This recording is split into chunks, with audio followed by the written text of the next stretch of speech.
I'm going to put him as Frank, how far are away you? as, if anybody sees Pat, that'd be great. I may even start a minute late. Are we live? We are live. We are live. Good morning and welcome to the December 18th meeting of the Volusia County Council. At this time, we will hear remarks from anyone who has filled out a card and wants to address us on any issue that's on their mind. And if you would, when you approach the speaker's podium, tell us your name and address, and we'll be happy to hear what you have to say. And the first speaker is Robert Chu.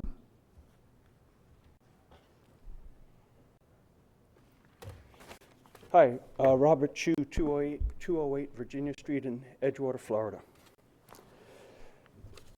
Since our president has accused the media of fake news, I hope that the recent Daytona Beach News Journal story on climate change misquoted Council Chairman Kelly. If not, it is very upsetting and embarrassing for Volusia County, the Volusia County Commission, and a danger to my children and grandchildren. Chairman Kelly's skepticism regarding the recently released National Climate Assessment, a 170-page peer-reviewed report put together by 300 experts, is concerning. I'm assuming that Chairman Kelly is not an expert in climate disruption or global warming, and if not, he should refrain from making comments on the subject and get his information from more reliable sources. He also may want to read the recent findings by the Intergovernmental Panel on Climate Change, prepared by a group of scientists convened by the United Nations. I do hope Volusia County takes these dire warnings seriously and takes aggressive steps to reduce Volusia County's environmental footprint. My background is I have a degree in environmental science, and I spent over 30 years running a large solar energy company before retiring. Thank you for your time. Thank you. John Nicholson.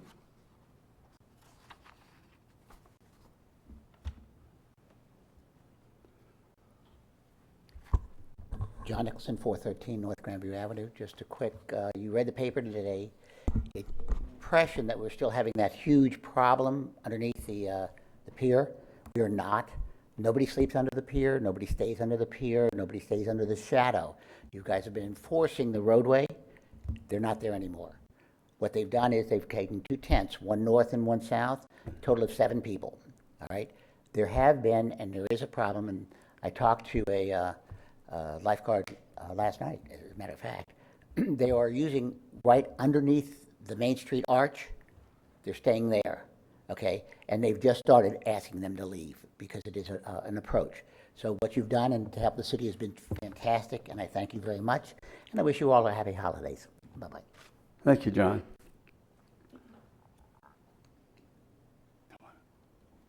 The next speaker is no stranger to this facility.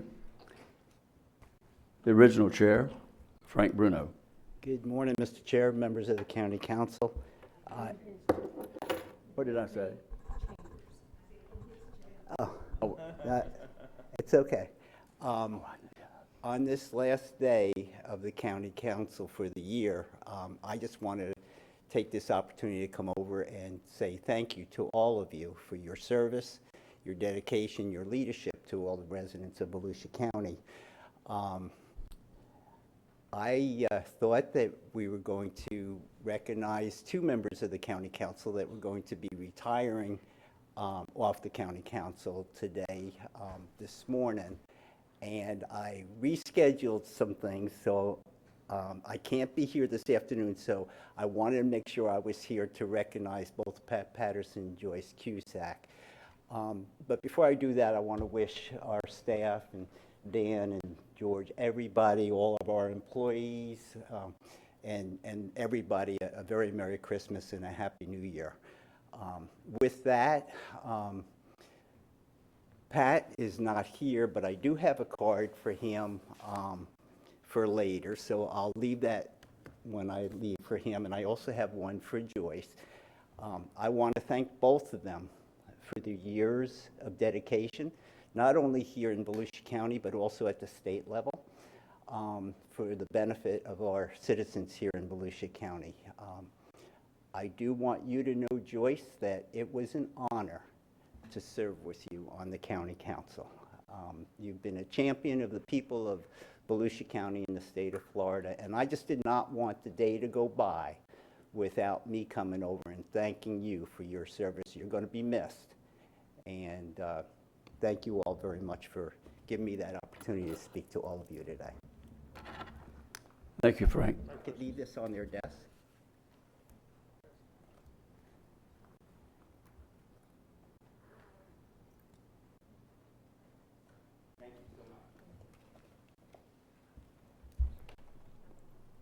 With that, we will close the public participation portion. It will be continued at the conclusion of our regular agenda for any of those who may want to come back. And if not, we'll see you back here at 10 o'clock.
Is it live? There it is. Good morning. We will be starting the county council meeting in 4 minutes and 28 seconds. 4 minutes and 28 seconds.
Good morning.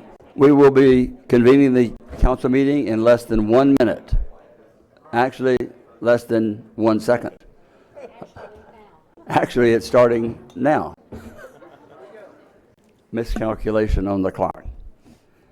Good morning. Welcome to the December 18th, 2018 meeting of the Volusia County Council. Thank you all for coming out this day and sharing with us and helping us to make the decisions that will go forward the following year.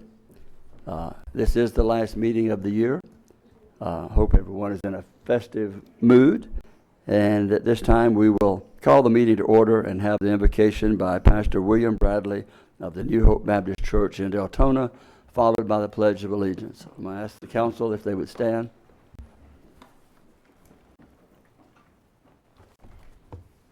Let us pray. Dear Lord, we thank you for your goodness, your mercy, and your grace. Dear Lord, we thank you for all who has gathered here today, and I pray, Lord, that you bless this county council meeting. Dear Lord, we pray for the citizens of Volusia County. We pray, Lord, that you bless the county staff and all levels of county officials. Dear Lord, we pray for this assembled council, Lord, and ask that you just continue to graciously give them wisdom to govern in the midst of conflicting and interests and all the issues of our time. Lord, give them a sense of welfare, of the true needs of the people of our county, and give them a thirst for justice and righteousness. Dear Lord, we pray for this agenda today, and we pray that things will be done decently and in order. And dear Lord, we pray today as we leave this meeting, Lord, that we all have mutual gain.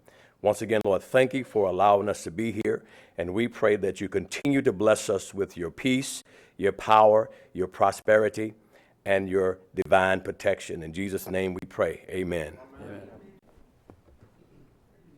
I pledge Pledge allegiance to the flag of the United States of America and to the republic for which it stands, one nation, under God, indivisible, with liberty and justice for all.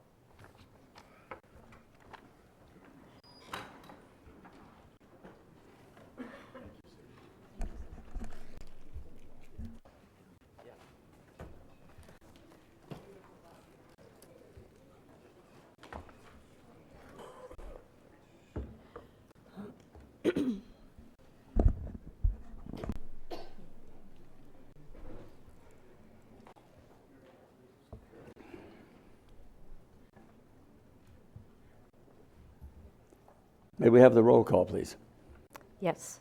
Ms. Wheeler? Ms. Cusack? Present. Ms. Denny's? Here. Dr. Lowry? Here. Mr. Patterson? Here. Ms. Post? Here. And Mr. Kelly? Here. Everyone is here. Just a point of personal preference, if I may. Lisa Lewis wanted to make a quick comment. She has to be in Ocala by 11:30, so I thought I would do that with council's approval. Sure. Supervisor of Elections. Good morning, Mr. Chair and members of the council. I just wanted to take a few minutes, and I thank you for your time, to thank everyone that helped with the 2018 elections, especially Ms. Wheeler, who was there quite a lot during our recounts.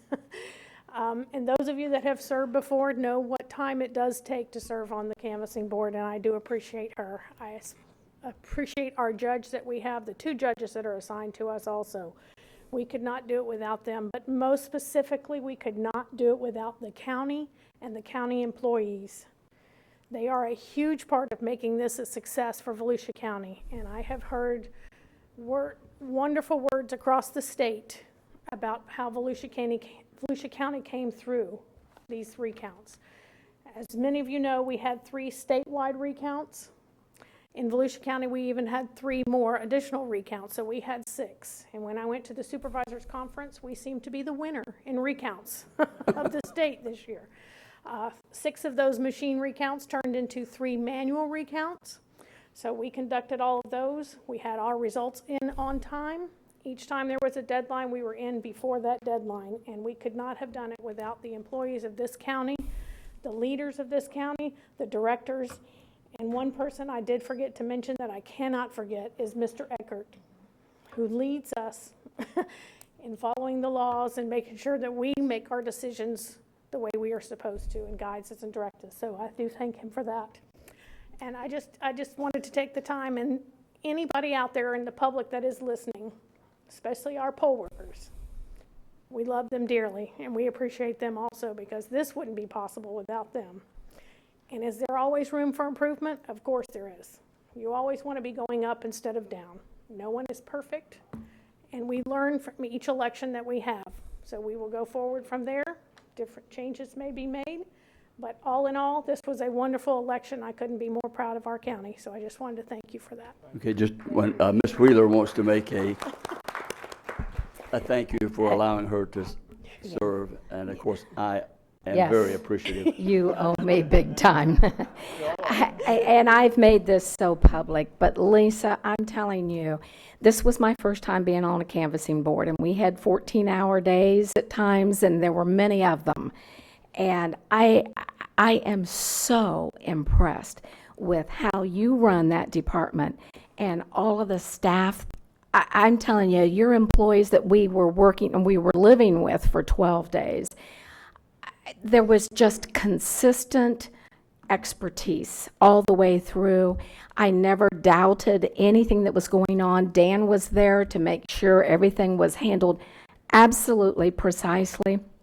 I totally stand behind our supervisor of elections and all of her department. It was such an honor to be a part of that and how we worked through every single issue with dignity. And we were just, both parties were there at all time present. There were no conflicts.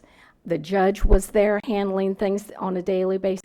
It was absolutely an experience I would suggest if anybody has that opportunity to be on there and serve. Hopefully you don't have 6 recounts, but it was truly an honor. And I just thank you, Lisa. I'm so proud of you and all your department. And we've talked about some things where you need some room. And I think it was a blessing that I was there to see it from the inside.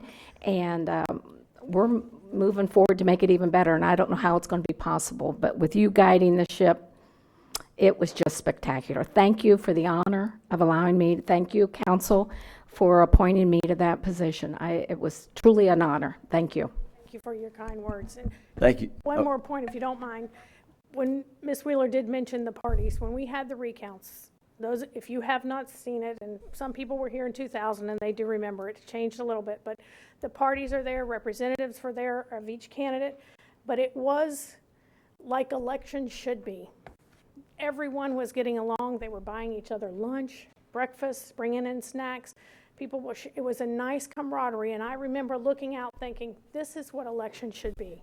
The people vote, the votes are counted, these are the results. We can't have 2 winners, we have a winner and a loser, but you lose with dignity and grace. And that's what the whole thing was about, and it was a nice experience, and I'm glad I had to go through it. I truly am. So thank you very much. Thank you again for your service, Lisa. Great job. Thank you.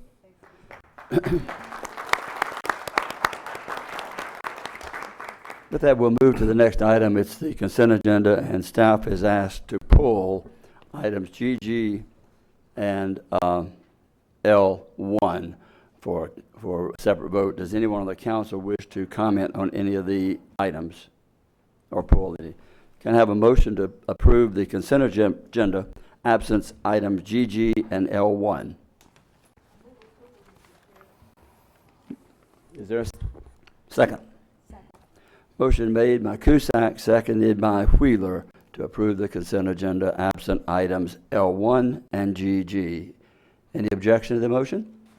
Hearing none, the motion passes unanimously, and we will go to item GG. And Mr. Chair, I'll go ahead and handle Okay. both these items. Before you here with item GG, this is a pretty standard request that the sheriff has made, but there was an error on, especially on the summary sheet. It was an error in the amount. The amount is correct now on the agenda item GG of $29,553. These are forfeiture funds that he uses. He'll be coming back, I think, at the next meeting with more furniture and items that we're working with purchasing. But we wanted to make it clear that the amount that you're voting on is the $29,553. okay. Need a motion to approve the use of the federal forfeiture funds of $29,553. So moved. Second. Motion made by Lowry, second by Denny's. Any objection to the motion? Mr. Chair, Sure. I'm just curious as to, because on the actual agenda item, it says 22,486. Corrections been Did you made. get it corrected? Oh, That's, oh, no, I didn't get, okay. Got it. okay. And I apologize, Okay. for that confusion, and that's exactly why I wanted to have this separate. Okay. vote. Any other comments? Any objection to the motion? Hearing none, the motion passes unanimous, and we'll go to item L1. Yes, George? again, Mr. Chair, this is, we have events from time to time at the historic courthouse.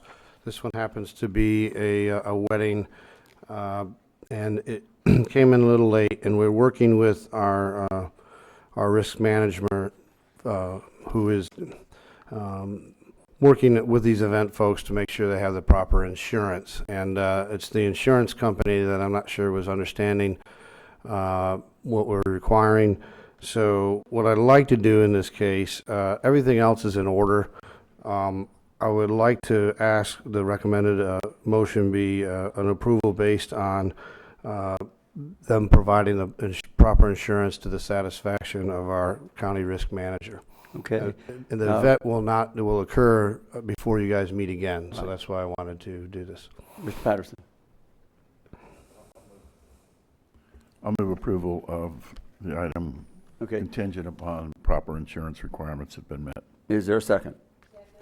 Seconded by Cusack. The motion made to approve the use of the historic courthouse grounds for the Joe Hearn events, subject to obtaining the proper insurance documentation. Any comments? Any objection? Hearing none, the motion passes unanimous. Thank you. And that will take us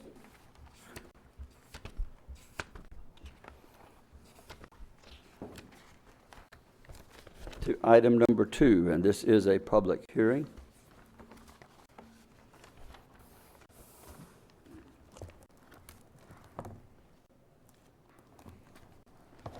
I see Tad coming to share with us. Good morning. Tad Casebeer, Volusia County Engineer. The item you have before you is a vacation of a portion of the Lake Ashby Shores and map of Ashby Shores of Neighbor Guild plat. Get the exhibit up there. There you go. 02-5 shows the area in question that's looking to be vacated. The total area combines 14.61 acres. The petitioners, Mr. and Mrs. Smith, are seeking to vacate the right-of-way and the platted lines and create a single parcel. As you can see on the exhibit, Russell Road runs from State Road 415 down to Lake Ashby itself, which creates a public access for the water body there. As a condition of the plat vacation, they will be granting a 10-foot easement to replicate that access along their southern property line. So there have not been any objections from the utility providers or from the neighbors as far as we are aware. So we recommend approval. I have one person who wishes to speak if needed, and do have a motion to approve. So moved.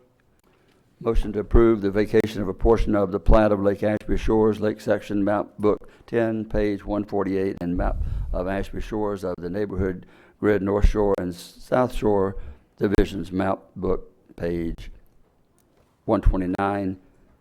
A second. Motion made by Lowry, seconded by Post. Any objection to the motion? Without objection, we'll close the public hearing, and the motion passes unanimous. Item 3. Yes, sir. This is what I would term an administrative correction. Back in 2004, the County Council approved the vacation of the Howland Courier's allotment, and as a condition of that, set a maximum lot count at 28 for the exempt unrecorded subdivision that was planned for that area. Southern Built LLC owns 4 parcels. They had previously requested to subdivide one of those, which would have brought the lot total to 29. It came before DRC, and per the prior county decision, the DRC had denied that request. It had come before the council back in October, and you approved that request. This is the resolution that goes along with that direction from the council to allow the 29 lots. I have no one wishing to speak on this, and We'll close the public hearing. Council, Ms. Denny's. Thank you, Mr. Chair. I move approval of resolution amending Resolution 2004-163, vacation of a portion of the plat of Howe and Courier's allotment, map book 4, page 44, now map book 22, page 147, New Smyrna Beach area. Motion made by Denny, seconded by Wheeler. Any discussion of the council? Any objection to the motion? Hearing none, the motion passes unanimous. And we will move to item 4, and Ms. Denny's, you'll introduce and... Thank you, Mr. Chair. It's my honor to introduce the Executive Director of our Indian River Lagoon National Estuary Program, Dr. Dwayne DeFries. I have the honor of being appointed by this council as first chair on our NEP, and Councilwoman Billy Wheeler serves as second chair right now. Dr. DeFries, it's interesting, Dwayne. This is Dwayne. He spoke to our legislative delegation yesterday in Daytona Beach, and when asked a question from, I believe, Representative Renner on the septic to sewer conversion and funding and how the legislature was going to go forward, his response came not just as an executive director, but as years of a scientist. And when he used terms like spatial planning, and I could see they all looked at each other like, okay, we've got somebody who knows what they're talking about, not just asking us for money. So you validated it, but I've never done this before, Dwayne. I actually voted for you and hired you, was one of the votes when we first came up with the National Estuary Program and became viable with the feds and the state. But it's the first time I've read your bio. I'm just going to read just a piece of it so you understand how fortunate not just Volusia County and the NEP is, but the state of Florida to have a gentleman of this caliber. I believe this is from, I don't know, Eastern Florida EDU, somebody you might know there. It says, if you look deep enough into some of Florida's most innovative conservation initiatives, you will eventually run across Dwayne's name. For over 3 decades, Dr. DeFries has been a champion, and this is why we're so effective. Science-based, common sense, ocean and coastal conservation in Florida. He is recognized for his ability to see and communicate the big picture, which you did in front of the legislature yesterday, thank you, by integrating environmental, economic, and social considerations into a vision for Florida's future. I won't read you all of the degrees that this gentleman holds, but I can tell you during his interview process when we had to hire an executive director from all the counties in both water management districts, South Florida and St. John River Water Management District and the DEP, when we were interviewing, the one question that I asked him and every other interviewee was, okay, this is obviously an environmental position. How are you with private industry? We've got this thing called the Cape down there that's a pretty big piece of our National Estuary Program, and his ability to partner with existing agencies is really what strengthened his position. So I'll read the rest of this later, Dwayne, but this is Dr. DeFries. If you could go ahead with your presentation. Good morning. Well, thank you for that nice introduction. Mr. Chair, members of the council, probably first and foremost, I want to thank you for your support. You have been a leader on the IRL Council Board of Directors. You have been well represented by Councilwoman Denny's and also Councilwoman Wheeler. And that act of engagement was exactly what we anticipated and hoped for 3 years ago when we restructured a 25-year program to empower our local cities and counties to have leadership position in this National Estuary Program. And so if you look back on those 3 years, that first year was structural, financial. You know, we started from scratch. Year number 2, we began to build this coalition of local, state, federal support. And today I'd like to share with you the culmination of that, what I call transition period. On Friday, the IRL Council Board of Directors unanimously adopted a final draft of a revision of our 2008 Comprehensive Conservation Management Plan. Tomorrow morning, depending on how much crisis happens this afternoon, I will send that document for certification to the EPA.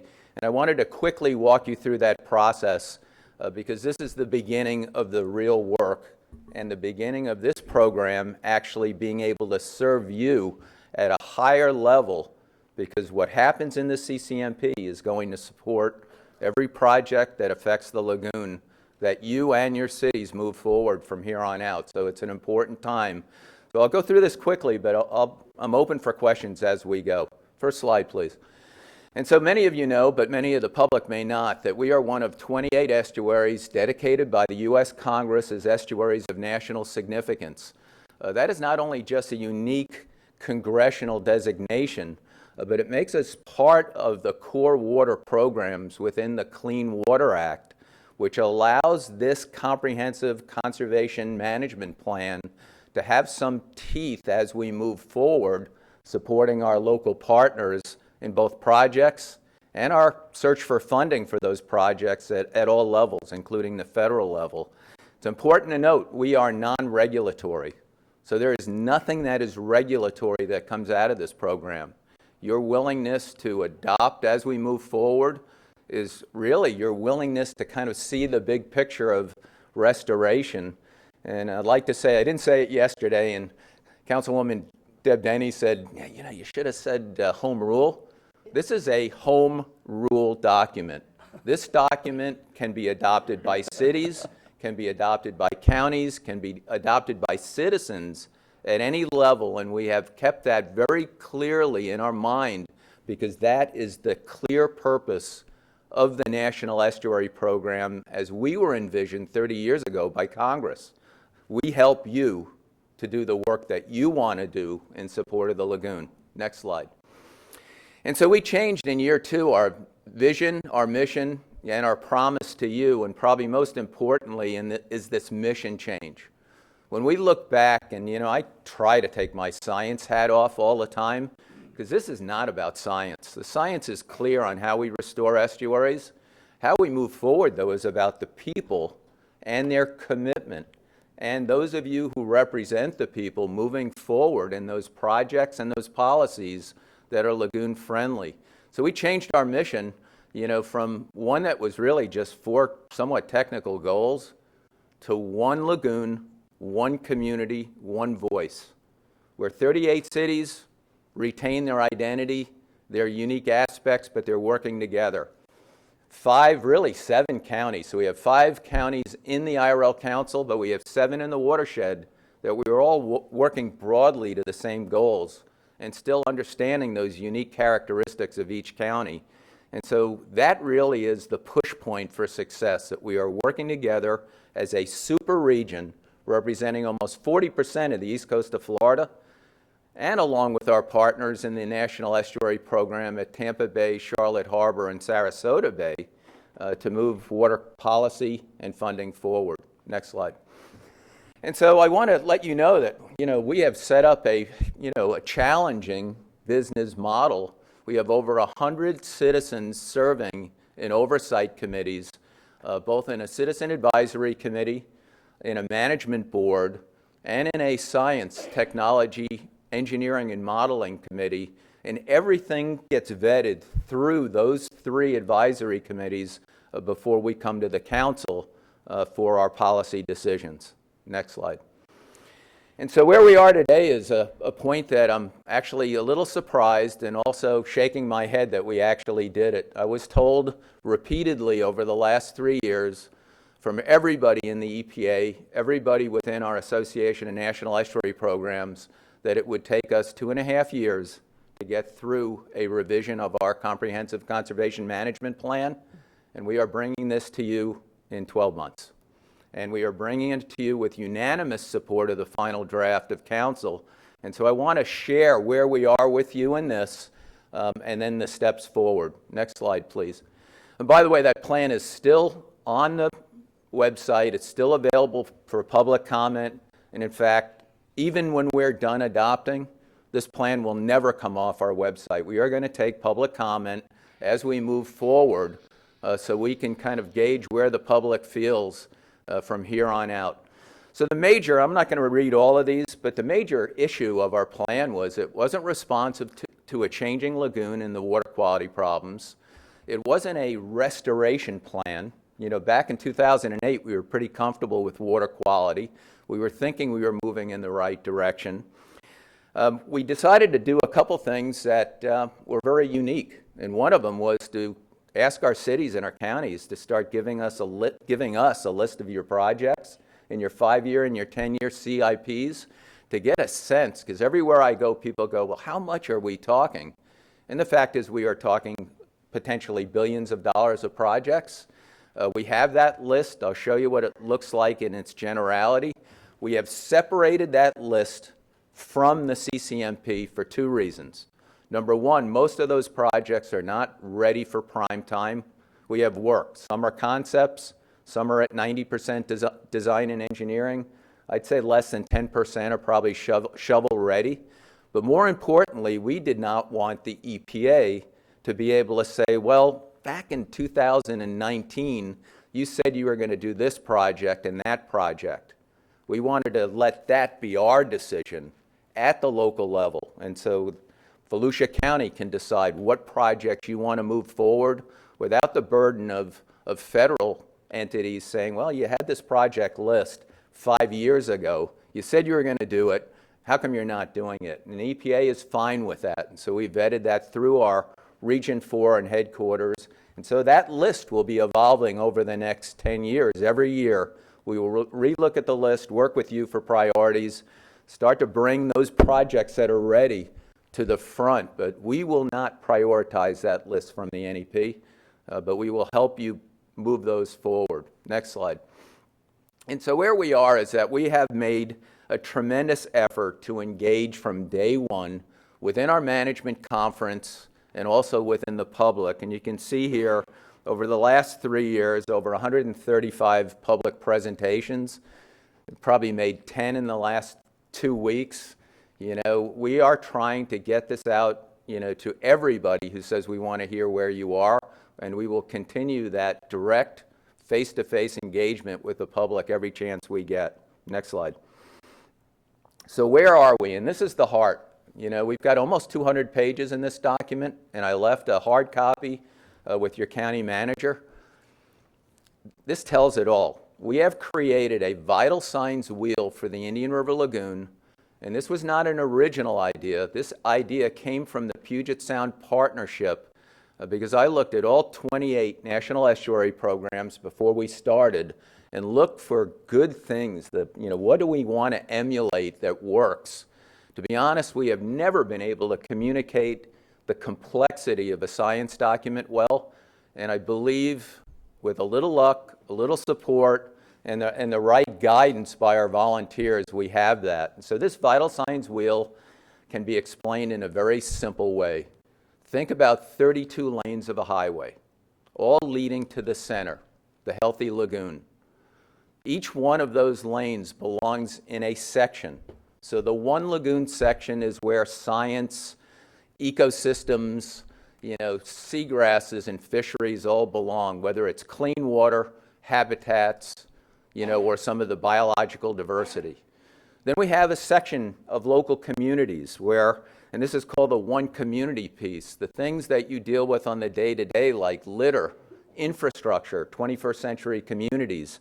You know, how do you build in the vision for community growth and development and at the same time protect water quality?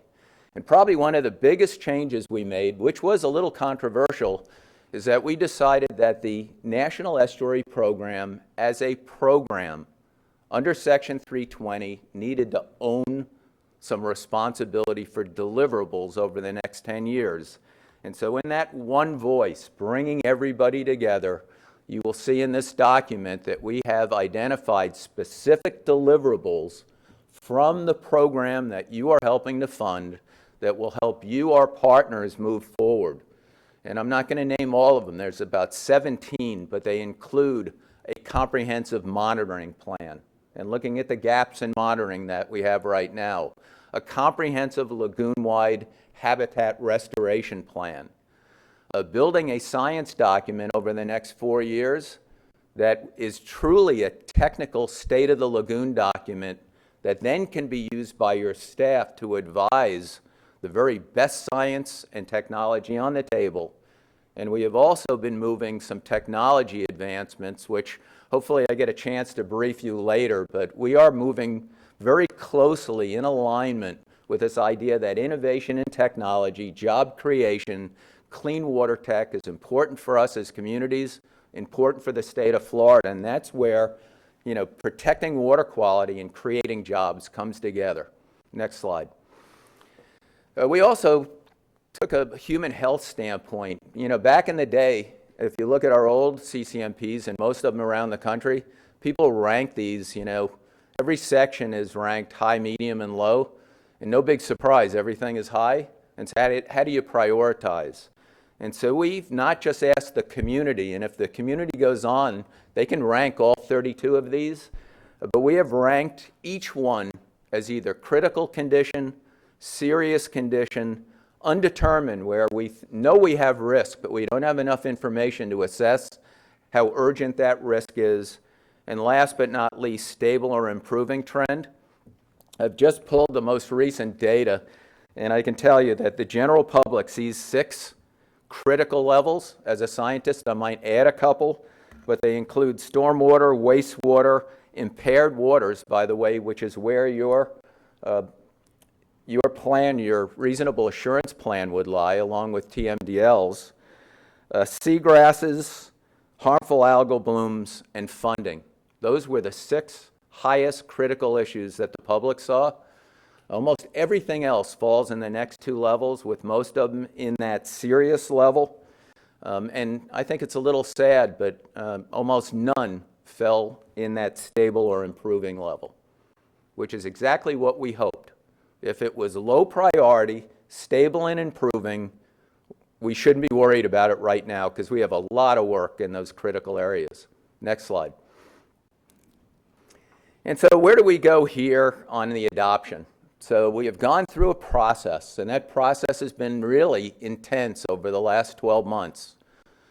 The formal adoption of a draft CCMP final draft allows me as staff representing you to send this document to both Region 4 EPA and headquarters for certification. And that certification is really just making sure we are in full compliance with the guidance and governance under Section 320. The document will come back to us, we're hoping sooner than later in 2019, with an email certification that we are in compliance.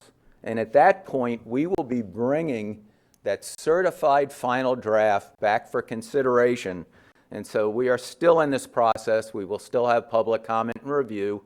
I've talked to Councilwoman Denny's, and I feel very strongly that at that point, before IRL Council and the Management Board actually moves to adopt final and adopt the plan, that we should be coming back to you all, and in fact our investors on council, which includes the 5 counties and the 2 water management districts, to bring it back for either a vote of support or resolution support, whatever you all feel is appropriate. And next slide. And we are moving forward, and this is more of a request from me to you. Council has given me marching orders, both at the state and the federal level, as we move into our legislative session. I was able to make a presentation to the Volusia delegation yesterday. You see on the state side that continued funding for this National Estuary Program really is dependent on each of the partners meeting the interlocal agreement. We have to fight every year at the state for the DEP funding because it seems to disappear in either the House or the Senate. I'm running up there before Congress, before that gets to the governor's desk when they get to conference and say, gosh, you guys forgot to put us in the DEP budget. But we will continue to do that, make sure we are here to serve you. But most importantly is this second bullet, is that we cannot do the work of restoration without funding. And I believe that we will see significant water bills coming into session, both from the House and Senate. And so I'm going to ask you to, work with us, and especially your staff have been amazing to work with, but I need to know what your priorities are. So when I'm walking the hallways and somebody goes, as an example, what do you think about Oak Hill septic to sewer? I've got it in my briefcase and I can go, funny you should ask. You have been very, very good at that over the last 2 years. Not all the counties have kept me totally in the loop, but I'm asking that, if you have priorities, please have your staff share them with me so I can represent you best. And the same thing at the congressional level. We are going to push back on a Congress that has been very supportive of national estuaries, but a presidential administration that is looking to cut. And I am in Washington every year making sure and fighting that this National Estuary Program remains reauthorized and funded. And I have to tell you, we've had broad bipartisan support, House and Senate, with 71 House members last signing the appropriations letter and 25 senators. I hope that support continues with the changes that are occurring, but we can never take funding for granted, not locally, not at the state level, and not at the federal level, and it's always some work. I think that's the last slide I have for here, except I'd like to open for any questions and thank you and your staff again for engaging actively in this process. Once the CCMP is adopted, then we will work with you to move forward each and every year to make sure we're making progress on water quality and habitat and also community enhancement throughout the lagoon. Thank you. Ms. Dennis. Thank you, Mr. Chair, and thank you, Dr. DeFries. And listening to you, you had asked Council, do you need a resolution of support from us at a future, obviously not today, but do we need to direct staff to come back with a letter of support for the CCMP, or can you give us guidelines going forward? If you would like to do a resolution, we can provide draft language. We actually have a resolution draft that is specific to council. I'm happy to work with your staff to do that if you think that a resolution is most appropriate. But what I didn't want, and what we discussed was, each of the counties have a representative, and Denny's represents you all. And so I felt it was most appropriate to come back to you as investors in this council before we adopt this 10-year plan and make sure that we have your full council support before we move it back to the IRL council and through our management board. We are going to do the same with the 3 leagues of cities.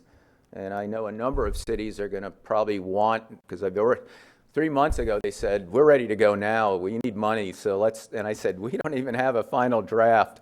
It's kind of hard to pass a resolution on a draft, but I think this is the appropriate time to ask and engage that question. Okay, then two other points. Volusia County will be hosting the first meeting of 2019. We'll hopefully bring back the CCMP final draft to the IRL Council, and we will be in New Smyrna Beach at the Brannan Center. So we will make sure we get all that information out. But something you said, you presented to the Elected Leaders Roundtable, and sitting at the table, he just leaned over and he said, I just helped St. Lucie County with their sales tax, and we tied infrastructure into water quality, because every time you build a new road or a bridge or an improvement, you're improving water quality, the runoff for stormwater, not just to the lagoon, but the watershed, the spring shed. Can you very briefly, Dr. DeFries, because here's an asset, and I actually dropped your name a couple times with some of those that are going to be involved with this particular initiative going forward. Can you just briefly share with council what you said about how effective that was? And I never even connected the two. Thank you. And it's a really important point, and it really does go to that home rule issue, yes. Although yesterday I said spatial temporal scale. instead of home rule. Because of the audience. So if you look at the 5 counties, you are all uniquely different. And so if I look at Martin County and St. Lucie, the driving issue down there is Lake Okeechobee discharges. And in order to stop those discharges, we are looking at, billions and billions of dollars of Everglades restoration. But within the watershed, they still have septic to sewer stormwater. And so many of you may be aware that Brevard County passed a half-cent discretionary sales tax in 2016, and they dedicated 100% of that half-cent sales tax to Indian River Lagoon restoration. That's bringing $40 million in this year, so $400 million just to Indian River Lagoon restoration. I was down in St. Lucie, and in 2016 they tried to pass a half-cent discretionary sales tax, and it did not pass. And there was a lot of debate among their citizens about making sure the projects were clear, where the money was going. And this year they were preparing for this next attempt at a sales tax.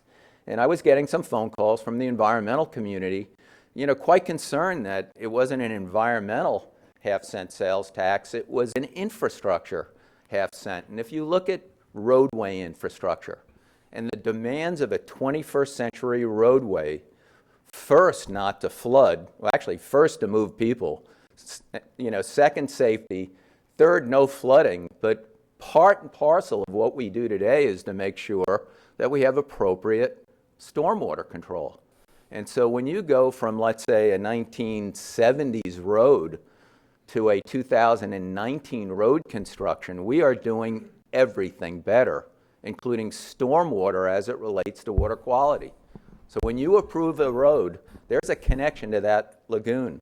If you improve, a park, where you're looking at 21st century technologies for stormwater, you are improving water quality. And so I just connected for them those dots, and I know that you are contemplating a half-cent possibly next year, and whether it's infrastructure or environment or a combination thereof, 21st century infrastructure, whether it's wastewater, stormwater, building codes, all can improve lagoon water quality, if that water quality consideration is in the design and engineering. And so they are not disconnected issues, and in fact, they are part and parcel to building a good community. Okay. Thank you. And Ms. Dennis, thank you for serving so actively, you and Ms. Wheeler both taking the leadership on this. It is very important. And I guess at this point, what we would like to do is to ask to get the draft resolution to bring back to council. We'll have staff work with Dr. DeFries, and we'll get that bring that to you back expeditiously. But and thank you for sharing the information. Some of us had discussed the importance of the new construction as we were looking last year, the importance of runoff, the importance of the stormwater, and all of that, and how all of our communities are affected by new construction or even reconstruction of certain areas and intersections and interchanges that maybe they would use the money if we get to that point of doing the half-cent sales tax next year at some point. So it's very important. I think it's concerning the environment, the water quality, as well as the quantity, very important to people as well as the environment, and we take certainly a very positive approach to that. So thank you, and appreciate your presentation. And well, thank you, and happy holidays to you all, and look forward to a productive 2019. Okay, thank you, sir.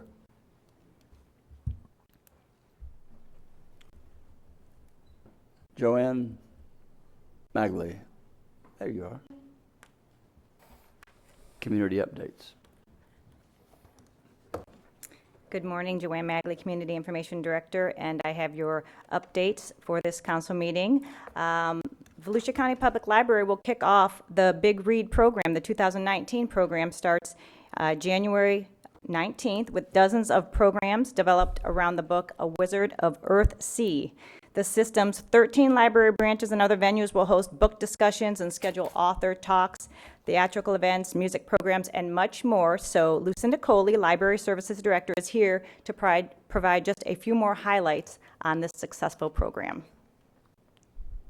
Thank you, Lucinda Coley, Library Services Director. As you know, this is our fourth National Endowment for the Arts Big Read program, so we're very excited. The staff has worked very hard to put together nearly 300 different programs that will run from January 19th through February 28th. And just to highlight a couple, our keynote speaker will be novelist and comic book writer Benjamin Percy, and he will present a program on making the extraordinary. And our activity project manager, Karen Polson, will present her fourth NEA Big Read original play series with a magical play called Tada, and we'll be presenting it at the Port Orange Library and at the Museum of Arts and Sciences. And we have our art exhibit again this year, which will be downstairs in the Rotunda starting January 22nd, and the theme is Transition Earthsea. We have 17 book discussions scheduled throughout the libraries and in various community locations. And as I said, we have nearly 300 programs that will be presented on a wide variety of subjects relating to the book. And we have programs for adults, for teens, and for children. And we're very excited, and we thank you for allowing us to accept the grant and plan these programs. Thank you.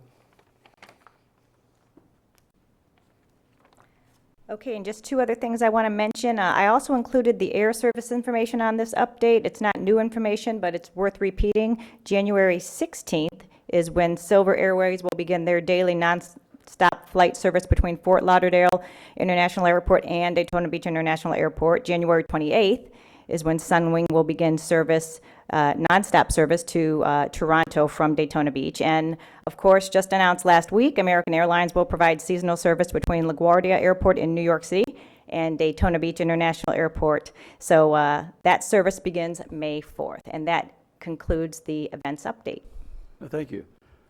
And I have not read A Wizard of Earthsea, so you're going to give me some new reading material. Thank you for everything you do with the library system. I hear nothing, and I've shared that with you privately, but what a great job you're doing. And I know the individual that I appointed to the library board was spoke very highly of the program. And we have a library program, I think, probably second to none. Everyone does an outstanding job. Ms. Post. I just wanted to confirm, Joanne, in the agenda, it has two dates. It has January 17th and January 16th. It is the 16th. Okay. So just to correct on the agenda as well. Okay.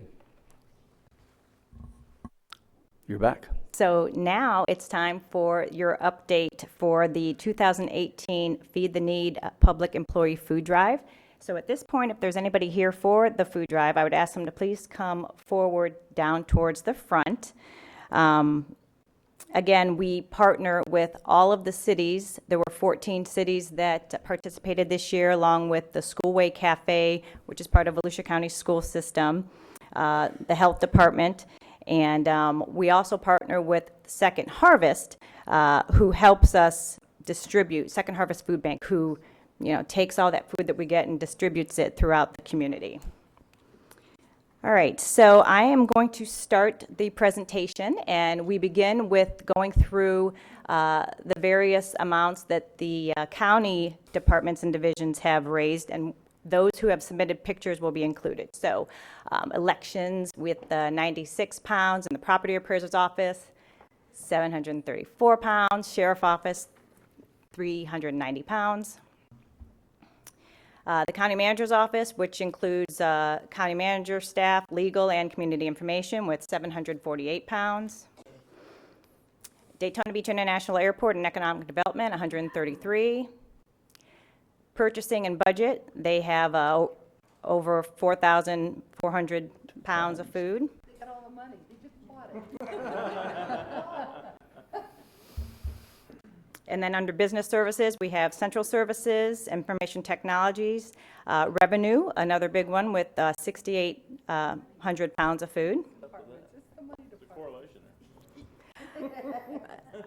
Everybody's represented here in the community services with the Ag Center with 345 pounds, Community Assistance, Human Services, DeBerry Hall, Department of Health, Library Services. This is the staff donations of food, which is 743 pounds, and Votran with 506. There's some pictures of the Votran team and our Department of Health partners.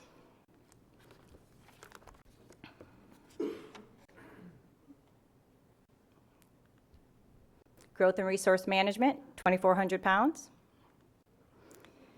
And then under finance, we have accounting, 1,500 pounds. Human Resources, 2,200 pounds. Ocean Center, 960. Public Protection, we have Animal Control, Corrections, Emergency Management, 259 pounds. EVAC, 579. Fire Services, 983. And Public Protection Administration, 840. With Public Works, we have the Mosquito Control with 282 pounds. Public Works Administration, 120. Road and Bridge, 155. And Solid Waste, 82. And coastal and beach safety, they combined their efforts, so they brought in more than 1,000 pounds. And so the grand total with county divisions and departments was more than 28,000 pounds. And the winner for county, again, purchasing and budget, they, congratulations. So with their grand total of more than 4,400 pounds, and they have 22 full-time employees, it equals out to about 202 pounds per employee. So congratulations to them. Absolutely. And so now we're going to go to the cities. And there you'll see Daytona Beach with more than 1,400 pounds, DeBerry 646, DeLand 219. Deltona 1,300 pounds, Edgewater more than 1,200 pounds of food, Holly Hill with 254. New Smyrna Beach with more than 11,000 pounds of food. Orange City 41, Ormond Beach more than 4,400 pounds, and Pearson with 131. Ponce Inlet has a good showing with almost 2,000 pounds of food, and same thing with Port Orange, right up there, 1,987 pounds. And here's some photos that South Daytona with 2,418 pounds. They submitted some of their photos of them in action. And the Schoolway Cafe, part of Volusia County Schools, they collected 2,000 pounds of food. So this year, we have a new winner. New Smyrna Beach. You're right, New Smyrna Beach. Right. You Joanne, saw... and just interrupt just a second. I think it would be important if they would share what they did with the other cities. And you probably are ahead of me on that, or I'm behind you. But I mean, when they can accomplish that much with a small size city of what, 24,000 people or so, something like that.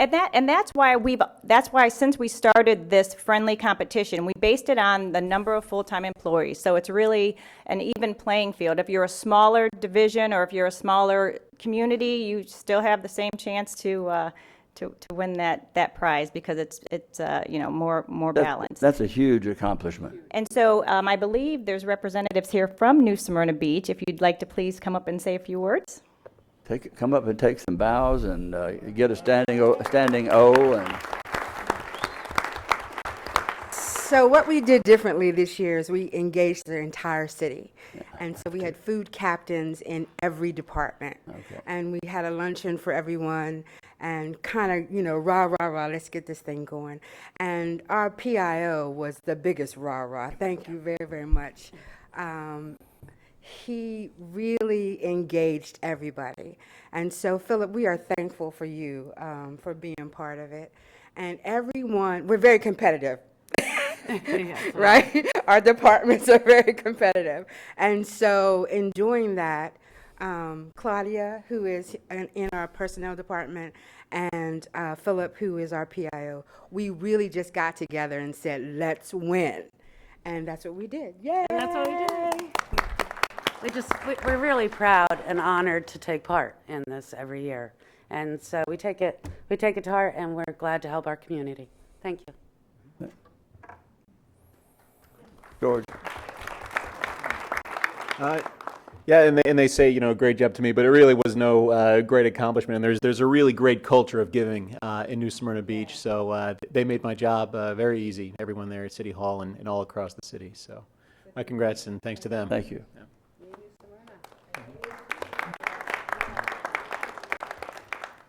All right, but that's not all. Let's see. We can't forget about the county council swine purchased at the Volusia County Fair, 272 pounds. And then, you remember our Food for Fines program, and 1 can of food is $1 reduction in fines, and that was 6,344 pounds of just food that came in from patrons, and those last two totals are not included in the county's total because it's separate since it was actually from residents. So, but when you add those in, That brings this year's total to 64,759 pounds. That equals 54,000 meals, to put it in perspective, and that's enough to feed 2,600 families of four for a week. So in the 8-year total for the Feeds for Fines program, for the Feed the Need food drive program, the 8-year food total is more than 782,000 pounds of food. Once again, our corrections division, they did all the heavy lifting that's involved in this program. They went to more than 100 different locations throughout the county, first dropping off the barrels and boxes in early November, and then going back to those sites after the food drive was over to pick up all the food, literally handling 10,000 pounds of food that they would pick up and take to the Second Harvest Food Bank. So a big thanks to Director Mark Flowers and his food drive team, which was led by Lieutenant Mark Kastner. And at this time, to wrap us up with the food drive, I'd like to ask Robert Thomas, branch manager for Second Harvest Food Bank, to come up and just say a few words.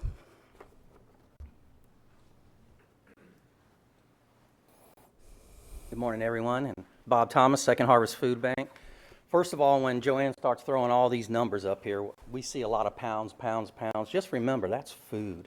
That's good quality food that people are going to have in time for the holidays. So what that's going to do is brighten up a lot of kids' futures for Christmas. It's going to give the parents a little extra money to hopefully have even a better holiday season. So we're really excited about that.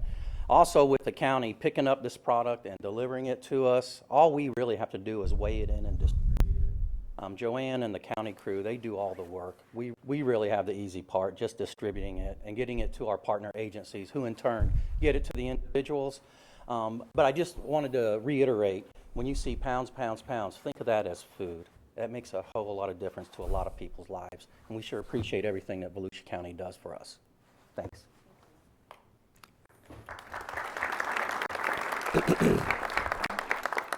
All right, so that concludes the Feed the Need food drive presentation. We do have trophies that we're going to update to give to the winners at a later time once we update the plaques. Yeah, I just want to add, as we're going to go into something else in a second, I want to give a special thanks, though, to Mr. Deneen, who started this program 8 years ago, and challenged the other managers throughout the county to do this. And, I was privileged enough to be in a position to go and ask the managers to continue this, and they have, so all the cities have. It's such a worthwhile thing, and I want to thank all of the people who do so much for others in this program, our staff, the city staffs, Mark Flowers, again, with his ingenuity out there to do this in a way that really it's very cost effective to go do what we do, and I'm just real proud of the whole effort. So just want to put that shout out to everybody. Thank you. All right, and we will be delivering, we actually have some certificates back here for anybody from the cities, and we have some for the divisions as well, and if not, we will get those to them. So quickly, though, on kind of the same notion of giving, we just have a few more slides that Mr. Rechtenwald and Ms. DePeister wanted us to talk about today, since we're still talking about the spirit of giving. So there's a lot of efforts that county employees do in addition to the food drive.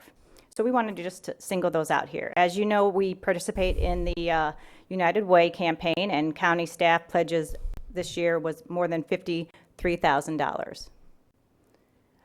We have Votrain employees who collected 75 new toys for Toys for Tots program. With purchasing contracts, they sponsored a family with the Salvation Army Angel Tree, purchased books for Stark Elementary, they volunteer with Meals on Wheels, and they did turkey sales for the United Way. Accounting collected household cleaning and personal hygiene supplies for the Family Renew community. With growth and resource management, they assembled blessing bags, which contain personal hygiene items, socks, things like that. Those for 23 families, and they also collected 500 pounds of warm clothing for the Coats of Care program to benefit the neighborhood center. The Ocean Center, $700 towards the Salvation Army Angel Tree. Their staff volunteers, a number of staff volunteer with Trap Neuter Release program, and their staff donated $4,000 to support animal shelters. Beach Safety bought gifts for 31 foster children. IEAP Union Local 77 raised funds to benefit 24 children at the Children's Home Society, and Corrections Division also participated in the Salvation Army Angel Tree. And there's our staff, Deb Summerford. She is a big coordinator with the Angel Tree. You hear me mentioning Angel Tree. Well, she does a great job coordinating that effort here with the county. With the Supervisor of Elections, they collected toys and gifts for the Guardian Ad Litem program. The Sheriff's Office had a number of initiatives, including 50 families that received $250, toys to 150 families, 50 bikes, 150 helmets and toys to 35 families through the Angel Tree and Neighbor Family. And then lastly, we have one more example of giving by our Animal Control Division. And for this one, Interim Director Mark Swanson is going to provide some of the details of Operation Save Christmas.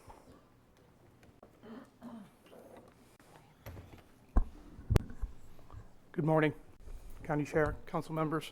Mark Swanson, Deputy Director of Public Protection. I'm also the Interim Animal Control Officer, or Director. I had an officer that came to me a few days ago and asked about giving to a family who was in need for Christmas, and they titled this Operation Save Christmas. And I'm going to let Officer Alicia Dees go ahead and present that, what they did for the family, along with Officer Norma Waterman. Good morning, ladies and gentlemen of Volusia County Council. My name is Officer Alicia Dees. This is Officer Norma Waterman. The two of us were out at a residence in Mims last week. I guess it was about Thursday. This young woman, as we explained our need for her to comply with Volusia County ordinances, she began to become emotional, expressing her plight and her loss of money, funds, that wasn't really her fault, but by any means. It was most definitely for a cause of her son, who was suffering from the need for brain surgery and multiple office visits to the doctor. In result of this, she had expressed to us that she couldn't take care of her animals the way that we were expecting her to, by getting them spayed and neutered, vaccinated, county licenses, etc., because she wasn't even able to afford Christmas. Of course, we maintained our professional face and, completed our task, and we left. As we departed, the two of us pulled over and said, I don't know what's going on. There's just like a shove for me to help this person. By the following day, I'm coming and talking to Mark saying, either you can say animal control can lead this, or I've got to do this by myself. It was just God pushing me in that direction.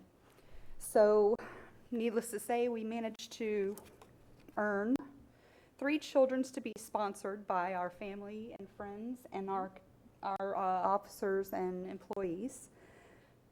3 children, $641 worth of toys were bought from our department to cover the other 2 children, as well as $300 in cash that was provided to the mother to help her with her medical expenses for her child, $10 gift card, and a Christmas dinner provided to them.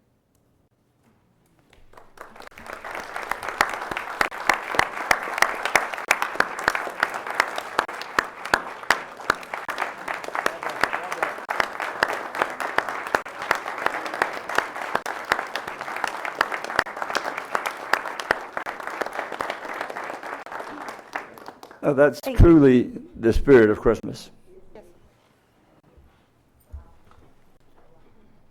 Okay, we can go home now. Yep. And with that, thank you very much. Yeah, if you have anything, I wouldn't want to follow that, Joanne.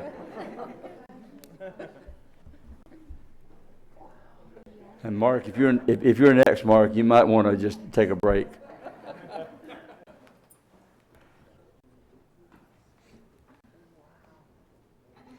That's too cool.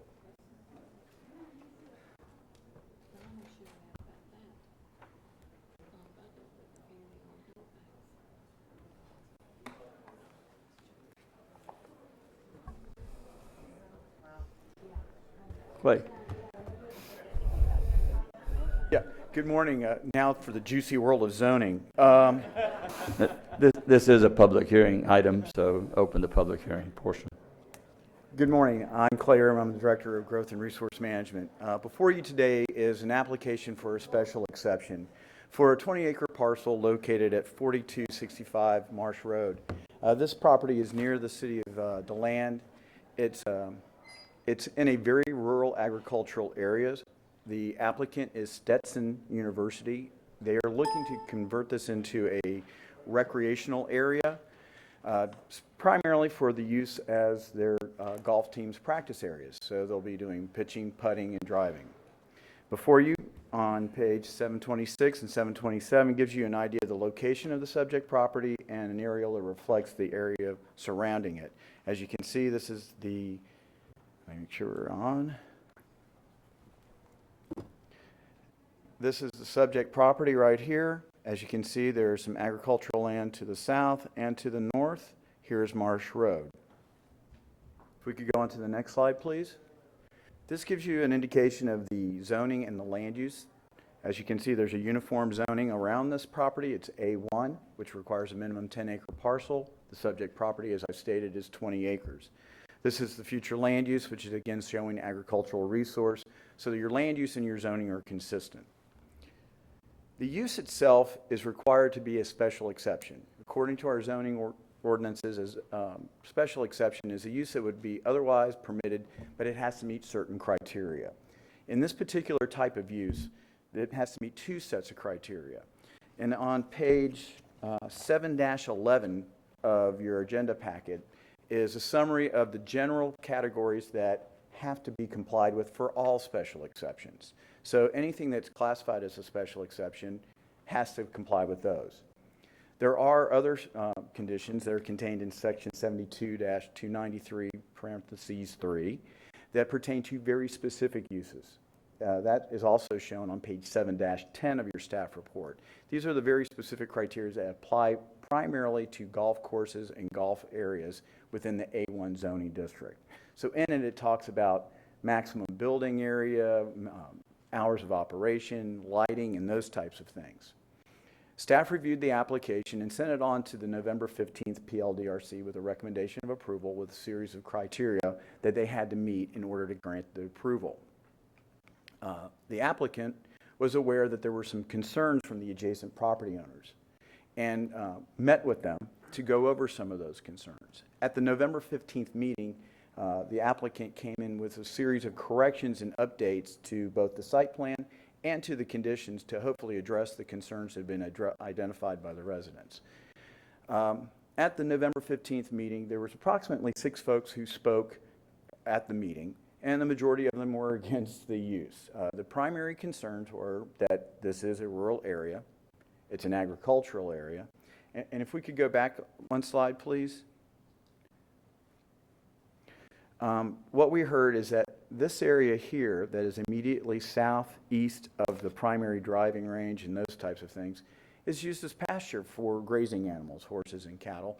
And they were afraid that you would have a situation where an errant ball, and I can tell you if I hit it, it would definitely wind up over there, would be in a situation where these horses or cattle could actually eat it because it is a grazing area. They also had some concerns because this is actually a fern area. So there were some issues that were raised there. The applicant has met with them and gone over what could be done to address all of their concerns. If we could go forward 2 more slides so I can get to the site plan.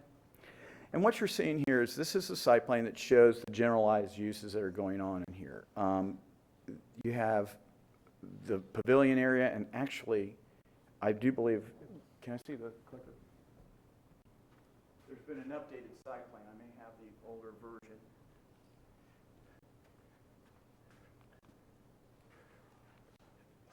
What you can see here is that they've done some arrangements, and so they've moved the driving box and all those things back here so that you have a distance of about 330 yards to that location in the corner and approximately 300 yards to the target green that they're looking at. The residents were very concerned along that south boundary, so the agreement has been to put in a 30-foot landscape buffer, and then inside of that would be netting at a specified height based on standards in the golf world as to what would have to be there to ensure that if anybody did hit the ball errantly, it would be protected by both the net and natural landscaping. It also ensured that the residents over here, when they looked in, wouldn't necessarily just see a netting. They would also be able to see landscaping and still feel that they were out in the rural areas. There was also a condition that pertained to this 10 acres, which is currently undeveloped and left in its natural state. It's heavily treed. And by our code, we were going to require them to combine the two properties. Stetson has been in discussion with this property owner here, again to the south, who has indicated a desire to purchase portions of that to help round out their acreage. And so what you have is a condition in there saying that if this property owner and Stetson do not get into an agreement for the purchase of whatever acreage they need, this parcel would be incorporated in with that parcel, so we would have unified control over the entire 20 acres. The other issue that came up pertained to noise. Anyone who's been around a golf course understands that they have lightning detectors so that those who are out on the golf course are aware that lightning is coming to get out and get into a safe location. Similar situation would occur here, but the residents were concerned because that type of noise can be disruptive to many of the animals that they have on their property. So there's been an agreement that they would utilize a non-audible method, either tactile or visual, so that those who are out there on this practice range will be aware if inclement weather is coming and they can get out of the way. So what you're seeing is that they've gone through, met with the residents, come forward, met all the criteria identified by staff in the preliminary review, provided additional comments and requirements at the PLDRC. The PLDRC on November 15th recommended approval with a 5-to-1 vote. They've incorporated all the criteria that you see here, and if you go to pages 7-3 and 7-4, that will show you the final recommendations that we have for that. Right, you're seeing now then is coming from staff and from your PLDRC members, a recommendation of approval subject to those criteria. The applicant is here. If there's any questions for me, I'll be glad to answer them. I do have one person who wishes to speak, and I believe it's Astrid Perry. If you're going to yield. The applicant's presentation is next. Okay. Yep. I thought that's what we just saw. Oh, yeah. Clay did such a thorough job. Good morning. For the record, Mark Watts with the law firm of Cobb Cole. My address is 231 North Woodland Boulevard, DeLand. Here on behalf of Stetson University, I have with me Athletic Director Jeff Altier. We also have from Zev Cohen, our engineer and planner, Bobby Ball and Steve Burns. So we're here primarily to answer any questions you might have. I do want to start off by thanking your staff. They've been great to work with through the process, even with kind of some changing conditions that we had to deal with at the last minute at Planning Board and just before it to resolve some of the concerns that we had out there. They were extremely helpful in helping us move that through. Planning Board did a great job of listening to some of the concerns that were raised and working with us to come up with some modified sets of conditions to deal with some of the noise concerns that were raised. And then Astrid DePerry and her clients, we had a lot of very good back and forth to address the concerns that they raised, and I want to thank all of them for their courtesy and professionalism in the process to get us here.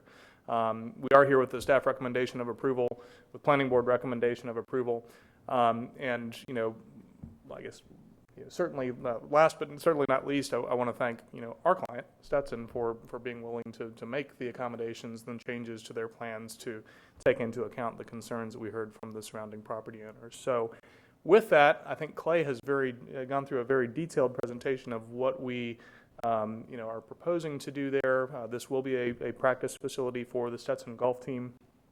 The use is going to be limited to the members of the golf team and their coaches and staff, and then some occasional special event use. We did include a condition to come back to you after it's been operating for a year, just to make sure everything is working well and that we're not causing disruptions to the neighborhood and things of that nature. So I think we have come up with a good set of conditions everybody is comfortable with. We are in agreement with all of the updated staff conditions that were listed on or the last pages that 7-3 and 7-4. And so with that, I'm here to answer any questions you might have, and otherwise I'll yield to Astrid to let her speak. And if I can just... if you would go ahead and come forward.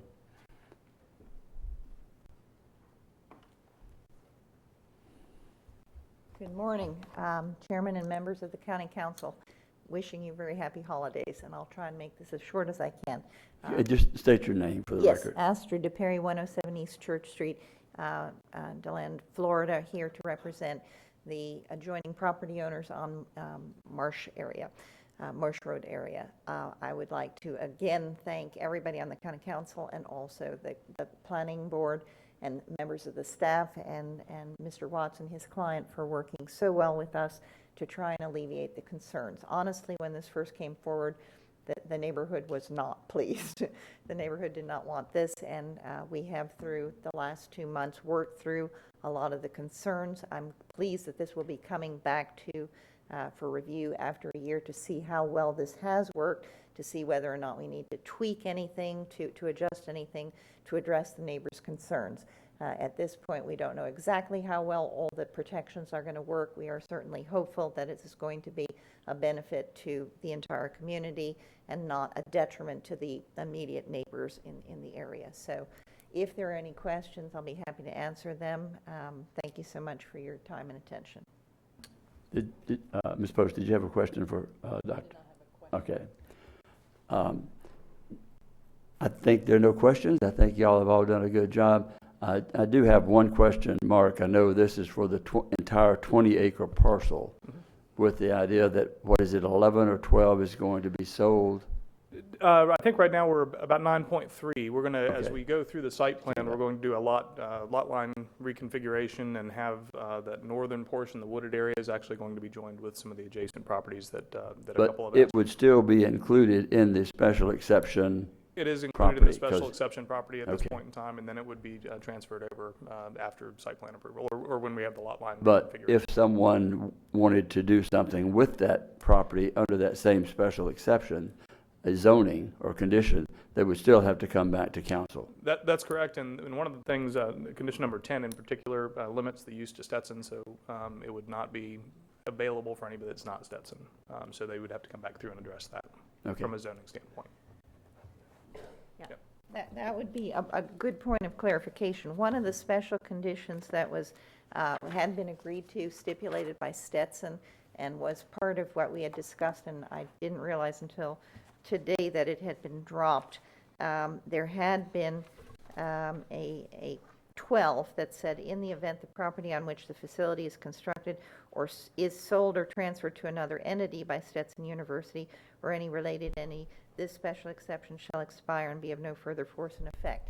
So as a practical matter, yes, there's going to be a lot line adjustment, and when the property, it's 9.3 acres, I believe, is purchased by the adjoining property owner, the special exception would not apply to that property anymore. So I need to be clear on that point.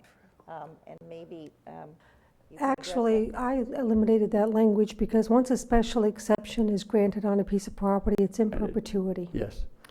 And we will deal with that when and if the property is sold and the lot line adjustment occurs.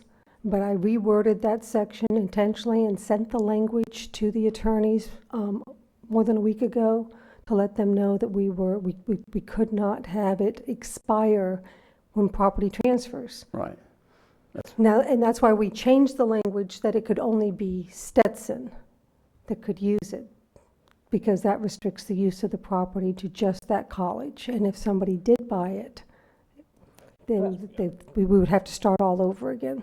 It still accomplishes the same thing. Yes, sir. It's basically the same effect legally, because only Stetson could use it if it's transferred, and Stetson wouldn't likely to. And if they were to want to come back, that's why I asked the question that way, was if anyone on that separate property wanted to do something using the special exception, they would still have to come back to council to get the approval, which would be told. they're not going to want to use it for any golfing purposes. They'll simply want to use it for farming purposes. Understand that.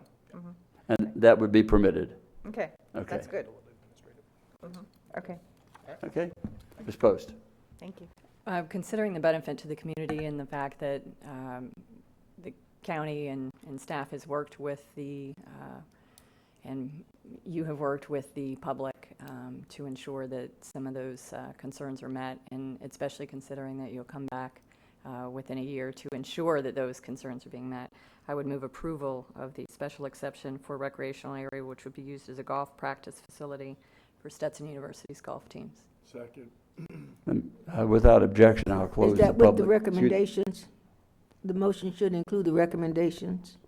To include the recommendations or the conditions that Jamie spoke of? Yes. Okay. Without objection, I close the public hearing. We have a motion by Ms. Post, seconded by Dr. Lowry, or Mr. Patterson. Any further discussion? Mr. Patterson. Yeah, I just want to say, I know this has been a goal of Stetson for quite a few years. I think many, many years ago, maybe when I first came back on council, we were talking about this, and actually we were looking at the old landfill site out on Plymouth Road, which we couldn't do anything with because it was still on all those environmental concerns. So I'm glad this is coming forward, and this is important to Stetson, and so I think it's something. When you look at all the sports activities with the golf, the rowing, it's been a tremendous several years for me for supporting Stetson on these endeavors. Thank you. Well, let's don't leave out baseball, just saying. I know Mayor Apgar would certainly concur with me on that one. So. And out of all the sports, I think it's the quietest. Any other?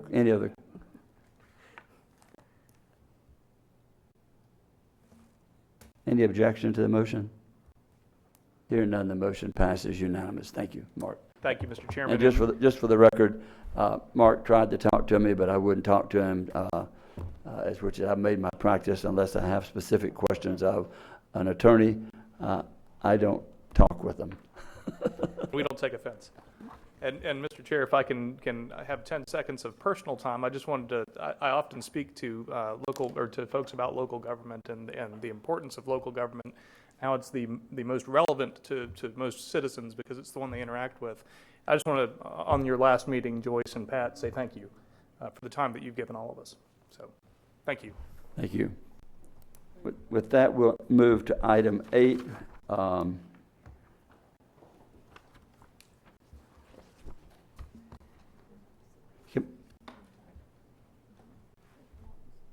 Pat, you want to take 5 minutes before we start this? Yes. Let's take a 5-minute break. Let's actually make it 7. We'll be back at 11:30.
Okay, it is 11:30-ish.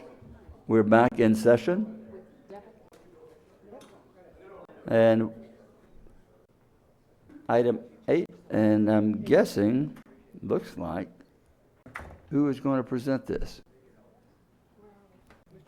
That would be me. Mr. Eckert. Thank you, Mr. Chair. I present to you for action the settlement and litigation of 4 cases that are shown on the agenda. To begin, I announce that council members Patterson and Denny's will be filing a conflict statement. The nature of the conflict, and I'll assist them in stating it, though they'll affirm it on the record, is that while we don't believe that any liability would be found against them in this litigation, there is a assertion of personal liability in their part, and that the settlement resolves that contingent disputed liability. With that, this litigation has been contentious, but it resulted in good cooperation in the settlement of it, and we recommend it to you as being in the best interest of the county and of all concerned. Okay. Ms. Cusack. Thank you, Mr. Chair. I would like to place the motion in order that the settlement of litigations of Caney as special counsel v.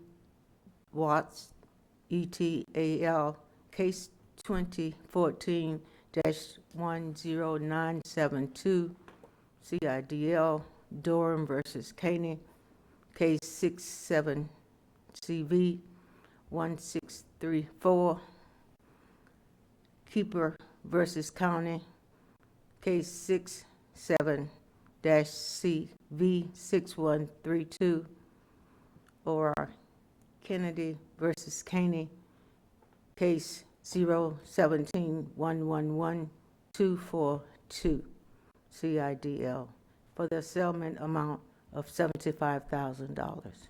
That is my motion, sir. Motion made by Cusack, seconded by Wheeler. Ms. Post. Dan, if you could just, in the narrative here, it says the settlement is of all claims, of all 3 named claimants against all 6 defendants, but then it goes on to say, but not for other claims by the county against Waverly Media or by it against the county. So are there, seeing this through and having this pass, are there still additional claims in play, either by us or by Waverly Media against us? And if so, can you Both. speak to that? There are 2 cases, one of which is where Waverly Media was another defendant in the Caney as special counsel, and their counterclaims for by Waverly, one of which is for declaratory judgment action similar to that which was brought by Mr. Doran. The other 2 are civil rights claims. One is somewhat like what Mr. Doran brought. One is a First Amendment claim on behalf of Waverly. Those 2 counterclaims were dismissed by the court in November. They would be subject to repleading at some point. They should actually, an amended complaint should already have been filed at this point if the counterclaimant is going to choose to do so. There's also a contract case where the county sought damages from Waverly for under the contract. They in turn filed a counterclaim for damages for breach of contract for its improper termination. That case is also still pending. in both in circuit court. So this resolves the claims between all the claims between Mr. Doran, Mr. Keepert, and Mr. Kennedy against the county and all the 5 individuals that are named. It resolves that whole part of the litigation.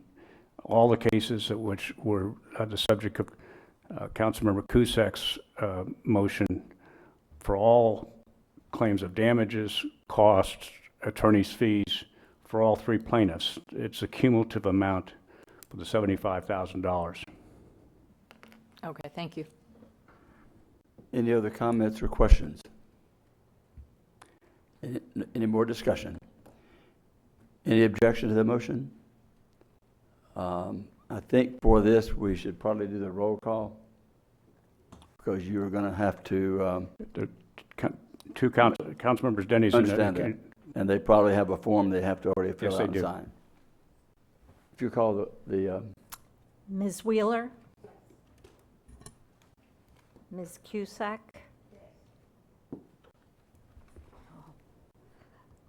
Ms. Denny's has a conflict. Dr. Lowry? Yes.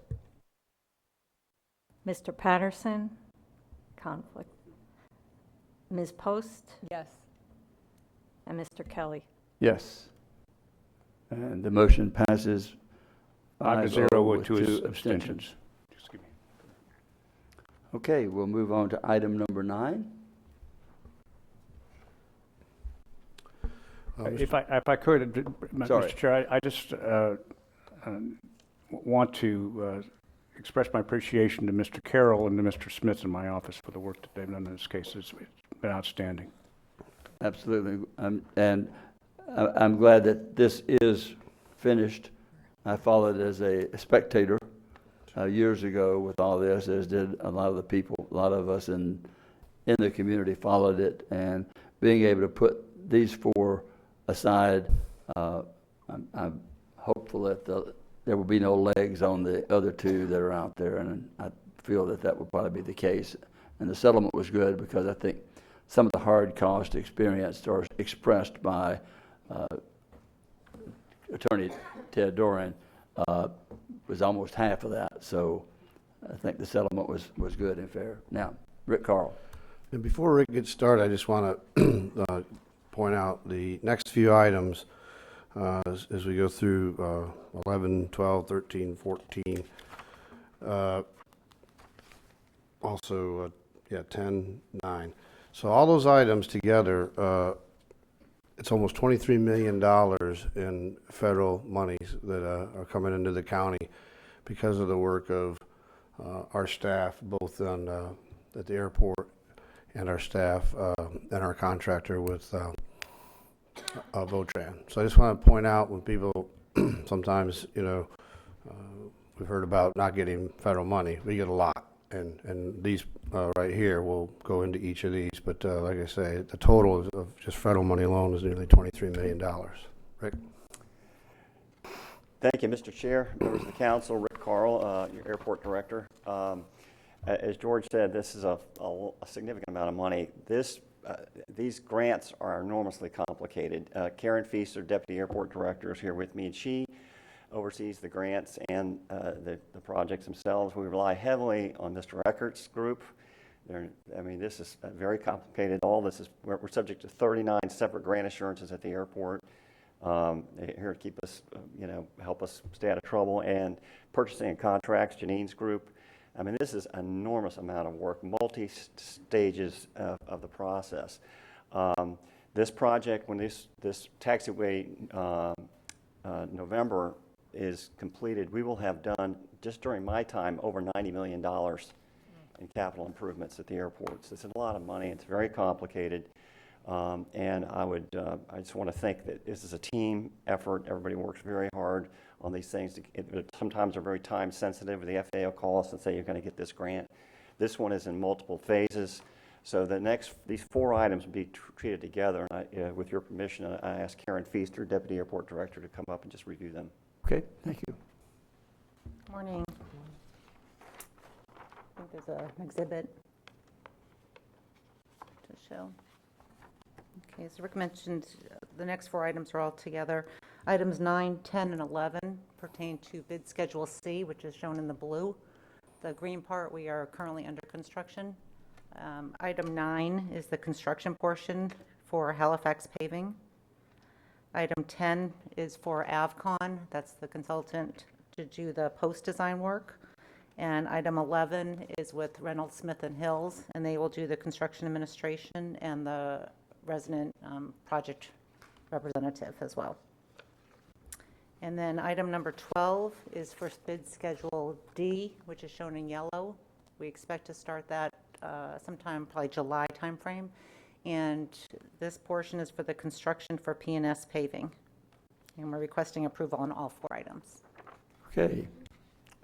Mr. Chair, can we do this all at once? No, I no, thought we had to can't. do We'll do it, individually. we'll vote on each one. We'll Okay. get a motion on each one. She just wanted to take care, instead of coming back up and doing each one, I think was the purpose, to show us all of the 4 items, or the Correct. 3 items at once. Correct, So, it's all related to the Taxway November project. Ms. Post. I move approval of the amendment number 1 to contract with Halifax Paving, Inc., adding the bidding Schedule C to Taxiway November rehabilitation projects, 17-B Bravo-128. Is that India Foxtrot, I'm assuming? Yes. Yep. Amendment number 1. Motion made by Post, seconded by Lowry. Any objection to the motion? Hearing none, the motion passes unanimous. Item 10, Ms. Dennis? Do you want me to make the motion, Yes, sir? please. Okay. Item 10, move approval of contract task assignment to Avcon, Inc. for post-design construction administration for Taxiway November rehabilitation project Schedule C, 15-SQ-42KW, PC 2469TA4. Second. Second, motion made by Dennis, seconded by Wheeler, and somebody else. We'll take it as Wheeler. Any objection to the motion? Hearing none, the motion passes unanimous. We'll move to item number 11, which is amendment to contract with RS&H, Inc. for professional contract administration and resident project representative post-construction services for Taxiway November rehabilitation project Schedule C, 17-SQ-20IF Amendment 1. Is there a motion? Ms. Post. Move approval of, do I need to say it all again? That Okay. amendment? The amendment. Motion made by Post, seconded by Wheeler. Any objection to the motion? Hearing none, the motion passes unanimous. And we have one more, item 12. Mr. Patterson. Mr. Chair, I move approval of contract with P&S Paving, Inc. for Taxiway November Rehabilitation Improvement Project Schedule D-18-B-103 IFC-1665. Second. Motion made by Patterson, seconded by Post. Any discussion? Any objection to the motion? Hearing none, the motion passes unanimous. And George, what was that total you gave for those 4 items? Well, for, in federal dollars, for just those 4 items, that was $17.4 million. We have $5 more million coming at you here in a minute with Votran, so. Okay. But that's huge to look. Thank you all for the hard work and staying on top of it, because we know that we know that the grants pop up and somebody has to be out there, and also the grant administration is very important that you follow through, and you follow through on the grants you've had previously, which is what puts you in line and in good standing to receive additional grants. So thank you for the work on that. And we do, and we do provide, in these cases, about 5%. 5%. So, but this is one of the best grants that we have, where you're getting 90% from the federal government, 5% from the Department of Transportation, and 5% here. And no lobbyist involved in obtaining this, I'm guessing. We have one, Karen Feaster is our lobbyist. Okay, thank you. We'll move to item 13. Good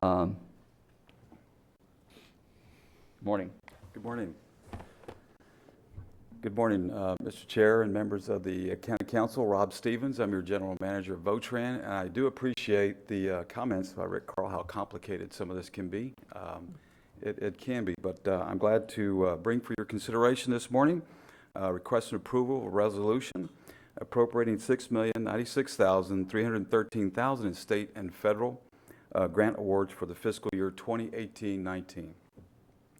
The $1,723,193 in state award will be used to purchase 8 new paratransit vehicles to support Votran Gold service. The $856,331 portion requires a 10% match. What's notable about this particular funding stream is that it is competitive. We have received this type of funding in the past, but it's been in small amounts. I think what's notable is that the amount of this award, I give credit to the Votran staff, give them a whole lot of kudos here and commend the Votran staff, led by Heather Blank, supported by Jim Dorston and Colby Stallings for bringing that award, bringing that forward and getting that award to the Volusia County and Votran.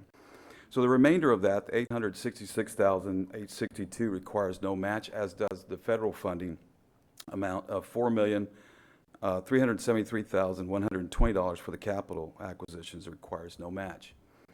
The federal capital grant funding will be used for the purchase of 7 fixed route vehicles, 2 support vehicles, facility maintenance, which includes some safety and security improvements, automotive equipment, and various software updates.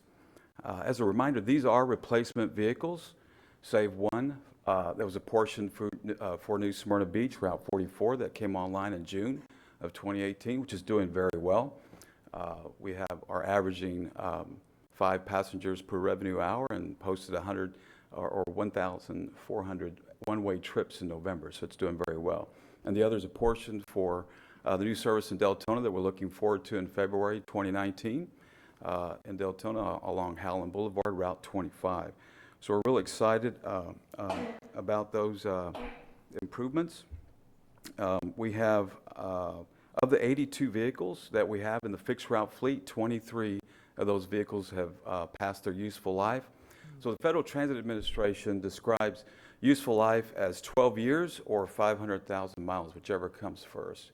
So we have, of those vehicles, these buses average 3.5 million miles in yearly fixed route service a year. So we do have a very great staff that commend the staff led by Liz Suchland and supported by Rick Kazowicz and Cornell Mack in operations and maintenance to make sure those vehicles roll out every morning. So we're glad to have, of those 23 fixed route buses that are past their useful life, we'll be replacing those very soon. So in summary, what we have here in this capital budget resolution is 15 revenue service vehicles total. So there's 8 paratransit and 7 fixed route. And if approved, combined with the action taken by County Council in August this year, it'll be 22 total vehicles, bringing that total to 37 vehicles that will replace and close that gap and being able to make bring our fleet up to par. Okay. So as we move forward, we'll make sure we bring these individual expenditures to you for County Council approval, and staff recommends your approval. Ms. Wheeler. I'd like to make a motion to approve the budget resolution appropriating new and carry forward Florida Department of Transportation, FDOT grant, and Federal Transit Administration, the FTA capital grant funds. Motion made by Wheeler, seconded by Cusack. Ms. Post. I just wanted to again point out that I like the idea of the grants, but I certainly like the idea of no required match. That's fantastic. So I just wanted to point that out again. Great job. Okay. Any discussion? Any objection to the motion?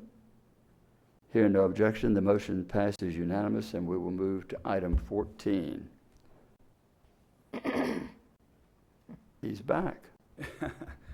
Good morning once again, Mr. Chair, members of the council. Rob Stevens, General Manager of Votran. So what we have here, in August, the County Council approved a resolution appropriating Federal Transit Administration 5307 capital funds for the purchase of capital equipment to include these 11 paratransit buses. For your consideration, staff seeks council approval to purchase these 11 paratransit buses used in the VOTRANS Gold service through the state contract provided by the Center for Urban Transportation Research. No local match is required for this purchase, and staff recommends your approval. Okay, Ms. Wheeler. Again, motion to approve the use of FDOT contracts to purchase one 28-foot flex bus and 10 23-foot paratransit vehicles. Again, no match. Motion made by Wheeler, second by Cusack. Mr. Patterson. No, I thought I heard 28 foot and it says 26 foot here. This says 26 on mine. You have 28? Huh? Rob, could you just clarify Somebody heard him the say length? 28. The flex bus is a 26-footer, and the other buses should be 23. 23 foot, yes. Okay, thank you for the clarification. Thank you, Mr. Chair. Any objection to the motion? Hearing none, the motion. Should have amended the motion, just to be clear. I You said heard 26. I heard 26. The motion was made at 26. Oh, she did? Say- I thought I heard 28. That's why I questioned. I just want, Ms. Cusack. thank you. I just wanted to say with this gold service that there is a very long waiting time for transporting seniors to the doctor and to other places that they have to go. We really need to step up that service or do something that our citizens should not have to be waiting 4 to 6 hours to be transported to and from the office. That is unacceptable. Yes, ma'am, we'll work on that.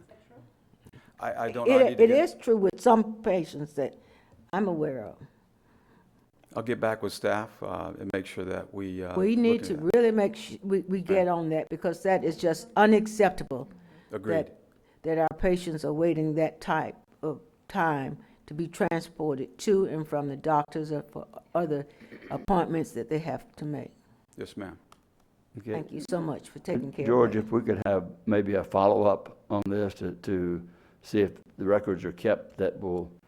Yes, we'll take a look. Okay, And, take a look at that. and then it also ties in a little bit with what we're doing on our other transport. So Okay. we'll take a look at that as well. Okay, Because we thanks. definitely need alternative transports That's right. so that we're not ending up using the emergency staff as well. Right. If we have to use Uber or Lyft or something. But Whoever you need What to do we do? use. We're looking at all sorts. Anything Okay. above 2 hours of waiting is too long. No, absolutely. Thank you, Mr. Chair. Thank you. Let's move to item 14. That's what we just did, right? We'll move past it then. We'll go to item 15. Agenda item, oh, Good morning, Council. I'm Donna DePeister, CFO, Deputy County Manager. This agenda that's before you today is our grant agreement between the County of Volusia and the Florida Department of Emergency Management. This will allow us to officially secure and ask for funds from the Department of Emergency Management, who flows through the money for FEMA for Hurricane Irma. So once this is approved, we've got about $11-12 million waiting in the wings to be transmitted up there to request for our request for reimbursement. What this additional request that we've asked of you is that you give approval for the CFO, which is myself, to actually sign additional amendments to this grant agreement. The way this one is structured, which is different than the other grant agreements we've had in the other hurricanes in the past, is that this particular grant that you're approving today is for one project only. So in order, what DEM has recommended is that you give authority to myself or to a county employee, which I'm already registered up there, so this will expedite this, to sign additional amendments for other project worksheets. There's about 60 project worksheets approximately for Hurricane Irma. So each one has to be considered an amendment to this agreement. So this sort of acts as sort of a overall agreement, and then each change, it's like issuing a statement of work, as you would like in a different type of contract, and each statement of work is considered an amendment. So rather than bringing amendments back to you each time for each one of these, we're requesting that I have signatory authority to go ahead and expedite those amendments, which will allow the flow of funds into Volusia County. Ms. Dennis.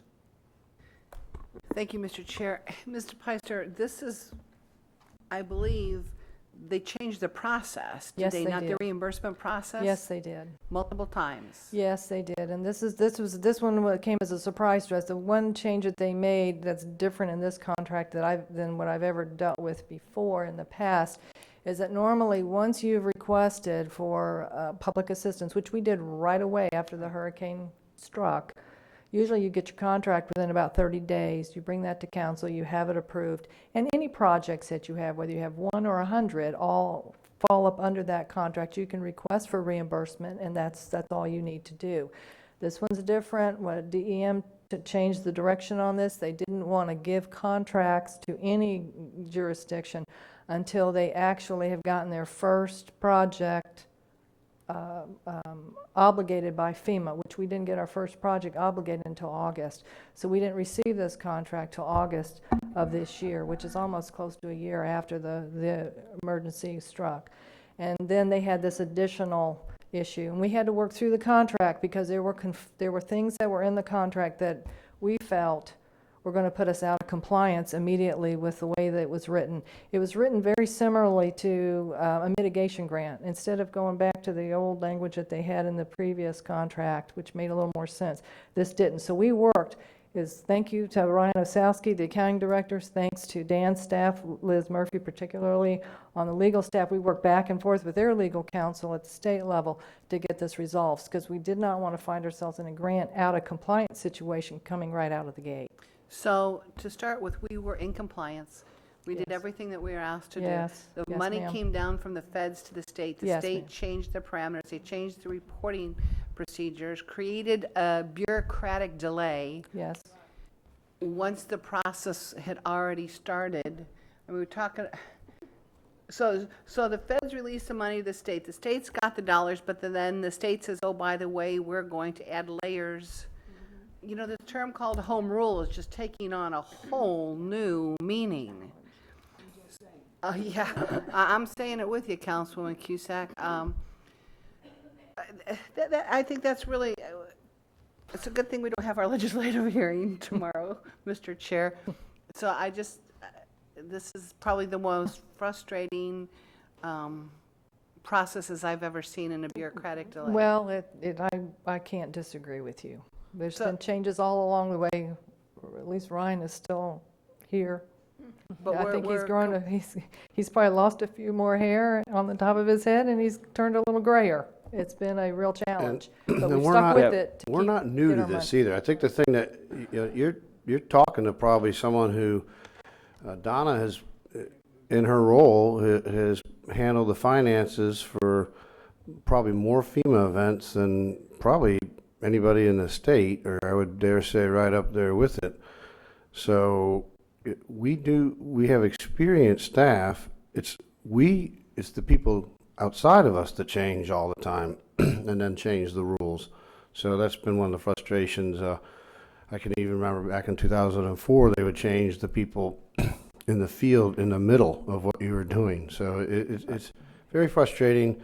But my hat's off to our staff that we hang tough, we get it right, and then we have a very good record of keeping our money, because that's one of the things. If you jump too quick, you may be giving some back, and we are very good about getting everything done ahead of time. It might take a little longer, but then we get to keep it. Well, this gives us an opportunity to not delay going forward with any additional monies that we want to get. So do we have a motion to that effect? Mr. Chair, I will move to approve the grant agreement for Hurricane Irma recovery for contract Z0297. Second. Motion made by Denny, second by Wheeler to approve the grant agreement for Hurricane Irma Recovery, Florida Division of Emergency Management Contract Z0297. Now, that also includes appointing you in this as the individual. It has signatory authority for amendments to any of this, to this agreement. Right. I know that you included that. Okay. Any further discussion? It is a shame. You wouldn't want to play football with the state of Florida's rules, would you? The ball is in the air. And they change it. It's going to be caught in the end zone. Whoops, timeout. You can't throw the ball that far. Right? Anyway. It's kind of like Calvin ball from Calvin and Hobbes. Whoever's got the ball makes the rules. Yeah. Very good. Any objection to the motion? Hearing none, the motion passes unanimous, and we can go to item 16.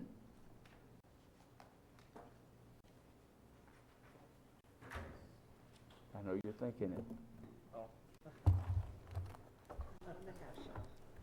Good afternoon, Mr. Chair, members of council. My name is Ginger Adair, Environmental Management Director. And item 16 is a resolution amending the land development fee schedule to establish fees for gopher tortoise protection review. The gopher tortoise protection ordinance was adopted in 2010, and the ordinance at that time allowed for the establishment of fees. The decision was made then to not implement the fees immediately and actually start doing the work and see sort of how the work progressed, how much time does it take staff to do that, and to sort of ease the development community into this sort of a new regulation. And so we're coming back to you today to ask for you to revise that fee schedule to add the gopher tortoise fee. We're proposing a fee of $82 for the review. That is consistent with the fee that we charge for a tree review. Over the years, we've determined that it's about equivalent in the terms of staff time and manpower that it takes to do those. And so that fee is consistent with the other fees that we charge in environmental permitting. Okay. Is there a motion to amend the Land Development Code fee schedule by establishing fees for gopher tortoise protection review? Mr. Patterson. Mr. Chair, I move approval of the amendment to the land development fee schedule by establishing fees for gopher tortoise protection fee review. Motion made by Patterson, seconded by Lowry. Any discussion? Any objection to the motion? Hearing none, the motion passes unanimous. And we are at a point, do we know what? Go ahead. I think lunch will be in about 9 minutes. The food's due here, so if I give you time to freshen up if you want. Okay. If that's the case, then we will recess for lunch and be back here at 1:30.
Good afternoon. It is 1:30. We're going to go ahead and reconvene the county council meeting. Rob, I have to get after him all the time.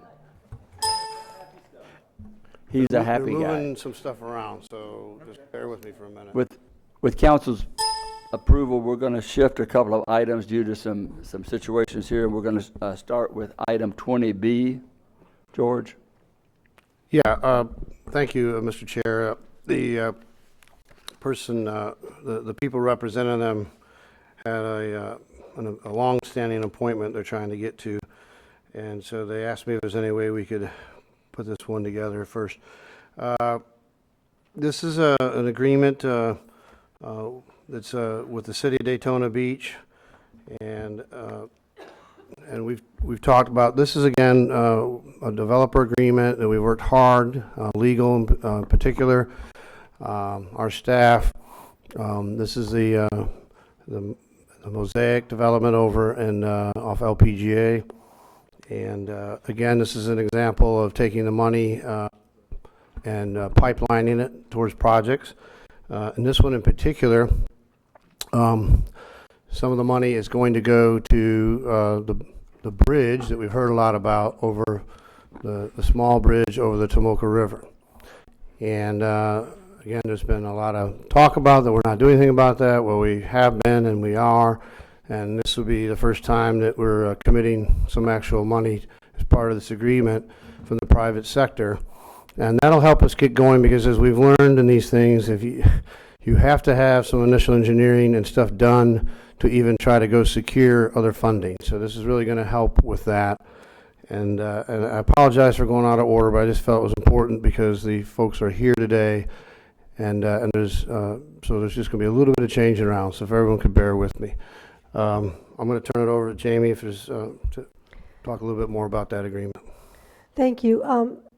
When we were going through the impact fee process, you all learned probably more than you ever wanted to know about prop share and how we calculate prop share and how we analyze the area in which the development is causing the traffic impacts. And this is a prop share agreement. We do prop shares three ways. We either allow the developer to construct the improvements, they can pay by phase, and as the phases come in, they can pay the amount necessarily for that one phase of the development, or they can pay the whole thing up front. We've seen this once before with NADG Town Center paid everything up front. The fact that the developer here agreed to pay their entire prop share up front so we can program the money is, as George said, a real benefit to us, because it allows us to program that money for the engineering and design for the widening between Timber Creek and Tomoka Farms Road. We know that area is bottlenecked because of the bridge, so this will allow us to do the engineering, design, and environmental and get that started. Once we get that started, then we'll make us eligible for state and federal grants. So we appreciate the developer coming to the table and agreeing to pay this amount up front. They have executed the agreement. It will be heard by the city of Daytona Beach tomorrow night. So your vote today will be contingent upon the city approving it, because the city is actually the one that determines concurrency. And so they have to be a part of this agreement. So we recommend approval of this agreement. Okay. You're the only one that's going to speak to this to start with. Okay. Yes, unless Ms. Post. So although it's a long and arduous process to do any kind of building, and I am especially aware that the LPGA corridor has a lot of impending building that needs to be done, and things that need to be done along there, all the way from, well, at least from Williamson to 92. There are several projects that need to be done over the course of the next 20 years. So, and as a matter of fact, last night I was at another homeowners association meeting regarding this exact thing, and in explaining that, it's very important for the public to understand that funding needs to be acquired before we can do the engineering and design. And this now provides us with the funding for the Tomoka River Bridge. There has been a lot of information out in the public that no one is doing anything about the Tomoka River Bridge. It's never going to happen, but this is in fact the process moving, and it has to happen, and it will happen. So I move approval of the attached transportation improvements cost allocation agreement with the City of Daytona Beach and the owner. Is it B Bravo 2? Volusia Holdings, LLC, and of the attached budget resolution appropriating funds to be received by the county over the term of the agreement. Is there a second? Any discussion? Ms. Dennys? Thank you, Mr. Chair. Mr. Rechtenwald, while we have the design and engineering, I know that this is just the beginning of the process, and with any transportation or building process, we're looking at 5 to 7 years at a minimum. So I don't want any false hope out there that this is going to expedite. This is a good springboard. Right. It's a great start to get the project moving that was desperately needed, but we're still in the pipeline because you have everything from right-of-way to easements to everything else along the line. So we're still looking at a good 5 years, are we not? I would say yes. And unless something, were to drastically change with the Department of Transportation or something, who are going to still, remember, this is going to tie directly on to that interchange, and they have their work as well, and it'll have to be coordinated. Excuse me. So, I think 5 years is I would say let's start with that. But the key thing, like I said, is it takes several years to acquire also the funding. Right. And we know that it's hard to get funding if you don't have designs and studies and stuff that are out of the way. So that's what made I think this is great work by everybody, staff, and really work together with the developer and put together something that's meaningful going forward. And again, this is I think a good day to get that started. And I think, David, did you want to add anything? Chairman, Commissioners, David Haas, ICI Homes, 2379 Belleville Road. I just wanted to take a second and say thank you to George Rechtenwald for helping, Clay Irvin, John Cheney, and Jamie Seaman. Your staff worked extra hours and on the weekends and at nights to put this agreement together, and just want to say thank you. It was a very nice collaborative effort. We'll be at the City of Daytona tomorrow. We have a recommendation of approval from their staff report as well. So just thank you all, and we're very excited to participate. Thank you. Thank you, David.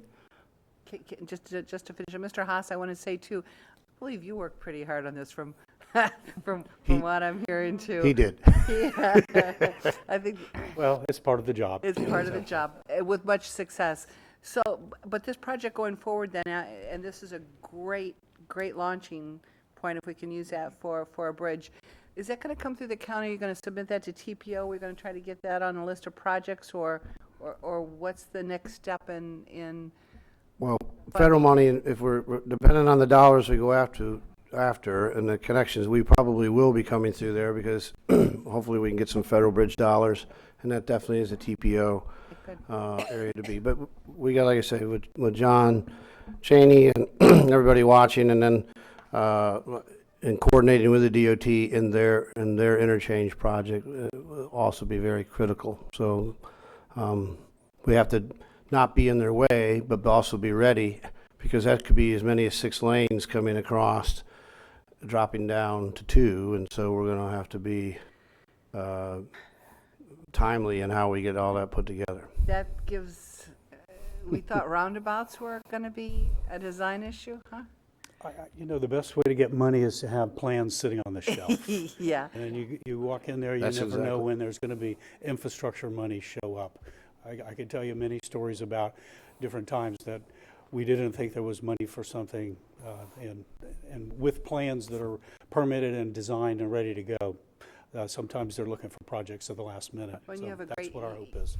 sometimes when they close out the fiscal year end, you know how those requests come, we're seeing that now, okay, we've got this and set aside in the long-range transportation plan, so. And we're going to be committed to helping to secure the funding at all levels. I expect you to. Yes, we will.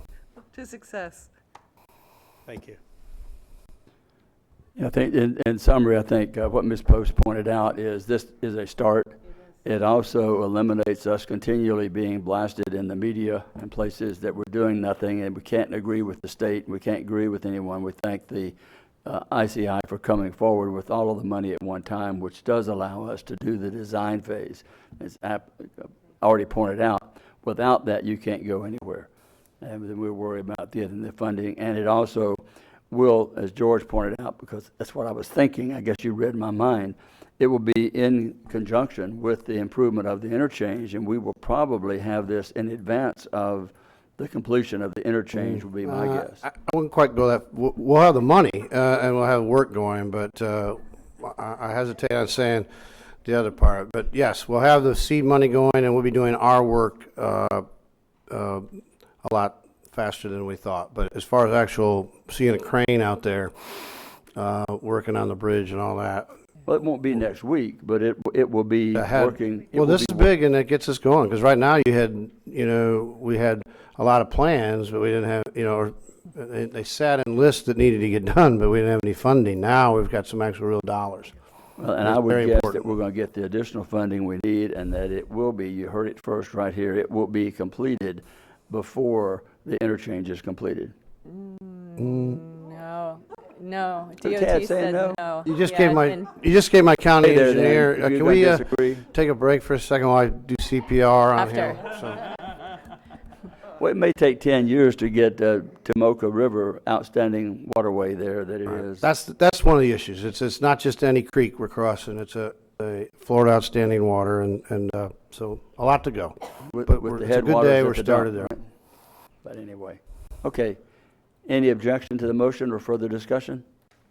Hearing none, the motion passes unanimously. I still may stick to my bet. At this time, item 19, Ed.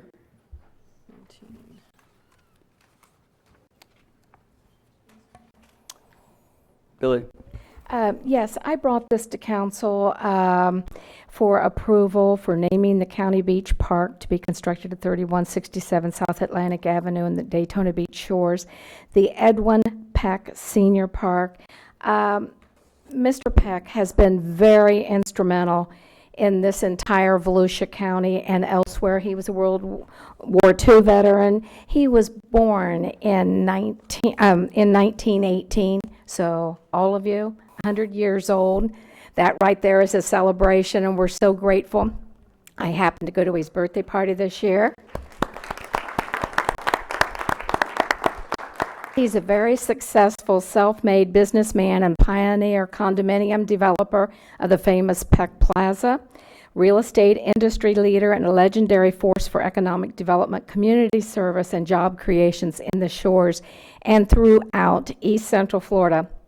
He and his wife, Hilda, have given so much to the community, and the contributions to the quality of life in Central Florida region cannot be overstated, and he is highly respected for his devotion to the family, community, and the construction and real estate industry.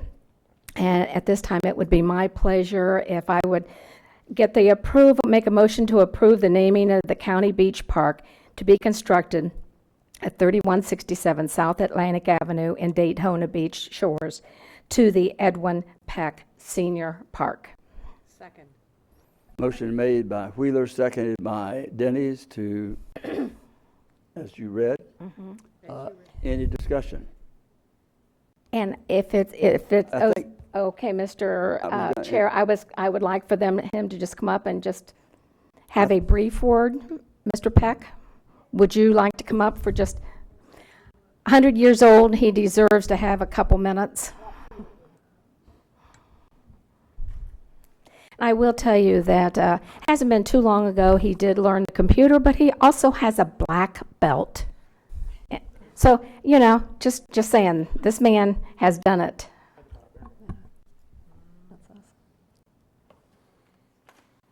Mr. Peck. Folks, I'm in love. I love Florida. I love Volusia County. I love Daytona Beach. I love Daytona Beach shores. And in view of what you've just done, I love each and every one of you.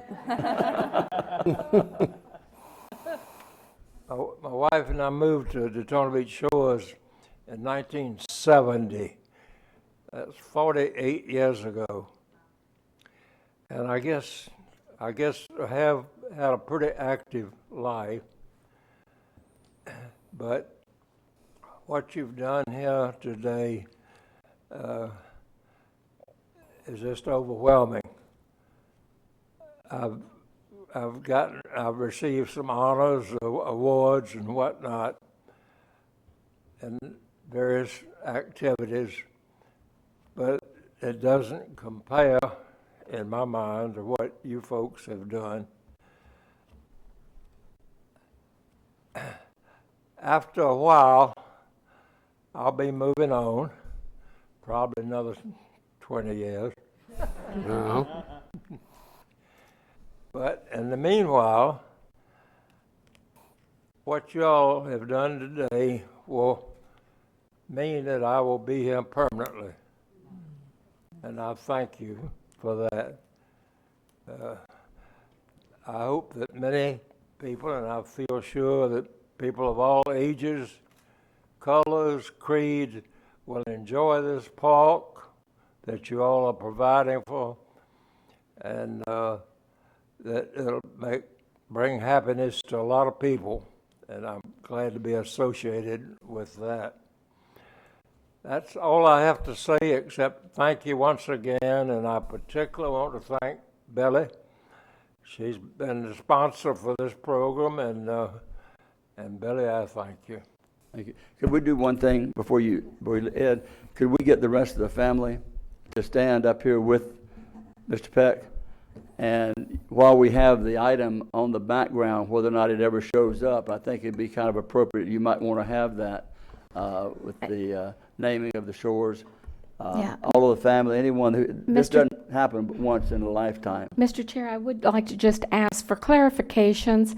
Do you want his middle initial in that? Or just Edwin Peck Sr.? J? Is it? W, sorry. So I guess I need to, Up front. Now, is she family as well? Yeah. Well, if you're family, you can't be taking the picture. oh, honey, you need, She needs to be in there too, doesn't she? Yes, she does. Well, would you tell her? I can't listen. She's not listening to me. Here, we'll take a picture. There you go. Where's that police officer? We'll take your picture. We'll get your picture up here and. Yeah, there you go. Thank you. Awesome. Thank you. Thank you. In 20 years, we'll have another park for you. Yes. Miss,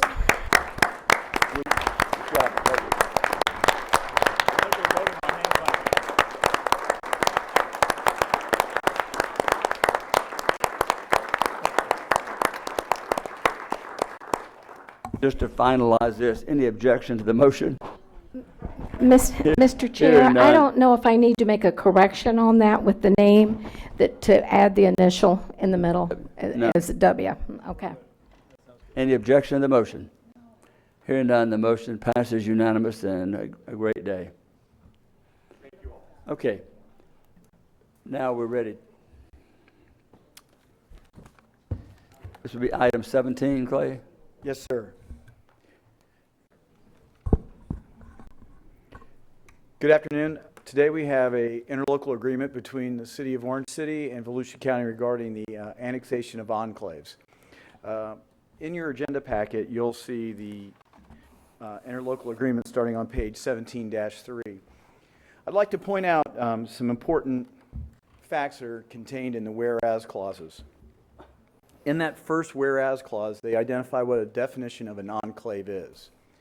This is very important because what has happened is cities and counties have created enclaves where you have unincorporated Volusia County surrounded by a municipality. This creates a problem in delivery of services and creates confusion, especially when you really do need it the most time during an emergency, because you're not necessarily certain what public safety responders are necessary to be there.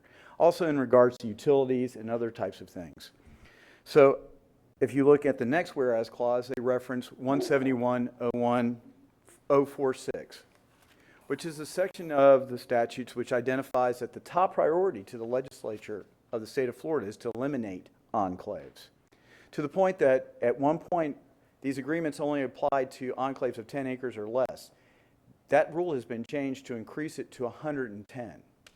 So what we're facing today is a request where Orange City came to Volusia County and said, listen, we've done this in the past. We've worked out similar agreements in 2001. We've done similar agreements in 2008. We've worked out all the utilities issues.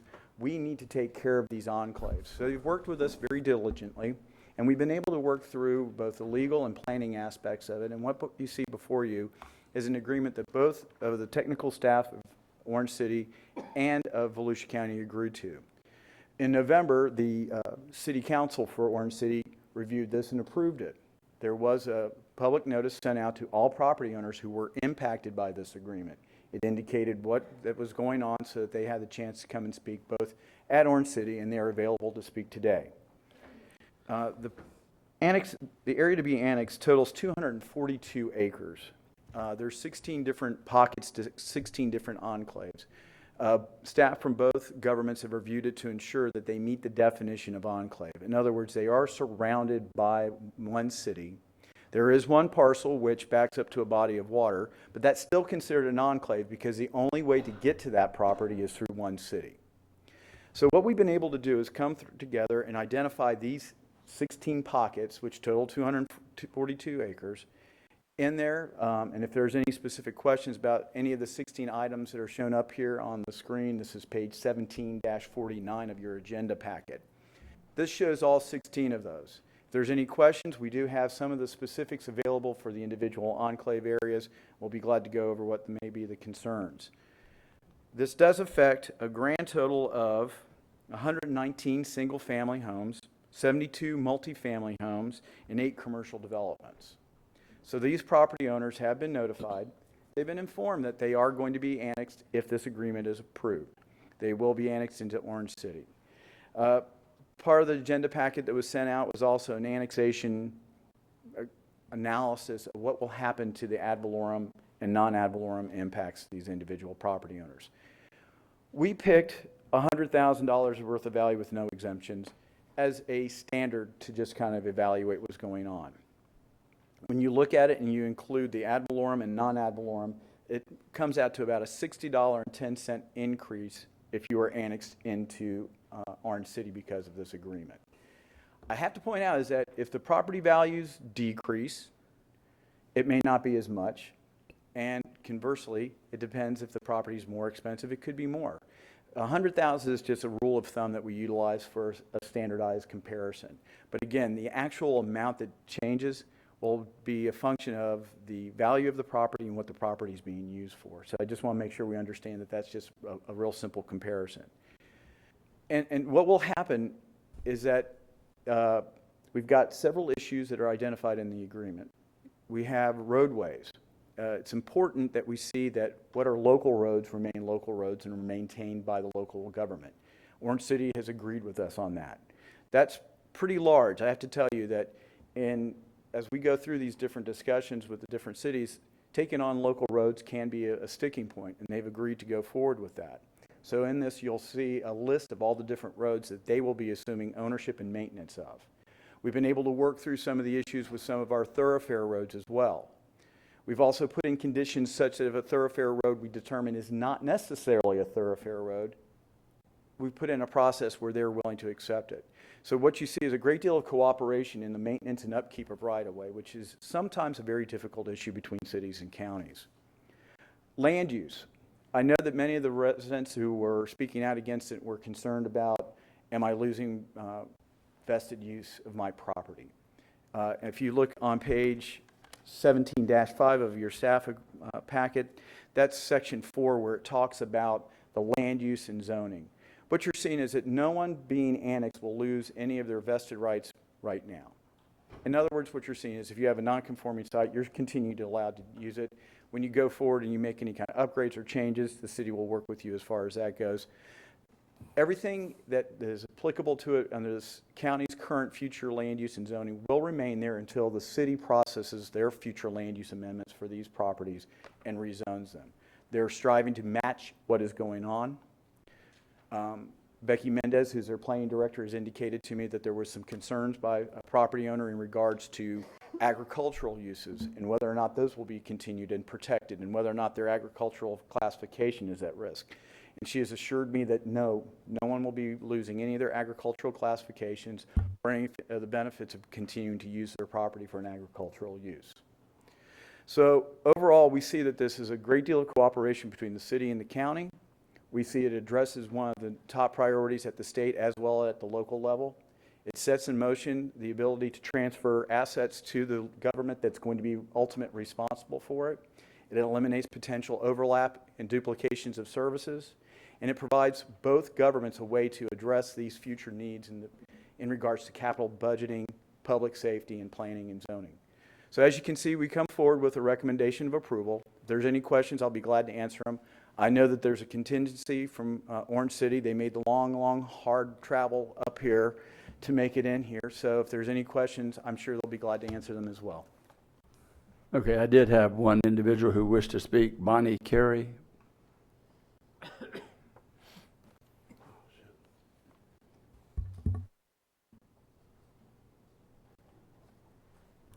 Hi, my name is Bonnie Carey, and I live at 660 Bonnie Lane in Orange City.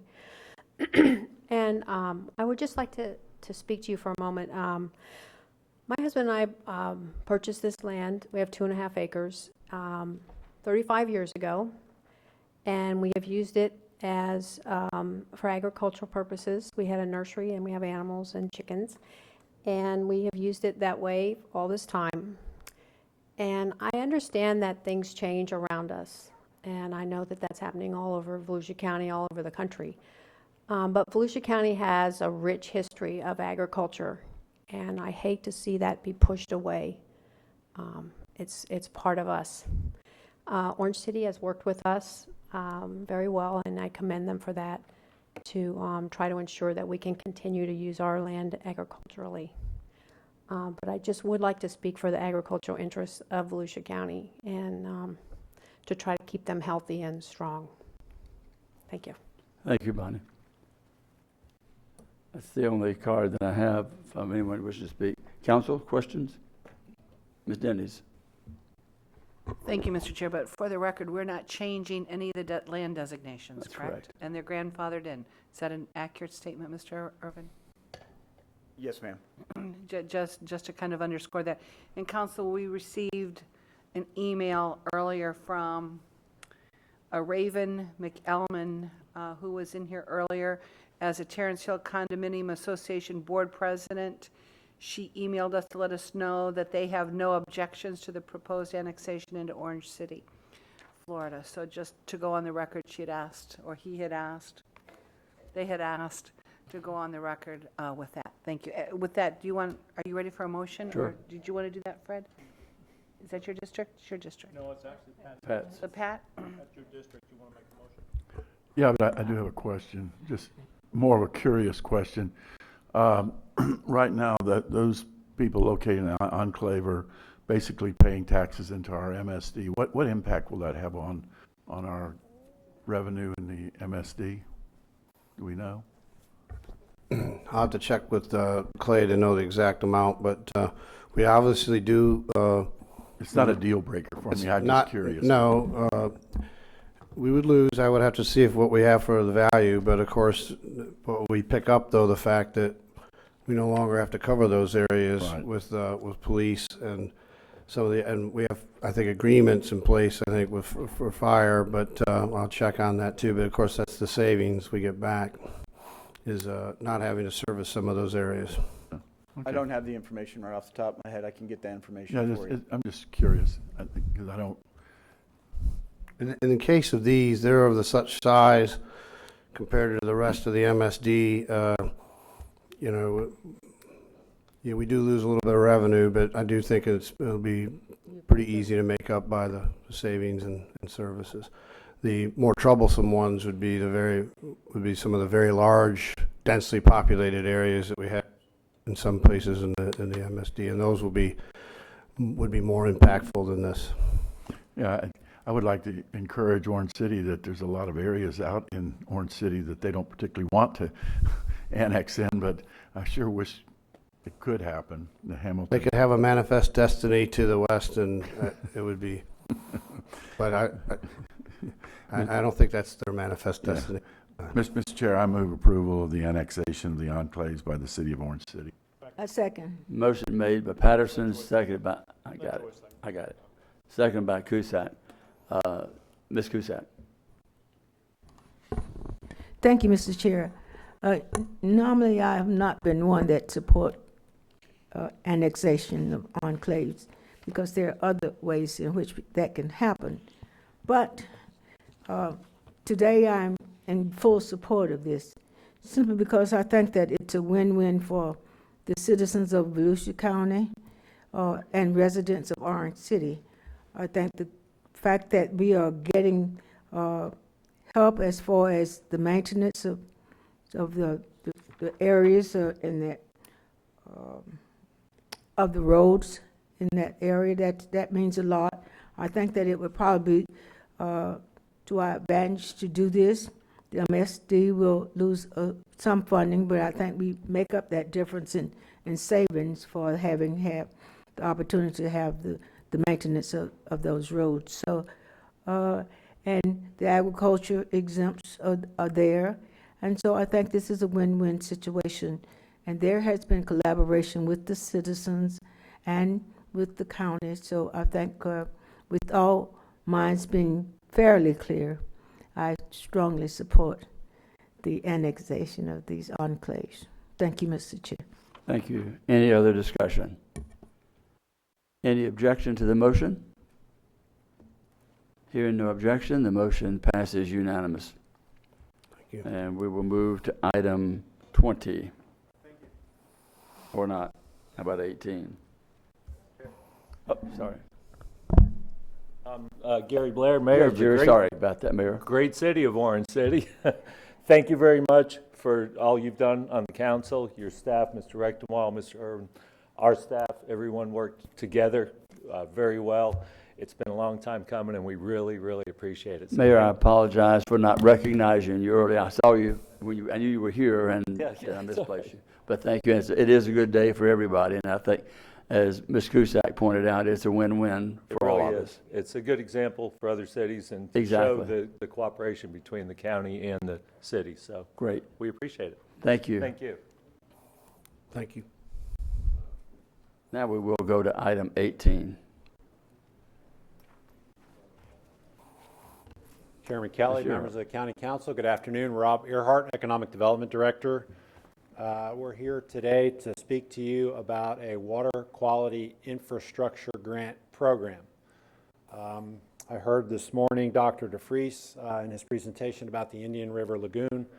Their vision statement includes a healthy ecosystem, healthy communities, and a healthy economy. And so I just lucky to come to you with this item today from that perspective and that spirit. We offer you for your consideration this program.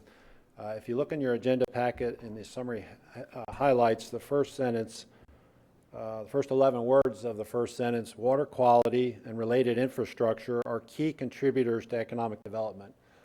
Just a personal story, I was asked to become the Economic Development Manager in May of 2012. Shortly thereafter, I was here at a council meeting one day, and I heard then Councilwoman Pat Northey talking about a number of issues, and in the context of that, made the statement that water is an economic development issue.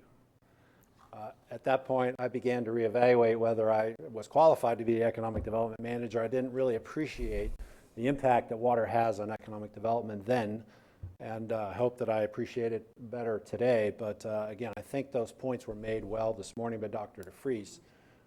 and looking forward, and that's really what this program is an opportunity to try to look forward to economic development project activity, be it related to an existing business, an expansion of existing business, or recruitment of a new business generally, but in this program's context, specifically in those environmentally sensitive areas that we refer to as spring sheds or coastal estuaries. So typically the northwest and the southeast part of our county. But having said that, we want to be judicious in how we propose to you this program, and so we have offered an additional qualifier, and that is also shown in your agenda packet and references an existing Florida statute. So this is not something that we made up in our office. And by the way, I would take this moment to acknowledge Virgil Kimball, business specialist in our office. He is the author of this program. He's put a lot of hard work into this, and we think it has a lot of potential for application going forward. But that Florida statute is 288.1045 for qualified defense contractors and spaceflight businesses. Those are exactly the types of firms that we want to prosper here going forward as part of diversifying our economy. They typically come with very high annual average wages. So it's the combination of the relationship between infrastructure, water infrastructure, and economic development, this environmental sensitivity in these spring sheds and coastal estuaries, and these types of businesses specifically under an existing state statute that we put this forward program. We believe it's a common sense approach. We hope you'll agree, and we recommend approval. Thank you, Rob. Any questions of Ms. Denny's? Mr. Earhart, timing is everything, is it not? Pays to be lucky, Ms. Denny's. I don't think this is luck, my friend. This is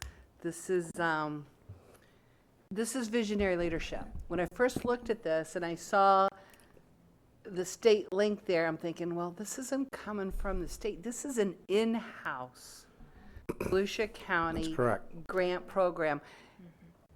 And tongue-in-cheek, yesterday we asked a legislature representative Fedorov, good to see you, good afternoon.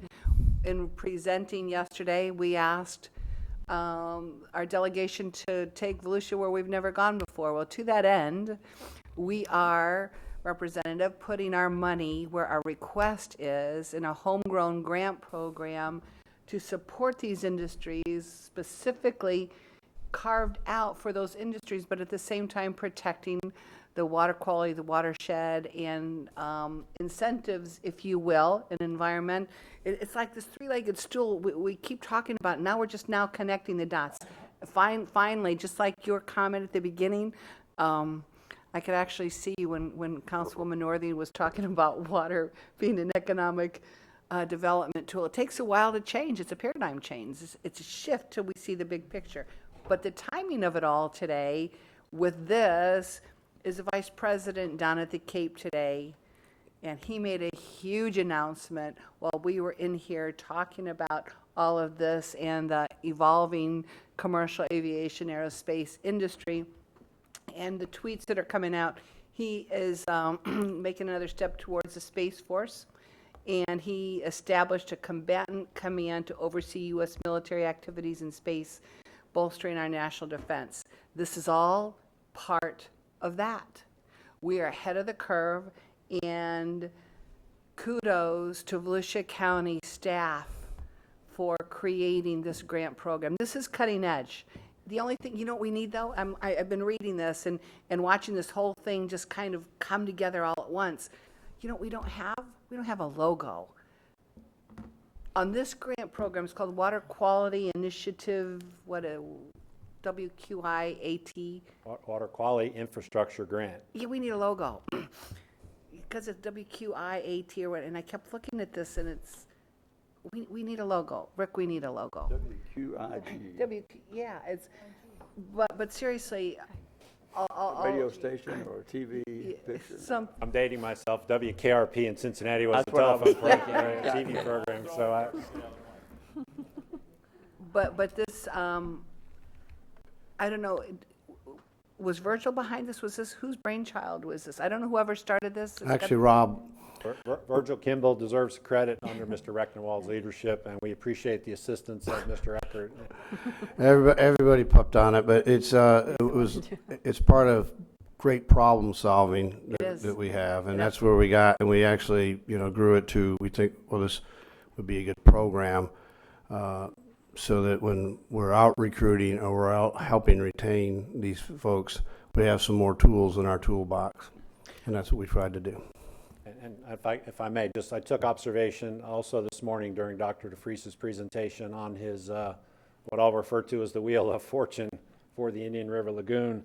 There was a section there that was referred to as One Voice, and in the next layer out, it made reference to communication, collaboration, and coordination. So I submit to you that's what this is. It's an example of what we believe has brought us to this point in economic development, and will continue to carry us forward in a positive way.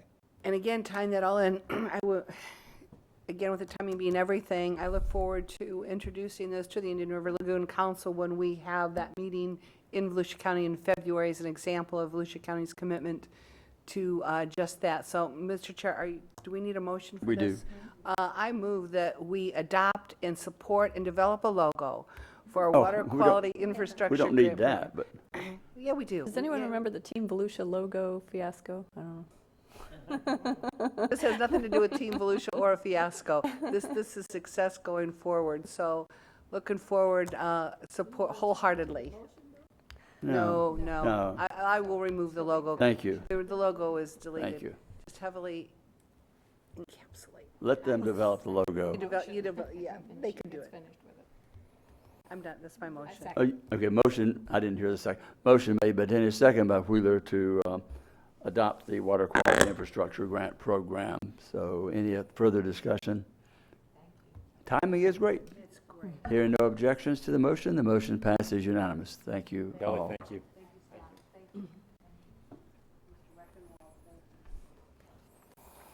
And we'll move to item 20. Quarterback. Right? Jessica?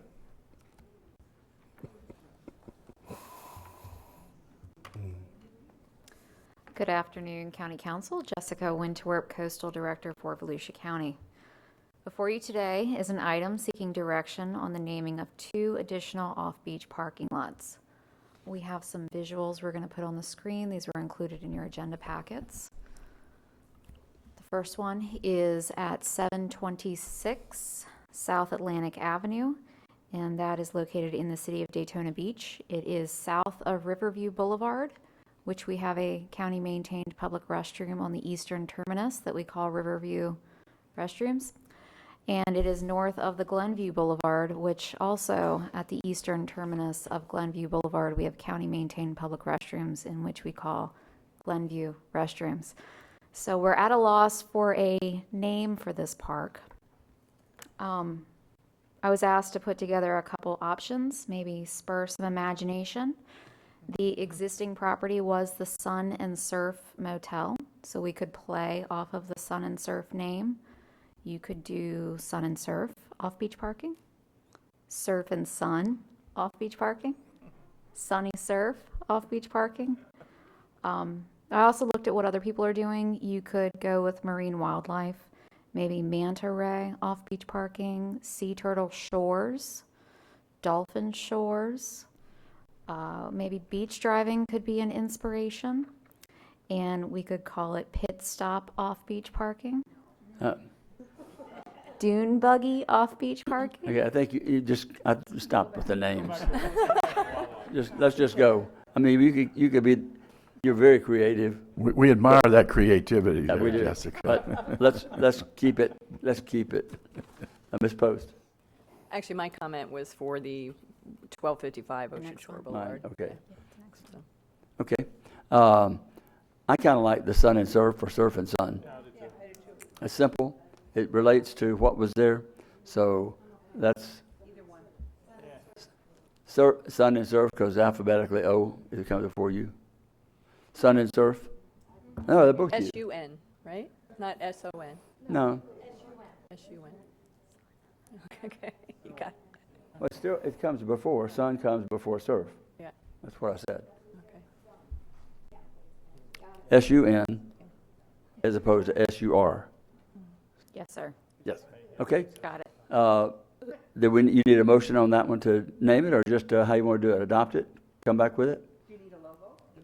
No. I Okay. think it would be good come to on. go ahead and make a, yes, to go ahead and make a motion and vote on it, then we Okay. know what we're working with. Who and- made the motion? I'll make a motion that we would name the area at 726 South Atlantica Avenue to Sunsford. Yes. Motion made by Wheeler, second by Cusack. Any further discussion? No. I won't amend the motion, I'll be quiet. No, Okay. I'm teasing. Motion's made and seconded, no further discussion. The motion, any objection to the motion? Hearing no objection, the motion passes. Now we'll move to the item at 12:55. Correct. 1255 Ocean Shore Boulevard. That's the next picture coming up here.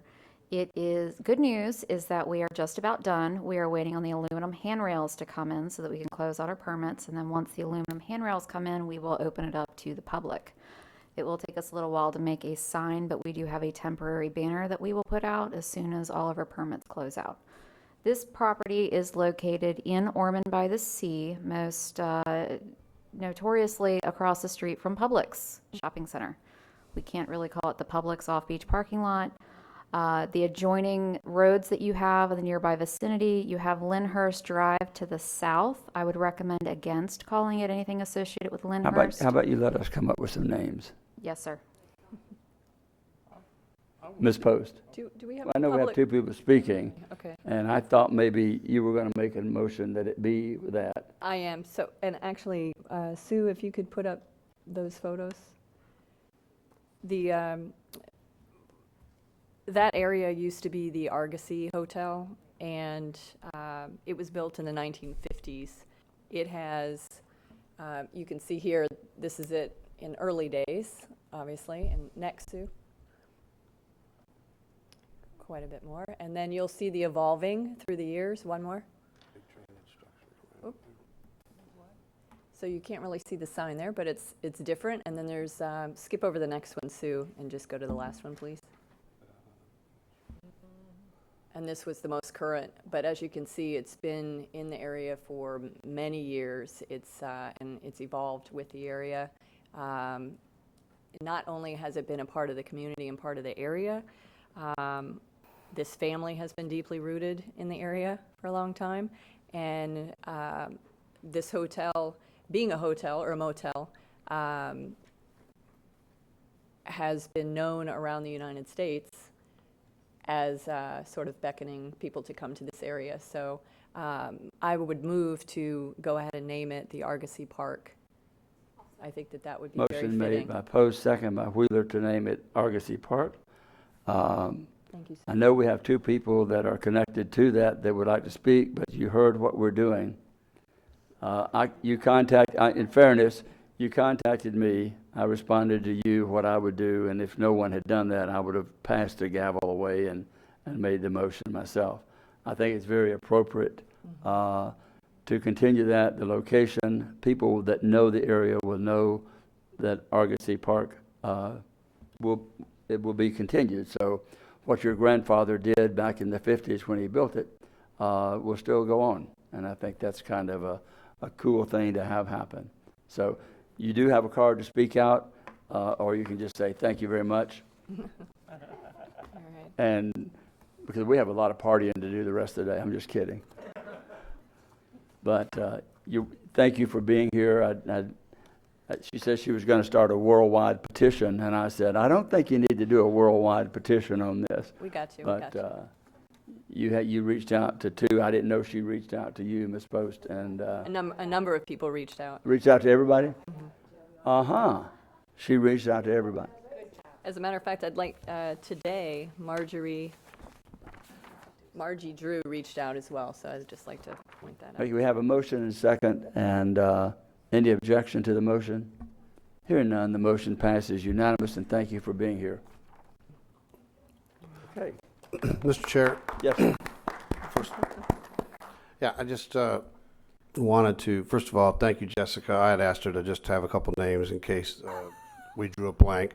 And, but also kind of, and I'm glad we did what we did because I'm glad they were able to reach out and talk to you, so that's good.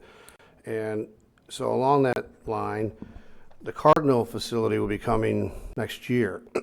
And so just, I've heard some talk in the community, and you guys, we got lots of time, so nothing, but just to be thinking about. The Nathan F. Cobb shipwreck happens to be offshore near that Cardinal facility, and there's been some talk about that. But again, we got plenty of time, but I thought it's nice to let people know we're needing names so that people can contact and talk to you. So, but that's just something that, and we could look at some historical markers. In fact, Jessica had brought that up about the Cobb, but also if so desire, maybe we can look at a little history on like the Argosy and some of these other things around there. Very interesting photos and things. And we could put in the budget maybe to have some informative historical plaques or something somewhere on the property. Exactly. Okay. And I would say, let's just go ahead and name it the Nathan Cobb Park and be done with it. I'm just kidding. Oh, you say no? I'm only joking. I can't make a motion. But anyway, huh?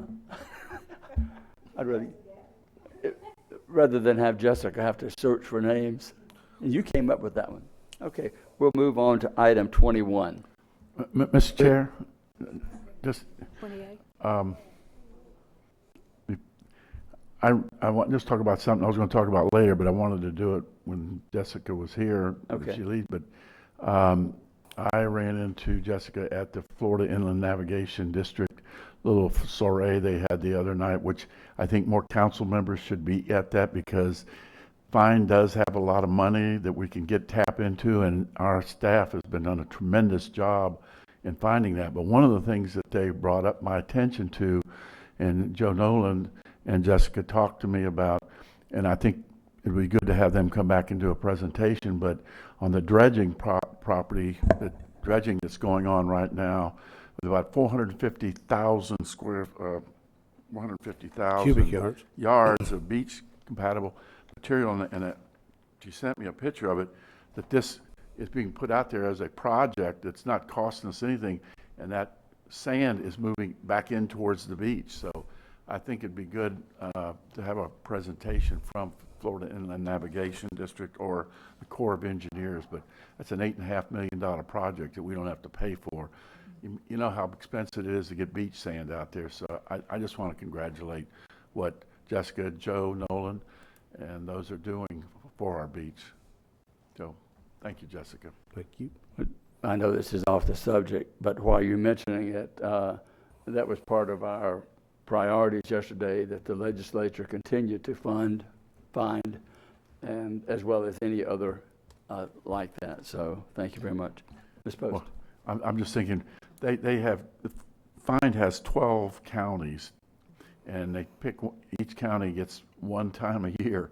So you need to take advantage of that, or go maybe up to Flagler County or down into Brevard, because as it is, they have a lot of money. It's a small little amount on your tax bill, but when you add it up with 12 counties, it's like Miami gets about $6 million a year of that money. So we really need to tap into that for our projects. So, thank you. Okay, if my record is correct, we will now move to item 21, unless I've... 20A. 20A. If my math was not correct. My it's in red. Well, we've been messing with you. It's our fault. Okay, we'll go to item 20A. Sorry about that. This is another one that I think Jamie can best describe, but this is another development agreement, prop share, again, where monies will be going into that sensitive area of Williamson and LPGA. I'll turn it over to her, but this is a very similar, structured maybe a little bit differently, but it's the same idea of prop share and working with a developer. Thank you. You all mentioned in the previous prop share agreement the interchange that's going to be going in, and it will be a 6-lane interchange over I-95. Divergent diamond has been used, double cross has been used, but it is a new form of a overpass interchange that is supposed to make traffic move better. To prepare for that, we have to have the turn lanes that will make the traffic move. And in working with Buc-ee's, which is the development that will be on the northeast corner of I-95 and LPGA, the developer will be putting in some improvements for county roadways. Specifically, it's on 20A-4 of your agenda item, B, little I, little two I's, little three I's. They're going to widen LPGA Boulevard, that segment that extends from the southbound ramp of I-95 to the northbound ramp of I-95 from 4 lanes to 6 lanes. They're going to widen LPGA, the segment that extends from the northbound ramp of I-95 to Outlet Technology from 4 to 6. And they're going to widen LPGA Boulevard, that segment of which extends from Outlet Technology Boulevard to Williamson Boulevard from 4 to 6 lanes. That widening, we have the right-of-way. They will be constructing it concurrent with their development so that the lanes will be in place, and we will be prepared on the east side of I-95 for that interchange to go in. They have additional concurrency requirements that they have to meet with the city. Again, this is an agreement that the city will hear tomorrow night at their meeting, so your approval will be contingent upon the city's approval tomorrow night. The staff has worked very well with this developer on this one, and we appreciate their coming to the table and agreeing to construct this widening so that we can be prepared for the interchange, and staff recommends approval. Okay. You in your second statement, you said something about LPGA extending south. I misheard it. Were you talking about the other? I don't think, maybe. I was talking about extending widening LPGA to the southbound and northbound I-95 ramps. Ramps. Right, okay. So the reference I was making to was to the I-95 ramps. Okay. And I think it's important to point out because, again,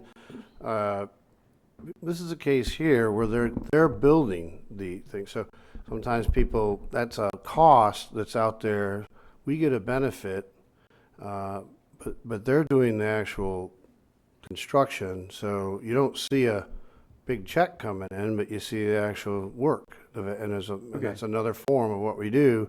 That again, I just want noted that where we do work with these developers all the time in public-private partnerships like this. So this is another good example. Mr. Merrill, we can't let George do all your work for you, can we? Sure we could.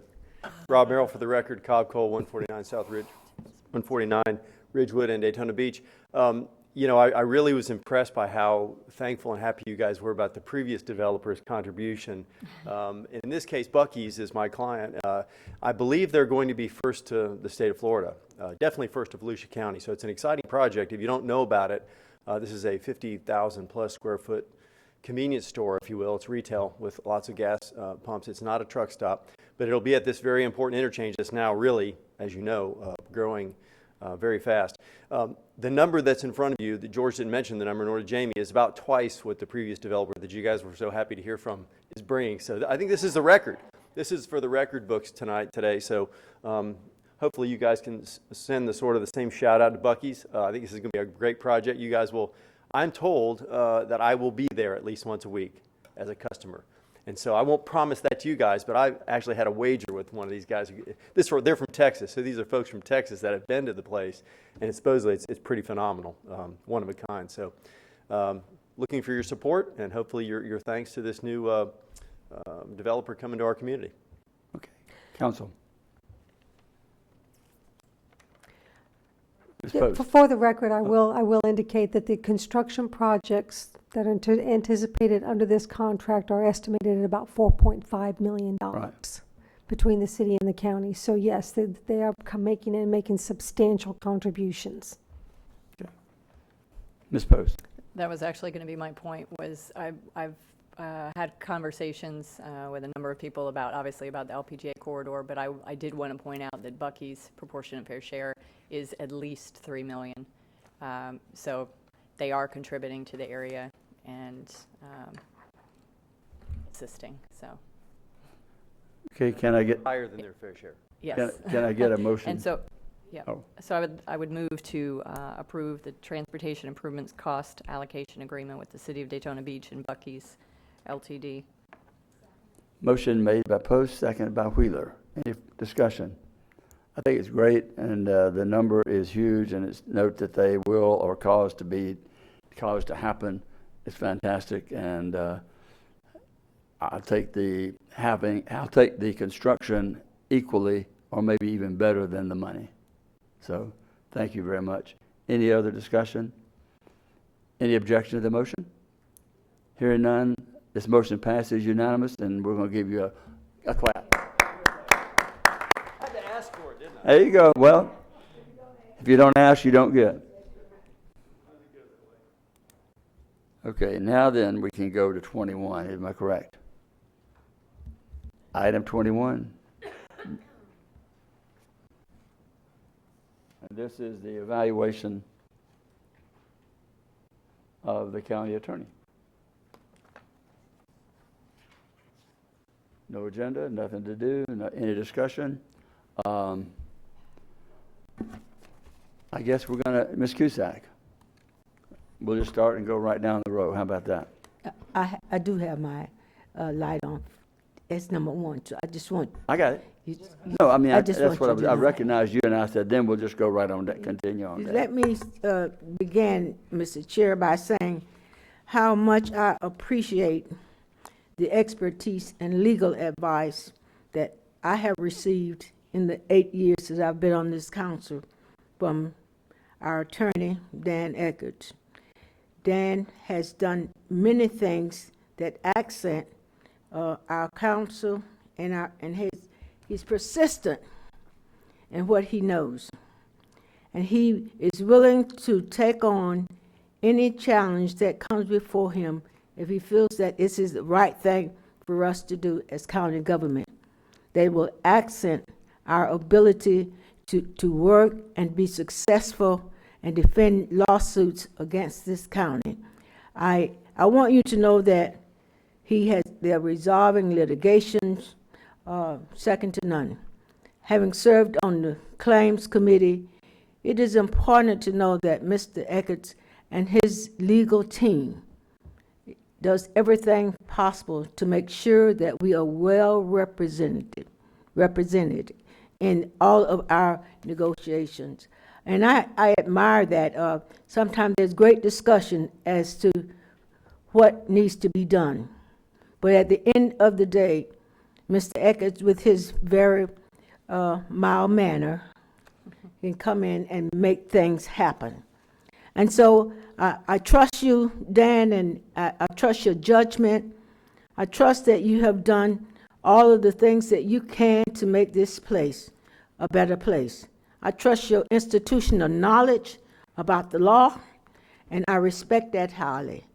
Based on my tenure here and prior to coming here, you have been right there as it relates to our elections and our election laws to make sure that they're implemented. When I served on the canvassing board, you were right there to make sure that everything was done properly and legally, so that anytime we had any challenges, I would stand up to Mr. Eckert's information and what he has given us. It will stand up anywhere. And when he speaks, I listen, because he knows the law. And I respect you, Dan, and I wish you well as you continue on your journey here in county government. Your institutional knowledge is second to none. And I am so honored to have, and you're trustworthy. I've found you to be a man that you can trust. And I don't take that lightly. And I want you to know that wherever you go and whatever you do, that I will miss your conversations and your institutional knowledge about the law. I wish you well, and I would recommend that he received the salary increase that we have provided to our county employees. That would be my recommendation at this point. That is a motion. Motion made to extend the raise to the county attorney that the current employees are receiving, and seconded by Ms. Denny's. Any further discussion? Any comments? Any objection to the motion? Hearing none, the motion passes unanimous. I would like to comment after the motion, though. I think you summed it all up, Ms. Cusack. I don't think it could be summed up any better. He's trustworthy. His ethical standards are unblemished. His institutional knowledge is what continues to amaze me, having worked with the attorney in Ormond Beach for about 14 years very closely, and worked with other attorneys that can give you information. On his time off during his lunch hour, watching him watch a court proceeding of the Supreme Court or a review of it. The time he took with me, both of us, on Father's Day to work through the issue we had in June with Mr.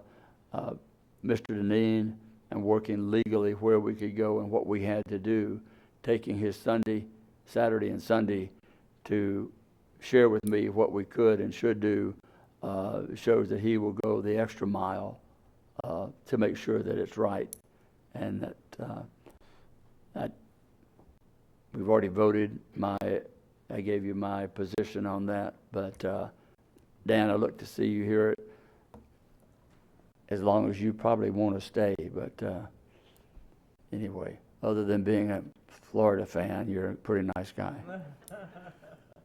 But that's just between you and I. Ms. Post.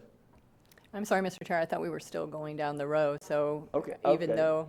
We can. So I had assumed that, that's why I pushed. Ms. Wheeler. Okay, I'm going to be a little bit more brief. Unlike Dan, who sometimes is not brief. No, I'm sorry. And she says, when he speaks, I listen. Well, most of the time when he speaks, I try to understand. And everybody knows my joke. When he starts to talk, I get out my phone and I apply the Dan app, which translates his conversation to English. There have been so many issues that from the maintaining the beach access and being on top of that, to the new health care at the jail, to I can't even begin to tell you how many, but I can tell you during the canvassing committee, and he was the attorney, and this man can recite the law. He knows it. He can recite it every single time, and he's right on. And what is so good is I am out in the community a lot, as we all are, and I am involved with a lot of businesses. And the attorneys, the city attorneys, the business attorneys that speak so highly of him and his expertise, always honorable. And if there's one thing I can say, is I trust you, Dan. I know that you're not going to bend the rules. You won't let us bend the rules. You will flat come down on us. And, you know, we're not always knowing what way to turn, but you will always give us the right advice. And that, I really appreciate that, because I know sometimes I don't know what I'm talking about, but you will absolutely send me the message, but you will let us know, this is the rule, this is why, here it is where you can find it, and it's there. He can recite it, he's like a daggum encyclopedia. But I thank you for that. I thank you for the confidence that I have, knowing that you're going to give me the honest answers, and I trust you for that. And I thank you very much. It's been an honor for 2 years working with you, and I look forward to as many years as you can deal with. Thank you, Dan. Okay. I apologize for going out of order, so. You're the chair. Okay, I'm sorry. Okay, thank you. You're the Ms. chair. Denny's. So, council, there's only been a couple times, probably count them on one hand, where Mr. Eckert has come to me in my office and said, we need to talk. And sat down and closed the door. I'm like, this is going to either be really, really good, or this is going to be really, really bad. There's no line in between when you get to that stage. And I have to say, to date, it's been very, very good. At least it's not me on the sharp end of the point on those particular issues. But Mr. Eckert, I have apologized to you in our one-on-one recently with staff. And I'm going to do it one more time, and it's got 3 letters, DJJ, Department of Juvenile Justice. I know, I'm just saying, Councilwoman Cusack, for those of you that don't remember, we filed a lawsuit against the state because we had overpaid on we were overbilled in Department of Juvenile Justice, and the state agreed with us that we overpaid because they overbilled us, and to the tune of about $13 million in a rounding error, Mr. Eckert. And so we said, okay, we'd like our money back, and they said no. Literally said no. So we dug our heels in pretty well, and we were the last holdout before that legislative session. Remember, Councilman Patterson, they pulled Latvilla off the Senate floor for that conference. Remember that conference call with our lobbyists? I remember. That's not our lobbyist anymore, I'm just saying. Yeah. So they called him off the Senate floor to get us to rescind our vote, or not rescind our vote, but join the rest of the counties and pull our lawsuit back so that don't worry, we'll make it up in appropriations in next year. Well, we know what happened that next Senate year. We know what happened to the appropriations, unfortunately. And so we did. We took one for the team. We fell on our sword for the rest of the state, withdrew from that lawsuit. The lawsuit was settled 2 weeks ago, Mr. Eckert, in favor of the 2 counties that held tight. They got all their money back from the state. The court ruled on their favor. I can't tell you, out of my tenure in this council, Mr. Eckert, if I could reverse anything, that would have been the one I should not have backed down, and we'll never do it again. We'll never do it again. Nope. Ever do that again. That's a but to that point is your instincts have been spot on with this county, even against your personal wishes. And there's conversations that I have had with him. I don't know about the rest of you, but sometimes, we've got things we want to go our way. And when the response is, well, Councilwoman, there's 6 other of you. I don't care. Mr. Eckert, what about this? He always has a big picture in mind. You do. You have Volusia County's best interest in mind, Mr. Eckert. And I thank you for that. I'm very confident in when push comes to shove, the big issues with Volusia County, you have won every single one of them. And I challenge anybody to put anything on the line that you have not. And I'm not talking the workman's comp, I'm not talking the tripping on a sidewalk issues or big issues, that's right. So it's an honor to work with you, and something that I have learned that I never knew before was the importance of the Oxford comma. When I think like you and see a coffee mug that's got an Oxford comma on there and think of Mr. Eckert, there is something wrong. When I'm starting to think like you in how I use my logic, that's a very strange thing. But thank you, Mr. Eckert. You have my full support and confidence moving this county forward. Thank you. Fred. Yes, sir. I guess I'll keep it brief because I just basically ditto everything that's been said down the line there. After coming on to the county from being a city commissioner, I was pretty much amazed at the scope. I mean, all the things that we do as compared to a city, and the expertise of the scope is found in Mr. Eckert and his department. And I have to agree too. Trust is a coin of the realm. When you can't trust somebody, you can't work with them. And as always, I've always felt I've been guided accurately, given accurate information, and I too give my full support. Thank you. Ms. Post.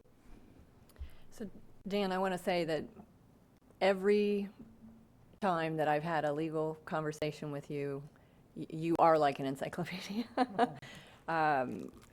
Your memory for case law, your memory for people, your memory for any of that just amazes me half that. It takes you a long time to get it out, but but your memory every time we have a conversation in regards to any of that just truly astounds me.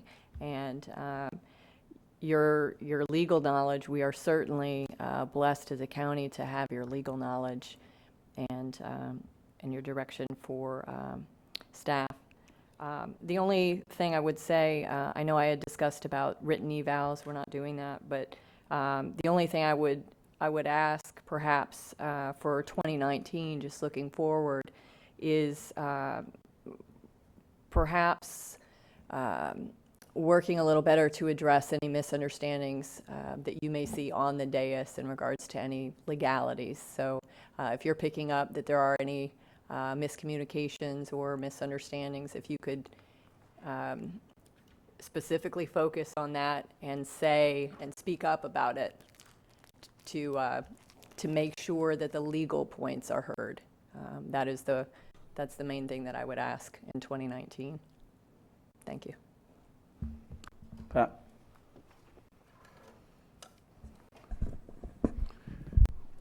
I don't need anything in 2019 for some reason. I've known Dan for many, many years, actually 20 years if you want to take from the time I first came on the county council back in 1995. And I served on the claims committee, and we had a lot of interesting cases, and the staff led us very well, and Dan's expertise was excellent. I've served on the canvassing board with Dan and been through some really interesting cases years ago, such as in the Beckstrom-Bogle lawsuit, and Dan was a real star in that one. And it was interesting. Judge Clayton, Jim Clayton, who was representing the county, came up to me after it was all over with, because he was, I guess, co-counsel in some way during that lawsuit, and made a comment to me that he'd never seen anybody with a work ethic that Dan Eckert had. And that was coming from somebody, that I respect, Jim Clayton. And I think you're excellent at delegating responsibilities. You have a great staff. You hire very well. You have some great people around you that I can come to and get advice on. It's been a tremendous opportunity for me for the last 10 years on the council, and then just 10 years during that time when I knew you and would bump into you, and we could talk about things. So I really appreciate everything you've done all those years. And you're not only my lawyer here, as you always said, I'm your lawyer, but you're also my friend. Thank you, Dan. Thank you very much. If I may, I thank you all for each of your comments and the constructive criticism. I look forward to continue to serving you. It's a great honor, and I am blessed with staff and friends in the legal department, and it's really the Corsair who do the work, and I hope we continue to maintain a standard of which you can be proud. Thank you. Thank you, Dan. With that, we will move to item 22, unless again I've messed up. Am I right? No, we're good. I didn't know we moved around 3 items, so I didn't have it marked off. So at this point in time, we will take a appointment to the Historic Preservation Board nomination. The chair for the West Side. The elector does not have to reside within the council member's district. I'm going to nominate James Zacharias to be appointed to the Historic Preservation Board. Any objections to that? Hearing none, then he will be appointed to serve on the Historic Preservation Board. And at that time, we will take a 5-minute break. Actually, we'll be back here at 3 o'clock. according to my record, that Joanne, Oh, open discussion? well, there again, I'm just going by, it says, after nominations and appointments, take a 5-minute break. So I can read it. I don't. Okay. If you want comments, we'll do some comments. Final comments, Yes. and then Yeah, then we'll, yeah. You're the chair. I'm just following, I'm just reading the book. I'm just reading what she told me to do. But, We make the rules. Man, me and Heather will be outnumbered. I mean, I'll be fine with doing closing comments if you want to do that first. So we're, okay.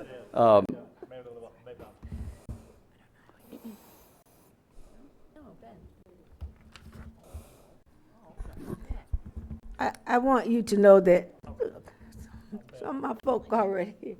There they are. They snuck in. Oh, yeah. Well, let's make these comments quickly. Well, one more thing. Thank you. Joni, I will allow you later, if you can, when we start that part. Representative Federhoff, are you here to recognize Ms. Cusack? Nope. Patterson. Patterson. I knew it was one or the other. I just thought I would start with the C's and go to the P's, but. Yeah, all right. Okay, so we'll do that at that time. I didn't want to think that I wasn't missing you. And Joni, we'll take that up as well. I have no one else from the public wishing to comment on public participation, so we will go to closing comments, and we'll start with staff. George? The only thing I'd just like to say is, as we close out the year, we've had a really good day again today, and we've accomplished a lot. I think that to put a big airport project like we did in place today, getting all the buses, and then, you know, the various items, the FEMA money coming in, I think it was a great, all the nuts and bolts stuff that we had to do, I think it was a great job today. I also just want to, as we go into the holidays, again, thank you for your generosity with the staff and having those extra days that were given. And I would like everyone to remember that we do have a lot of great staff that will be working through these holidays, 24/7 operations, and you know we've got people don't remember that there's the treatment plant operator who's out there, and the bridge tenders, and the guys who'll get called out and they will handle things, and then of course there's the regular public protection and fire and all of those folks that work 24/7 shifts. They'll continue on during these times. So I just ask that everyone remember that during the holidays, and thank you to the great staff we have here. And I'm excited about a lot of things we'll get going in January. So, Dan. Thank you, Mr. Chair. I may be jumping the gun a second, but I've had the privilege of working with and then for Councilmember Cusack and with Councilmember Patterson for quite a long time at this point. I'm honored to have worked with them and for them. They, again, maybe I'm anticipating some of what's going to have been said, but this county is lucky to have call forth such people into service. And I wish them each Godspeed. We've been well served. We'll be blessed if we're as well if we continue to be well served, and we can pray for that, and I know we will be.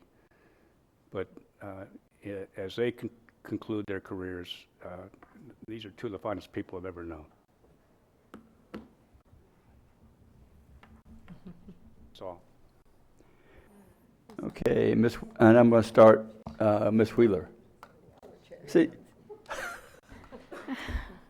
After that comment, I just, yeah. this is why I wanted this. This is so not right, huh? Huh? These are closing comments. These are the comments. Closing Okay. comments. Okay, so He was these are, supposed to wait. tell me Huh? you jumped the gun. We'll remember that next year. Are we talking about, Nope, okay, we're not going to go there? nope, Then I've got nothing to say. good. Ms. Denny's. That could be interpreted a lot of ways. Thank you, Mr. Chair. Just briefly, thank you, Councilman Patterson, for showing up at the FIND meeting. I would have been there, but I was in Fort Pierce representing Volusia County with the Indian River Lagoon Council, our all hands on deck meeting that Dr. DeFries was referencing earlier. So that is a really important, to the point that you got my attention, and I will find out when the next FIND meeting is and travel to make an appearance on behalf of Volusia, especially with the position of the NEP. Thank you for that. It would be good to have all the council It members would be. here. I absolutely agree, because they're a great funding source, they're a great funding partner, and it just helps to put a face to a name when we have to make those calls. One issue I'm going to bring back, staff, Mr. Irvin, you're still here. Is Jamie still here? I will forward some emails I'd like to bring back for discussion. I met with a constituent in reference to an issue that came up during public participation time, the last meeting on the Big Red Barn venue and event. I have met with the owners of the Big Red Barn venue, and they're making some a compelling case on definition of agritourism based on the Florida statute. And I think I would like to have this revisited, so I am going to forward their emails and comments and concerns on this particular venue, because I think, well, I don't think, I know, law is to be interpreted. We know that. Law is written and then it's interpreted. And I think the definite where we may have fallen short, and this is just my opinion, is on the definition of agritourism and the enforcement of agritourism on some venues that may be more restrictive than the state code has and the statutes have put in, even in our own ordinance of 2016. So there's a compelling case, and I'd like to, it's not for discussion now, but I will forward it and like to bring it back after the first of the year. I think they're making a very compelling case on their particular venue. And with that, I'm going to say Merry Christmas and wait Okay. to the rest of the events. Thank you. Dr. Lowry. Just one thing real briefly. I got an extension for the Enterprise Museum project, the Echo project, sometime back, and that time's run out. And they are getting work done, but it's volunteer, and I didn't know if it'd be appropriate if I could ask for another extension on that, maybe 3 months. That'd be okay? All right. I would like to ask for that because their time has run out, and I don't want there to be any conflict. Okay. So I'm making as a motion, I guess, to give them another 3 months extension. Is that how that works? When did their time run out? Is this an ECHO grant you're talking about? Echo grant, and they were supposed to be done sometime late summer, and we got a 3-month extension. If you all agree, you can agenda it. We need an we'll agenda. put Okay, it need back in agenda on agenda. that, okay, all right, okay. Got it. We'll All right. agenda it All on right. the 10th. Okay, other than that, I also wish you a Merry Christmas, Happy New Year. Okay, Ms. Thank Post. I just have two things. In speaking today about so much about the LPGA corridor, I have so many citizens and residents who keep reaching out about a lot of that miscommunication. So I've been talking with staff about this, and I will be holding a public meeting in January or probably early February for the public to discuss that entire LPGA corridor, to hopefully get rid of any misinformation or miscommunication out there. The other thing is, this is for staff. And probably maybe for Donna, but last April, I believe, of 2017, I brought up about the contract for the removal of the lead from the berm at Strickland Range. And in that discussion, it was said that we would bring it back when they renewed their contract, but I've researched and I can't find any renewal of that contract. So I want to get with you, and someone had recently asked me about that as well. Okay, we can look at about that. the follow-up, but we I'm may be coming unable up- to find it myself in researching anything online. We so. may be able to, it may be coming up. It may be just about ready to cycle back through to go out again. So we'll see. I know, I think it's 2019. Donna, do you remember the date? We'll have to look. Yeah, But it I should've- remember the topic, and we talked about. 1 year, but it was last April, it was April 2017. Well, But we'll- I think it I'd was like a to 2 or touch 3 year base. contract, if I recall, and so we'll look at that. Okay. And the last thing is, again, Mr. Rechtenwald, I would just like to thank you for recognizing all of the people who are working over the holidays. And just to tell everybody, Merry Christmas and Happy New Year. And I wish everyone the best in the new year. And we're going to have a really good new year, but we're going to miss you guys, so that's all. Mr. Patterson? I just have about 3 items here. I've got some board vacancies that I'll be, they're not full years, so we really need to make sure, starting out the Value Adjustment Board, it only needs to have 1, but it should be 2 council members there. And the Tourist Development Council needs to be taken care of.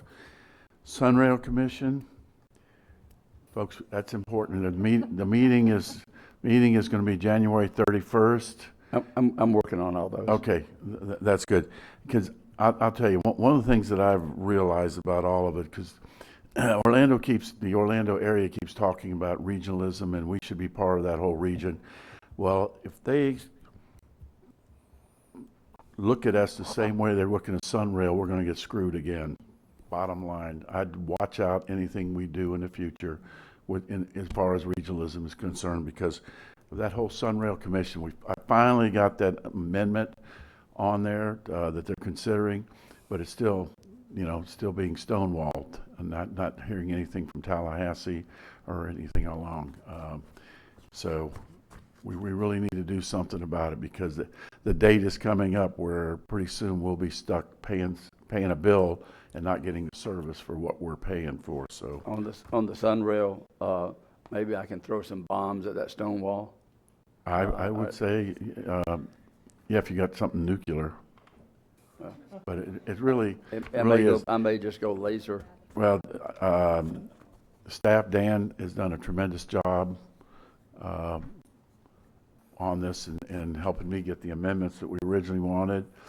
We had to come back and do something and really open it up a little bit more, but still nothing is really happening. And it's just, we've got to get some relief on it, because it could get very expensive for Volusia County. You've laid the groundwork for it, and I can go in and ask them what the heck, why isn't it getting done?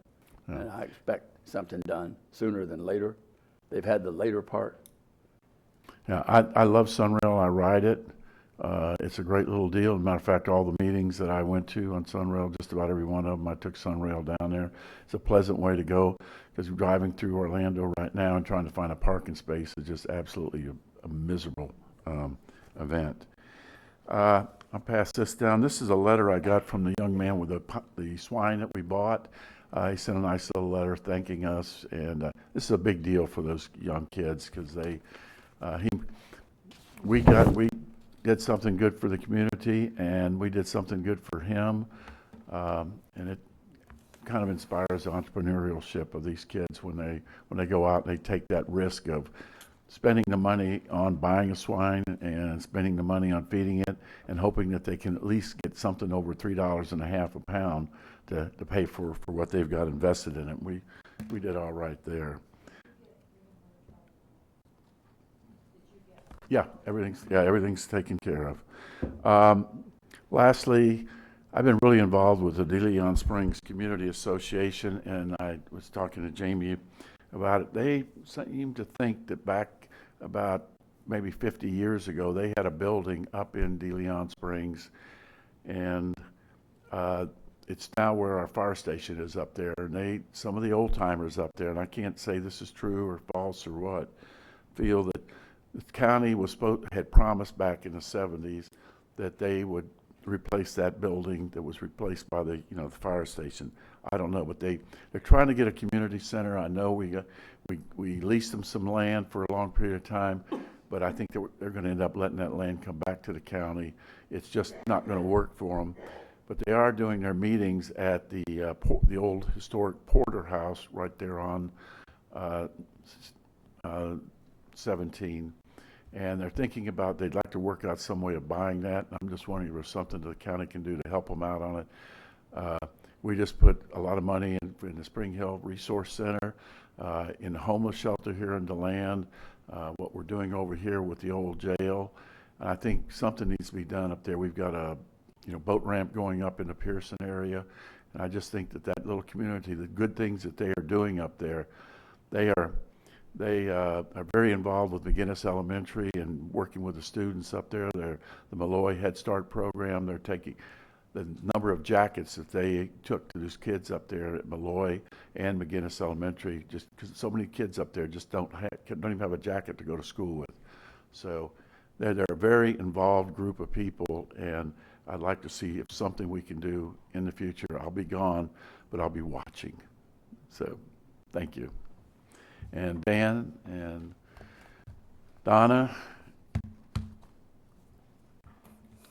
and George, it's really been a pleasure working with you guys. I've worked with two county managers and 2 interim county managers in my 10 years on the council, and it's been a real pleasure all these years. It really has been. And Merry Christmas and Happy New Year. You got to save those comments, but you can have a closing comment, but you can't do anything about the other part. I forgot to make mention of Spring Hill CRA, the fact that both Councilmember Patterson and I are on that CRA, and that they are doing great things in that CRA, and we need to make sure that we have, I don't know when you do the appointment at your organization meeting. The 10th. So we need 2 people. Normally, it has been the representative from District 1 and the chair or his appointee, but I just want to make sure that you fulfill that by getting 2 people for that, because they want to have their first meeting. They pushed it off until the first Tuesday in February rather than in January. But you need 2 appointments. Thank you so much. Sounds like something Ben Johnson, since he lives over here. And Barbara. I was thinking maybe Ben Johnson and Barbara. and Bob Gertman. Okay. I'm just saying. I'm just listening. When she speaks, I listen. I have just a couple of comments. You heard a person complain about my climate change comments that were picked up and developed over a couple of month period. Those are my positions. I've done nothing in any vote on the council to discredit anything. Those are my personal opinions based upon facts. When I share some of those facts, people don't want to go to it because they don't accept those facts. I tell them to go to NOAA's other website, which basically contradicts information that they do accept. And NOAA also has facts. And I had as many people responding by email supporting the fact of taking a stand on the facts as I did, criticizing me. And so anyway, that was nothing to tie this council to my comments. That's been my feeling for a long time. You notice how it's morphed. But anyway, I'll leave that one where it sits. And Pat, I will be making new appointments on the 10th of January at the organization with the 2 new people coming on. I'm going to make some adjustments on that. I got an email while we were here from East Central Florida Regional Planning Council asking if we would like to make a presentation on something unique that we were doing. I immediately thought about the process on the water that Rob is doing. If you want to, George, if you want to see if that or something unique that Volusia County is doing for a 5 or 10 minute PowerPoint presentation to show them what we're doing. That's part of East Central Florida. That is part of the regionalization. And that's one of the reasons that I want to represent us on the Sunrail, hoping that some of that will help and that they will think of us as regional. Ms. Dennis, you serve also on regional councils, at least, and the water. and there seem like there's 3 that you're on, but. So on that, I was told yesterday or the day before that I may be receiving a invite request or whatever to be in Tallahassee on the 7th and 8th of January. If that's not picked up as an expense to be there, I'll cover it, but I will go if it comes through. Y'all may know what happens on the 7th and 8th. So, whatever, I just want to let you know that I am going. This has been a busy 2 weeks or 3 weeks with the things that we've been involved in. Been happy to be able to do that and to share the yesterday presenting to our legislative delegation. Congratulations to them on one of the things that we were supporting, which was the Halifax Health Extension in Deltona. They got unanimous support on that, as we also supported those. So with that, we're going to take about a 5-minute break before we conclude the final part of our business today. So if everyone just be happy and... Mr. Chair, Miss- what's on the 7th and the 8th in Tallahassee? 7th and 8th. It's the inauguration of the governor. Clarify, thanks. Mr. Chair, I'd like to recognize Elizabeth Federoff. I think she's going to recognize you in about I 6 just, minutes. yeah, I want to get her to her first, our state representative in this area, and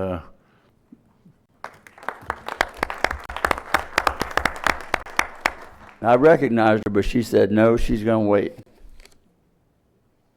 Okay, we're going to take 5 minutes, and we'll be back for the final order of business today.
I'm gonna give him I'll let you turn him out.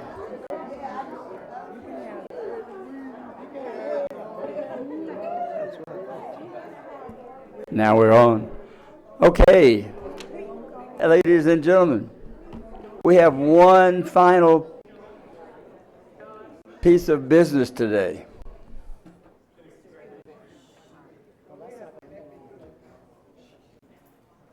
Who's that?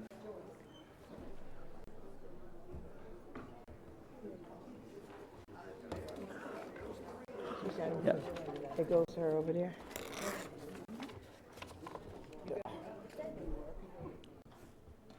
I might tell Miss Cusack if she doesn't hurry up and get up on the dais, she can't come to the next meeting, but I won't do that.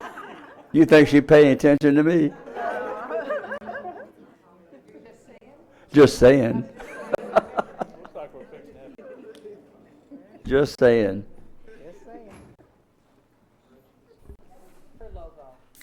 Just saying.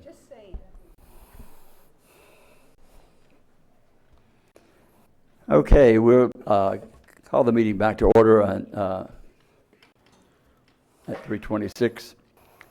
For our final piece of business on the agenda, we want to bid farewell and say thank you to our at-large county councilwoman Joyce Cusack and District 1 Representative Pat Patterson.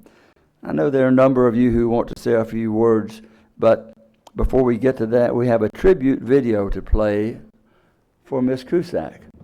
Mr. Patterson has opted that his video be shown later because his wife Ann is not able to be here, and he wants to be able to be surprised and share that with her, which I think is very admirable. I'd rather want to. Then we may have some other ones that we'll throw in there with him. But so at this point, all eyes on the monitors and roll them. Video with sound.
So I'm just proud to be here.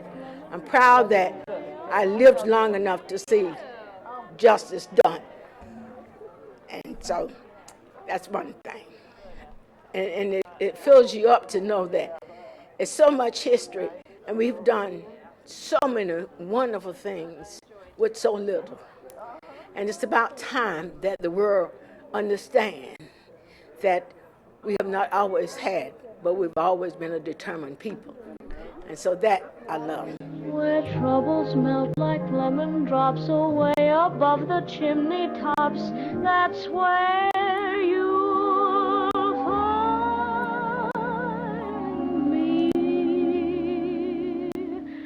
Somewhere over the rainbow, bluebirds fly. Birds fly over the rainbow. Why then, oh why can't I?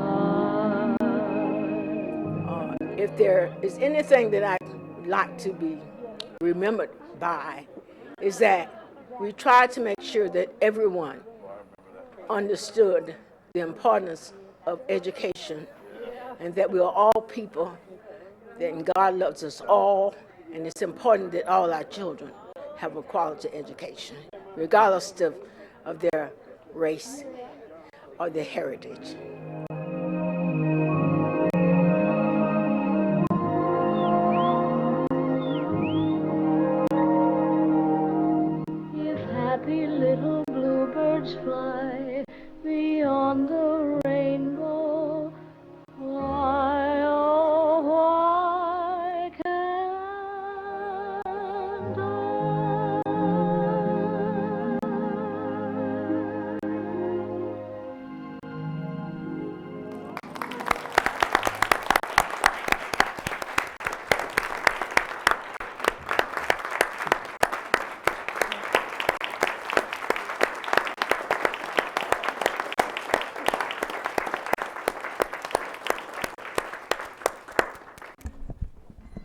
You know what? I believe she could fly high above the rainbow, don't you? Mr. Chair, If anybody could. at the start of that video, all those red colors I saw on her, I was about ready to bring a switch card down there to her.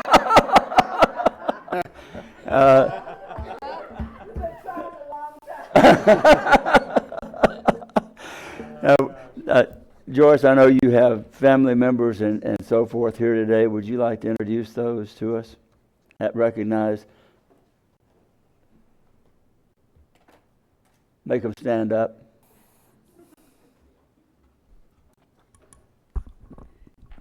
I want you to know that it's some very important people here today in my life. I want to first introduce you to my sister. And you saw my mom. That was the first photo you saw was my mother. So when we went to the legislature, my sister and my mother, and my husband Chuck were Chuck on the floor and Mother and Joan in the gallery. Thank you, Joanne. I love you. Then I have a brother-in-law who is Jimmy Cusack. That's Chuck's brother. He told me he wanted me to be his sister-in-law. And it lasted almost 48 years. And then I want you to meet his wife, Brenda. So we are the Cusack women. And then from that union, and we have Jan. Jan is my firstborn. And Julie. Julie is my baby. And then I have here my granddaughters. My big granddaughter, Denisha. Denisha worked here during the summer program. Denisha and her husband, Ben. And then I have, my little, my mother grandbabies, the twins, Jade and Jada. You saw them. One of them was standing on the sill in the Capitol.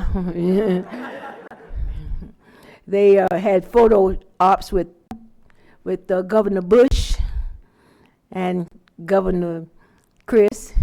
They both tried to persuade them to change parties. And then I have my little niece here, Asia, who's the other little Cusack girl.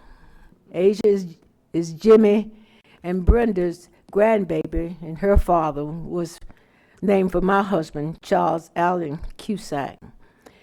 And I have my comrade who knows all about me and what's all in my house and where I clean up and when I don't clean up. That is my partner who helps me at my house, Adrian. Adrian, stand up. Thank you so much, baby, for being here. He keeps me on the straight and narrow. I love you, young man. And I have with me also my godson, Jeff Branch. Jeff is he's the son we never had. I met Jeff. He's a graduate of Bethune-Cookman. He works for the League of Cities. And he's an outstanding. He told me he was coming to a meeting in Altamont Springs today when he came last night. He lied. He came for this. And then I have my childhood friend, Shirley Ross. Shirley and I was in kindergarten through high school together. And then I have my friend my nephew Thurman. Thurman is here, and Patricia, who is sitting with Thurman. I have my sorority sisters here. With my sorority sisters stand up. That's Natalie and Valoria. That was a senior moment. Valoria worked with me as a legislator. She was my legislative assistant. Who else do we have? Oh, we have my little niece who I helped, doesn't she look just like me? They used to say that I had two girls. I thought I would have all three of them together. They say, you had two girls. I say, but I know this one is yours. I say, that's the one that's not mine. That's my niece. And then my good friends who came from New Jersey, Audrey, who is my really very, very good friend. We've been through so much together, and her husband John. And then we have my neighbor and friend, Mr. Al Bowie, who is here, and my other friend from New Jersey, Molly Davis, who worked with me on every campaign. If a picture didn't look right, she said, "That doesn't look right, Joyce. You shouldn't use that. You shouldn't." I said, "Let it go, Molly." Let it go. And then we have Dorothy. You all know Dorothy. Dorothy was an employee here and used to be the clerk when I was the nurse. So we go way back. Is there any? And then I cannot miss. You all know her, but Darla she's not on duty right now. She's here. I have some words to say about her later. And who else? Oh, my deacon for my church. All right. Deacon, he said, my husband used to say I never called him deacon until he had a drink in his hand. But but I can't say that by my deacon Howard. I've never seen a drink in his hand. And I have Jessica Davis, the city commissioner from DeLand, and her husband Mario Davis, and my good friend Bob Gertman is also here. In two roles as the incoming member of this council and as my friend. Did I get everyone? Louise, I didn't get Louise. Louise called me Ma Joyce. Stand up, Louise. Stand up, Louise. Thank you so much, darling, for coming. I've known her all her life. Oh, my Sherry. Oh, my Sherry. Sherry, thank you so much. Sherry takes care of me in every way possible. She thinks if I didn't know better, you would think I had her. That's my daughter that I didn't give birth to, but she is my daughter. I claim her, and I claim her children as my grandchildren also. Is that everybody? Thank you all so much for being here. I love you all. Okay. Thank you for giving me the opportunity. Should I do my remarks now or later? Later. But we do have some other people out here who want to say a few things to you. And we'll start with Joni Hunt.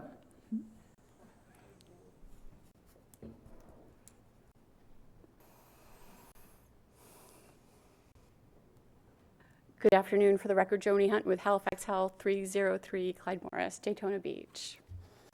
Mrs. Cusack, we first had the honor of working together when you accepted an invitation to come to Embry-Riddle for a ribbon cutting. And it was a big deal. You were the highest ranking official. And I sat down with the president the day before, and I made sure he was going to introduce you properly as, and you tell me, I think this is right, from the Florida House of Representatives, Democratic leader pro tempore, Joyce Cusack. And he said, "That's too hard." And I said, "That's too hard to say. Imagine what it took her to earn that position." And he said again, "No, but I was ready for this." And I called out the big guns and I said, "I talked to Sam Bell." And Sam Bell says, "You have to honor her just so." But I tell that story because I hope on that day and on this day and all the days to come that you get the honor and respect that you so richly deserve. Thank you for your service. Thanks.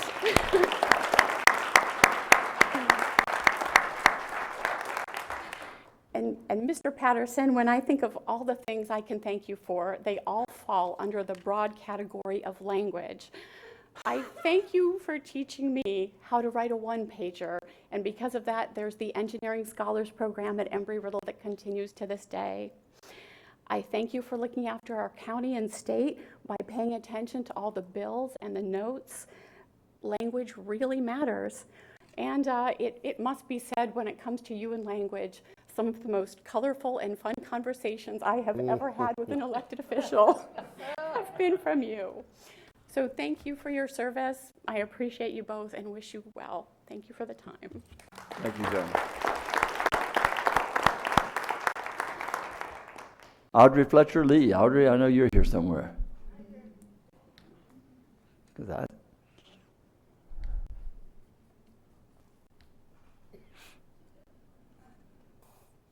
Good afternoon. Joyce introduced me as her friend from New Jersey. I guess it was in 2000 or so, my husband John and I decided to relocate from Montclair, New Jersey, which is where I grew up and was raised in.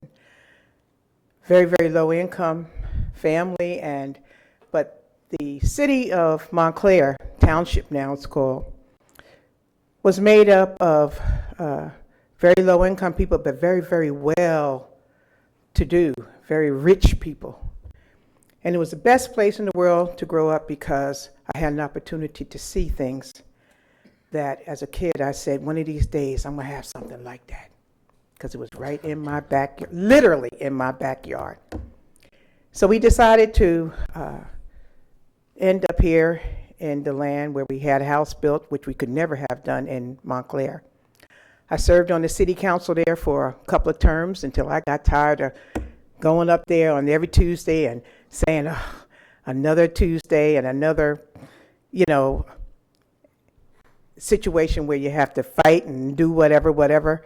And I said, I'm going to cut that loose. So I came here to the land.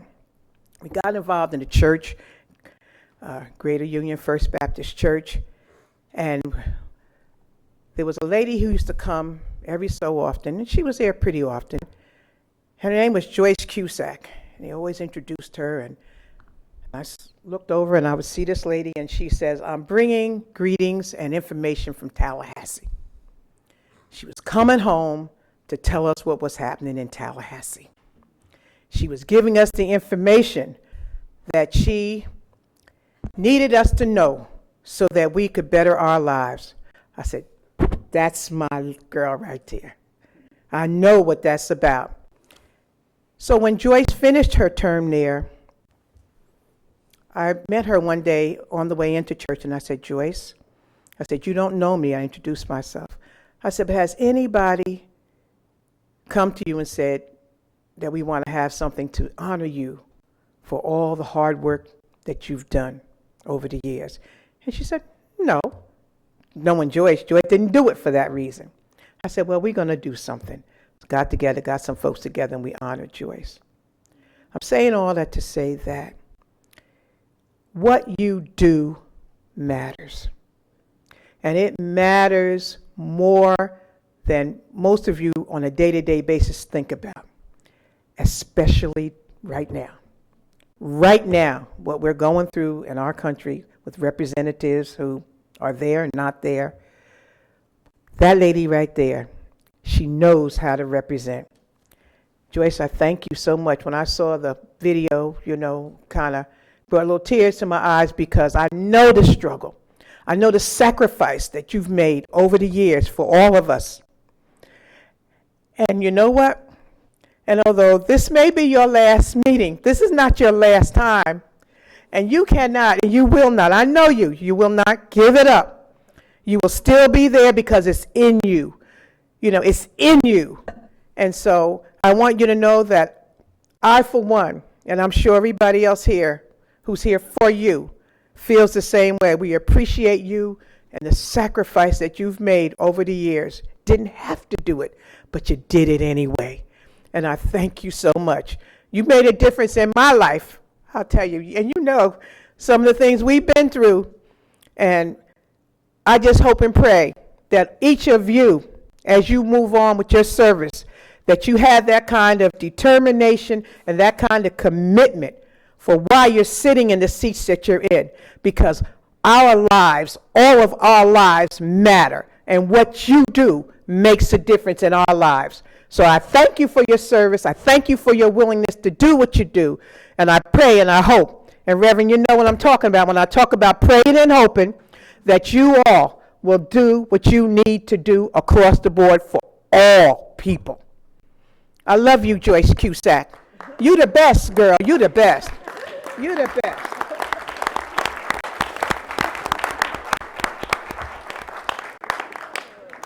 Brenda.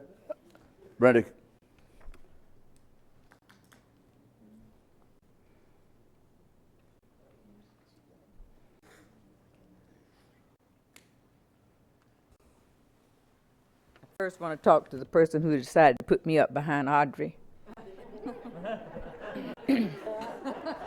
That's right over there. My name is Brenda Cusack.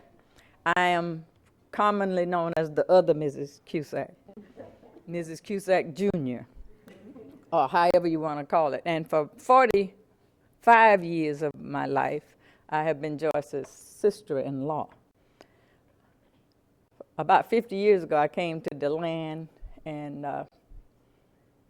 my brother-in-law was the pastor, the young pastor at Greater Union First Baptist Church, and there weren't many young people or young couples in the church. But there was one, and the reason I paid attention to them is because they had an interesting young fella with them. And I wanted to meet him, but I discovered real soon that I had to get past his sister-in-law because she opened every greeting with, "Who are your people?" So after she got confirmation that my people were all right, she let me talk to her brother. Joyce is my Christian sister, my sister in Christ, my sorority sister, and my sister-in-law. But more than that, she's my friend. She has become the matriarch of our family. And my husband, she keeps saying, is now the patriarch. That's how the fates had it, and we're happy with it. I think about how we have often heard the story that Mrs. Bethune herself laid hands on Joyce, put her hands on her when she was touring the school as a child, and said, "God's blessings upon you." That's not just a story. That was a prophecy, and it is now her testimony. God has blessed us, and God has blessed Joyce that the things she touched have been so successful. I really stood up because I have to say openly to Joyce one thing. It's been my honor for people to confuse me as the other Mrs. Cusack. And to be honest with you, I used it. But mostly, especially if it was an election year, I said, what does that mean? Can I get your vote? Can I get your vote?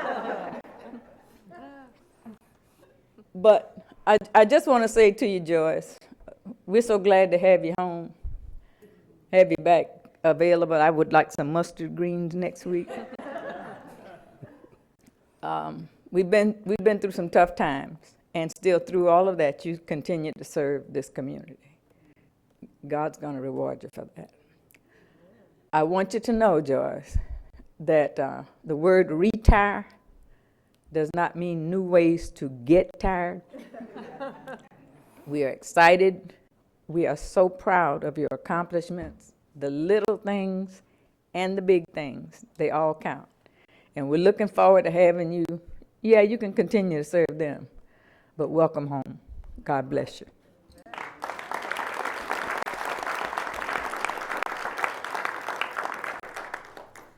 Jessica Davis.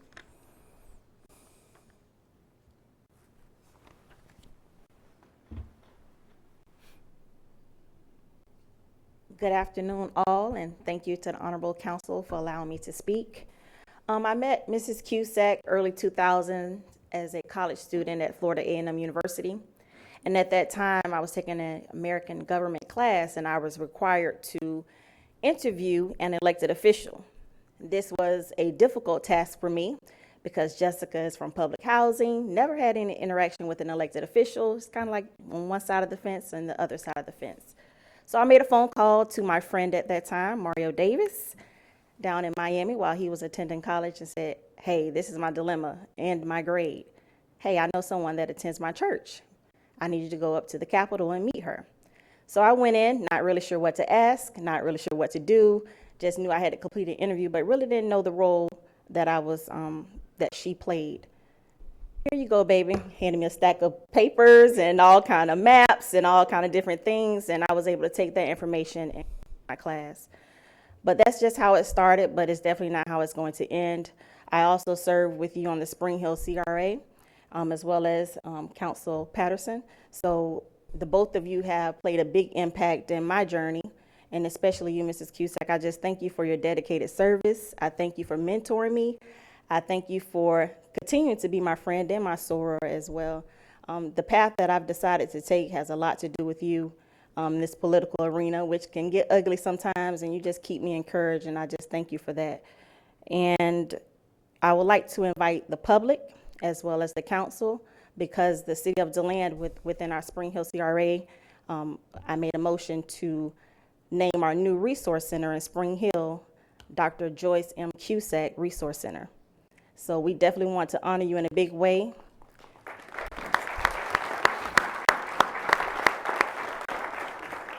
And that's only one thing to honor you. You definitely deserve even much more. So just stay tuned for the groundbreaking and the ribbon cutting. We would love to have everyone be a part, because this is a big honor and well deserved to you. So on behalf of the Davis family and the city of DeLand, we thank you, I love you, and God bless you.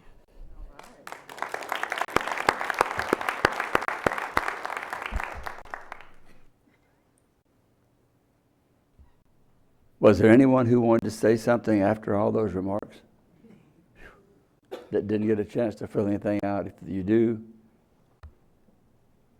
okay, now I guess it's our turn. Kind of hoping to put this off a little bit. But George, we'll let you start. Okay. Well, first off, I'll speak about Mr. Patterson. First,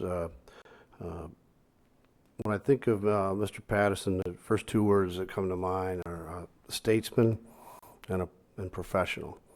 And I've worked with Mr. Patterson during his 2 stints here at the county, and I just always appreciated his take on what was going on, and not just here, but in Tallahassee. I don't think people really fully appreciate the work that he did on this council, but going back up to Tallahassee and doing a lot of behind-the-scenes work for this county, and really an advocate who knew exactly who to talk to, and he guided us so well from that point. He also went down to Sunrail, and as he mentioned, you know, when you talk regionalism, he was the person who finally got folks to start paying attention, and he had to do his, I think, his own almost protest down there. He stood tall with a lot of the other folks from the Orange County and city and Osceola, and enforced the issues to get addressed. We're still in the middle of addressing those, and we're going to miss him with that. I'm definitely going to miss his humor. We were talking about it. He has a great sense of humor, and I hope that we can still share. I mean, he's such a historian. People, you know, we talk statewide history things, and I always enjoyed his stories from his days in St. Lucie County, where actually that's where I landed in Florida as right out of school. So we had kind of a lot of common areas that we knew and were able to talk about. And I thank you, Mr. Patterson. And again, you always treated the staff with such respect and professionalism, and I know they all appreciate that as well. Ms. Cusack, I just think, you know, what you've done for us, you know, class and inspiration is what I think about when I think about you. And we've had a really, only the last few years have I got to know you as well as I have, but you've been a real teacher. I think the way you've inspired us with your story, a real life story that has gone out into our workforce. I know I asked you the other day, we would like to continue to use your story, and hopefully you can be available from time to time as we speak on the issues of diversity and inclusion.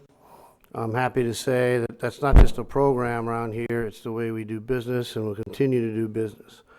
And really, you know, your life is a testament to that, and how, you know, you took it from being on the outside and making it not only on the inside, but being a leader on the inside. And if that's not inclusion, you know, in leadership, I don't know what is.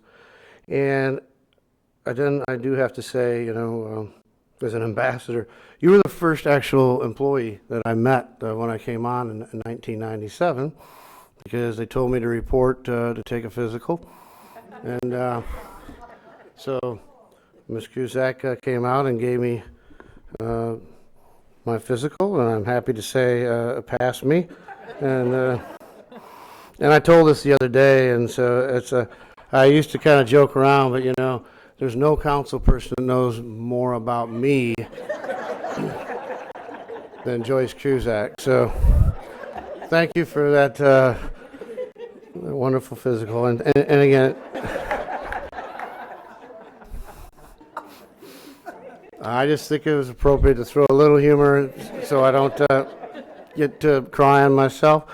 But again, the staff, you've always been genuinely concerned about all of us, and I really appreciate that. And you know, you've come in and even sat me down and said, you know, are you taking care of yourself, and get rid of those Diet Cokes. And so I'm listening, and I will continue to do that. So yeah, my New Year's resolution though will be more water, and you can come bother me and check on that.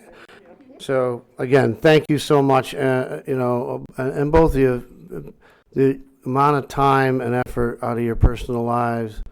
Again, that people don't realize all the events, all the late nights, and the things that you do, and then you know you're right out in the open.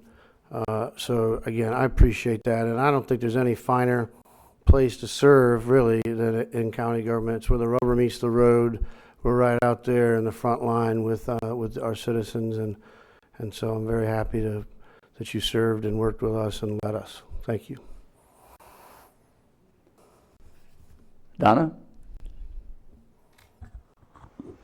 This is for both of you. I know that you think probably your journey ends here today, but I think it's just a different road that you're both going to take. I believe that both of you will be still involved in your community. You have a long history here. Joyce, you grew up here. Pat, you almost grew up here. So I really wish you nothing but the best. And I think for myself personally, as an employee of Volusia County, as a citizen, I don't know two people who have enriched this council and have enriched this community as much as you have. And I'm proud to have worked with you. I'm proud to have known you. I also look forward to seeing you along the way, because I don't think you ain't done yet. I think you have more to do. And so journey on, and best wishes and blessings to all of you. Dan?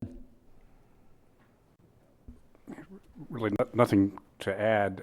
I was nervous earlier. Sometimes in the past year, it's been hard to get a word in edgewise.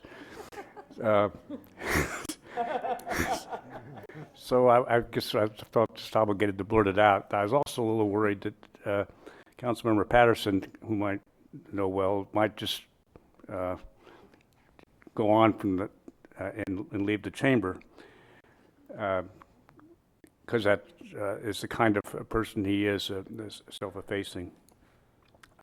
Since so please, I could add that again, or restate that there's no two finer people that I've been honored to serve here, and their interest in the community, their common sense, they've always brought a level of integrity and judgment it's not common,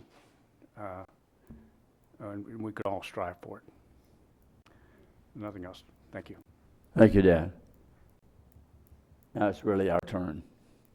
Really? Okay, this is always tough because I'm not, my heart's way out there. To both of you. I've only been with you for 2 years, but what an experience. And two understated people for how well they are respected in the community in so many areas, and behind the scenes, what they have done historically for Volusia County. Pat, you and Joyce from Tallahassee to the Sunrail, people have it wrong.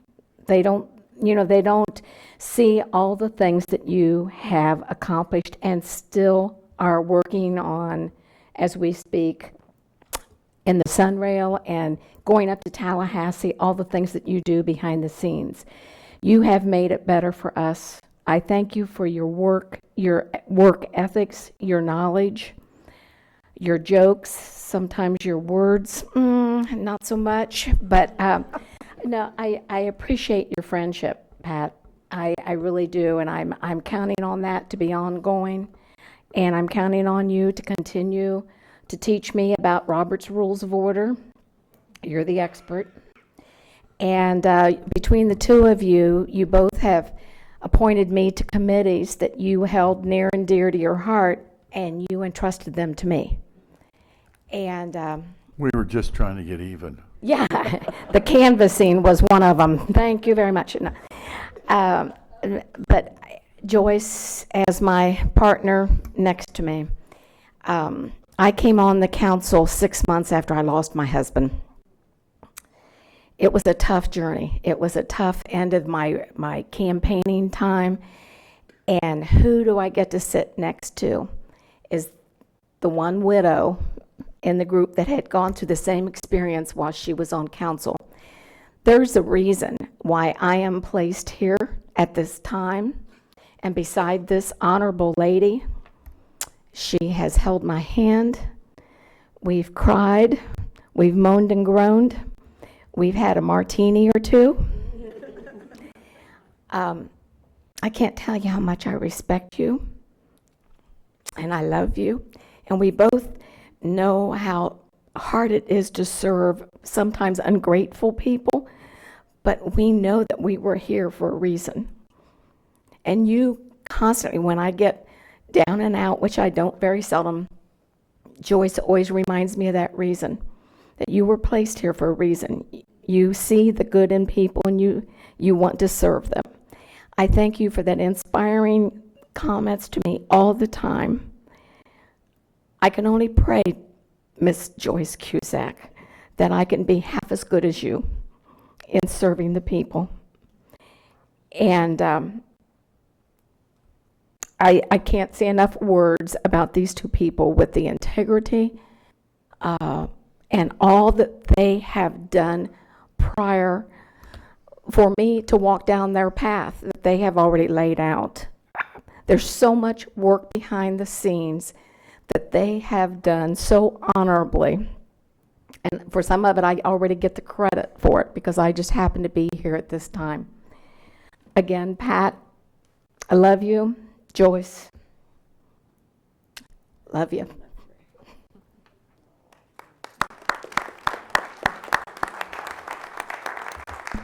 We'll give us just a brief break and let Representative Federhoff, I thought she wanted to speak, and I knew she wanted to speak. Elizabeth, I brought you in, I can take you out. And that's her. So unfortunately, Ms. Patterson could not be here today, and I felt I needed to stand up at least partially on her behalf. I've known this man almost my whole life, and he is part of the reason why I am here today as a representative. I worked on his first campaign for the State House in '98 when I was 16 years old, and he had me up in Tallahassee as a messenger that first session, and I got the bug, and 20 years later, here I am as a representative in the State House. And I can't tell you how much it means to have him as a mentor and a friend. And while I am sorry to see him go, I know he will go on to bigger and better things and still be involved because he, I'm sure, can't stand to not be a part of all this process. And of course, former Representative Cusack followed your career while you were in the State House and of course on the County Council, and obviously sorry to see you go as well. I'm sure you both stay very involved in this process, and I look forward to your counsel as I move through the State House process. So thank you so much, and I appreciate it, and many blessings to you. Thank you. Thank you.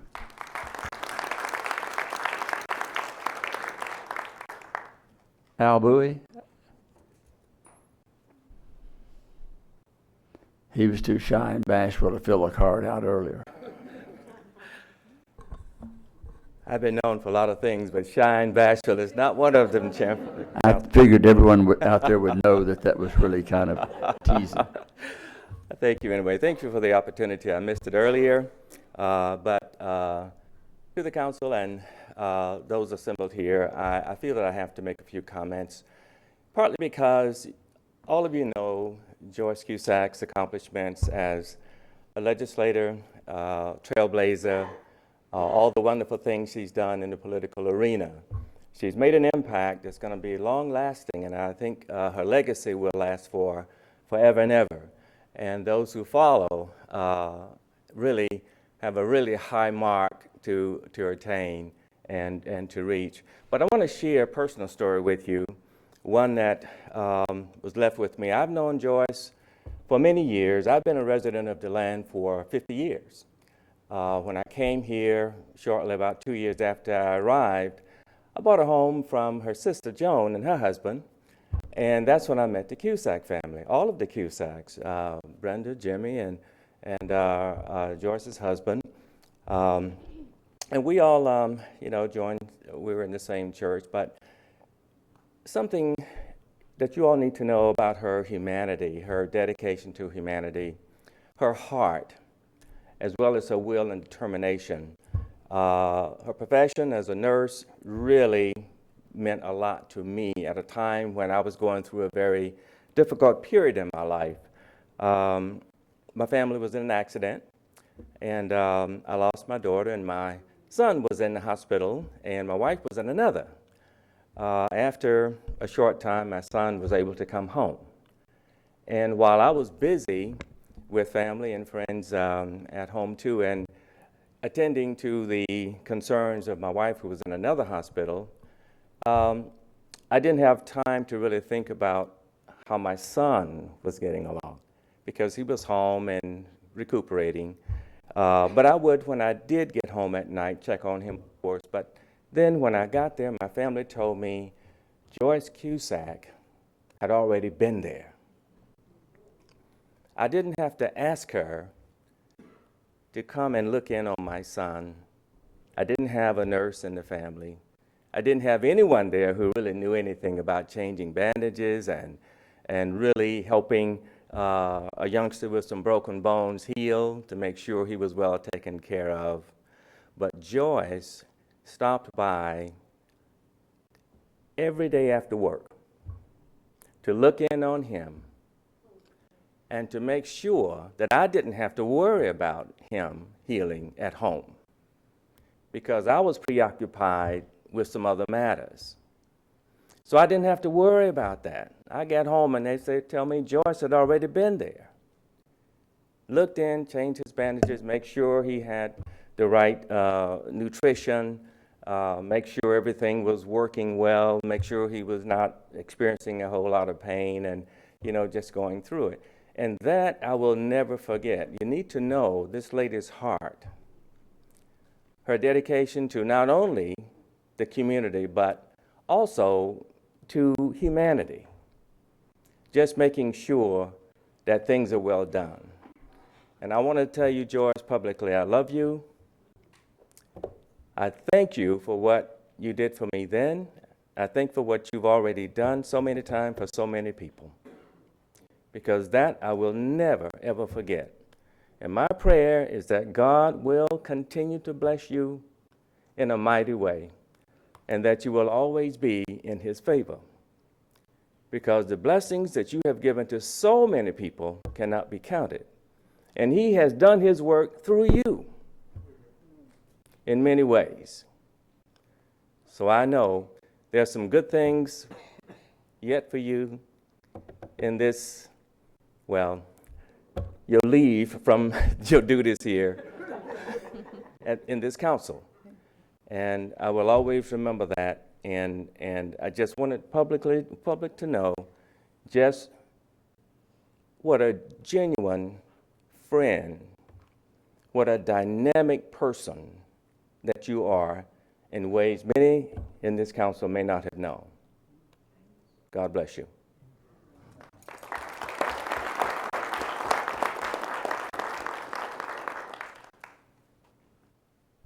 Okay, we're going to continue with the council, and is there anyone else? Because I'd like for the council to go ahead and finish, if possible, if there's no one else, so we'll go ahead and, Deb.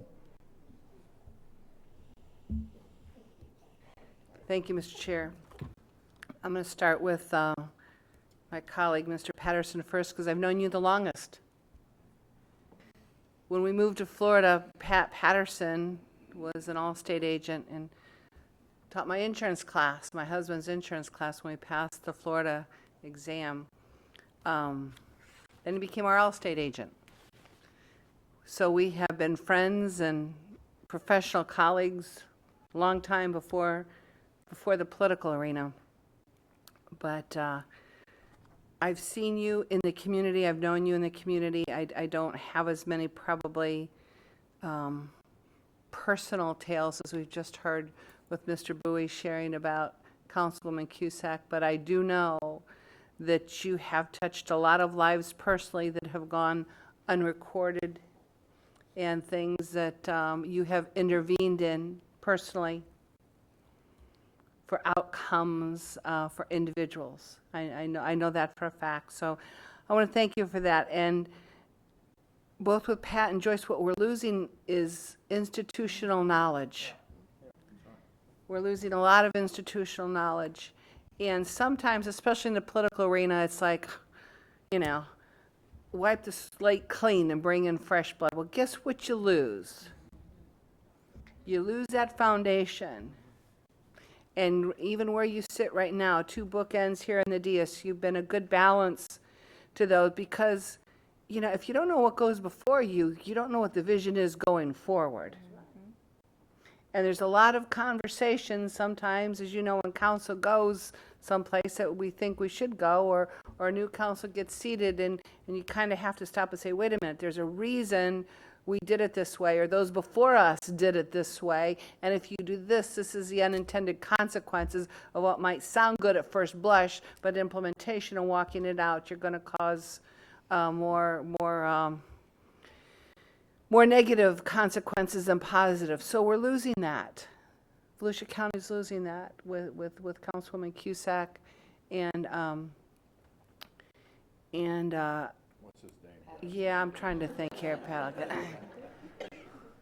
So those of you that know Councilman Patterson know he's got very sick sense of humor. He just does.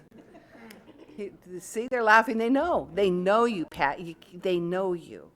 But his heart is as big as gold.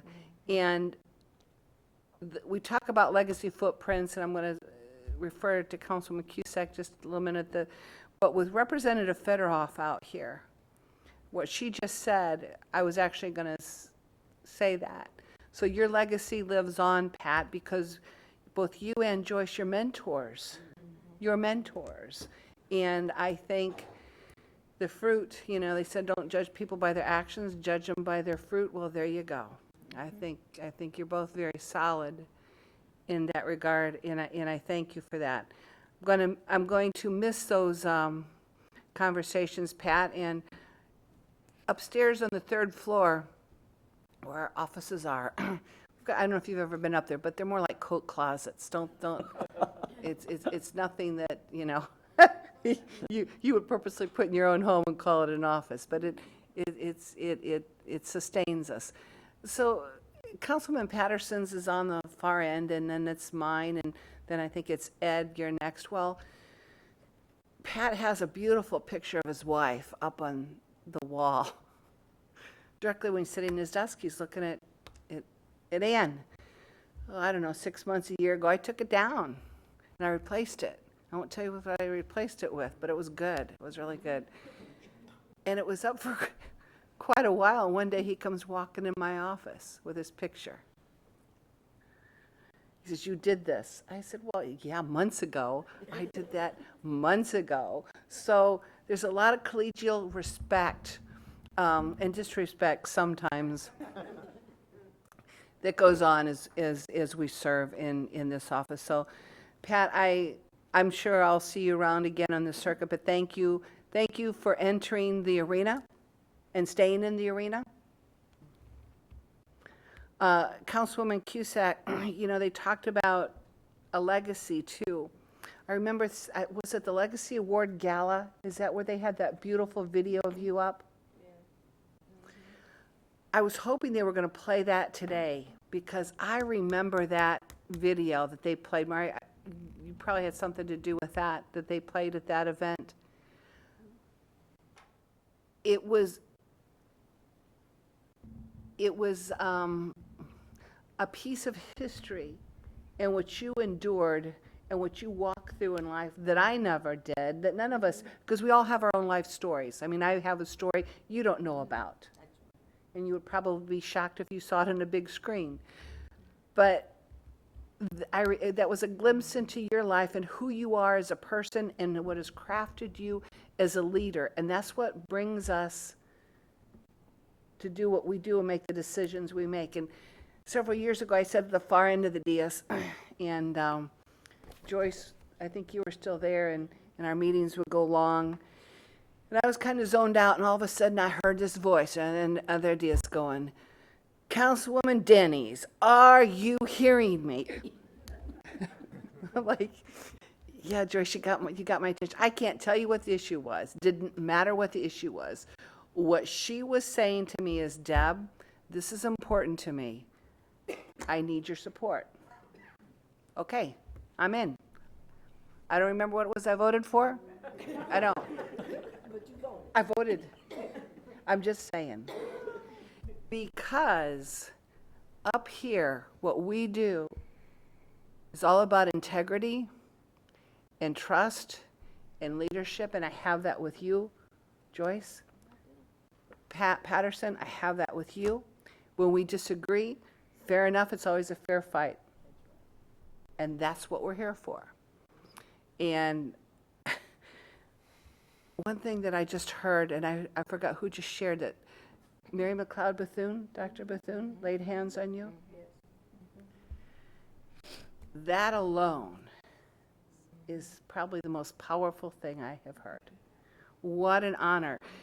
I've never met her, never had that honor, but my favorite quote in reading her and researching, I will never forget, is, "Be a Daniel, take the vow of courage." If that lady laid hands on you, you have, that's where your courage comes from, because everything that she has, she transferred to you. And it makes a lot of sense. So to the next generation, I wouldn't leave here unless you had this lady lay hands on you and impart, and I mean that from my heart. You're blessed if you get this lady to lay hands on you, impart the wisdom and even the legacy of Dr. Mary McLeod Bethune, from her to Joyce. And if I had to think of one word for you, Joyce, it was you're an advocate. You're a strong advocate, and you balance us. The worst thing that we could have up here is 7 people thinking alike, and trust me, we don't. We don't think alike, but she's always been a good balance for me. And here's some of the things, if we had Joyce-isms. You live to fight another day. Deb, just remember, just live to fight another day. Vote to be over, day to be over. We walking through the parking lot. Deb, we just live to fight another day. Yep, Joyce. I'm just saying, you know, and if was one of them. just live to fight another day. And if you're not at the table, you're on the menu. Another Joyce in you. And the one that we're all quoting today is, I'm just saying. But as I pass my time on to my colleagues here, I think what really has touched me regarding both of you and today, and listening to your family and your friends, both of you, is that this is the human part of what we do. We talk policy, we talk budget, we talk numbers and issues, as we should in our official positions. But you know what? At the end of the day, it's the end of the day. And there's a lot of humanity, which is why we do what we do, right, Joyce? And I got a feeling we're going to still be seeing you around. And Pat, we'll be seeing you around. Yeah. You know what, too, Joyce? What really struck me today. You made the motion. I couldn't vote because conflict of interest. You made the vote to close out Waverly. Do you know how strong that was as a leader in the history of Volusia County? And to have a council person that was embroiled in the issue from the beginning and not in a positive way. And I'm not making a judgment call. It's just the way it went down. But for you as a leader to come full circle and in your last day in this council make the motion to close out a chapter for Volusia County and be the one to make the motion is the highest of integrity, my friend. That, I don't think you understand the gravity of what she did for all of us. And I thank you for that.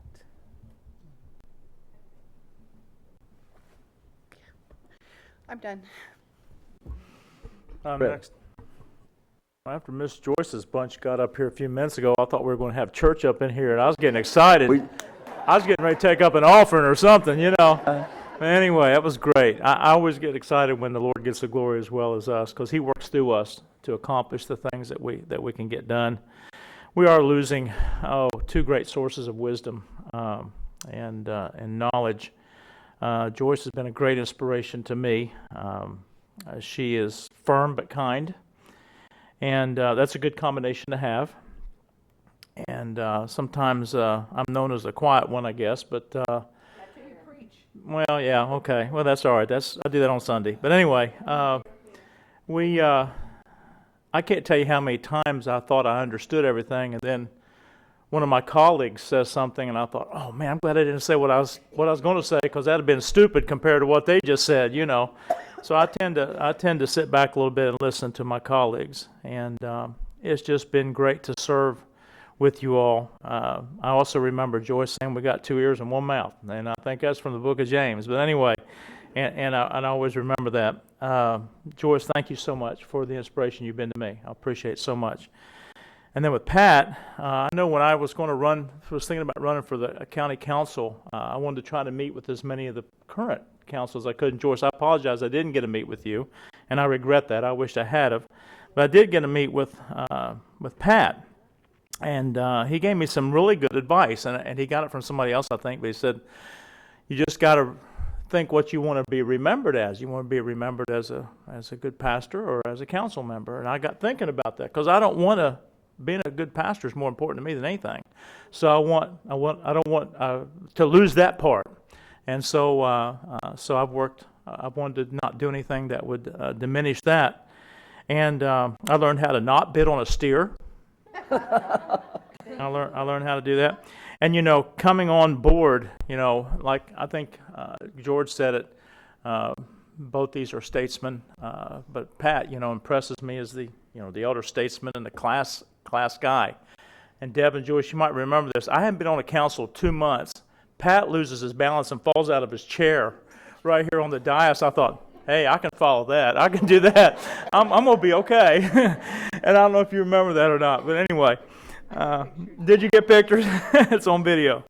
No, I'll just say it's been an honored privilege to serve with these two experienced, knowledgeable veterans. I've learned much from both of you all, and you're going to be greatly missed. And I thank you for all you've done for me. Thank you. Ms. Post. Oh gosh, I'm not sure how to follow any of this up. It's hard to do that, isn't it? But well, Joyce, I'll make this brief for you, and I'll just say, you know, one of the things that I've noted about you, and that I will say that I have certainly taken note of and admire about you, is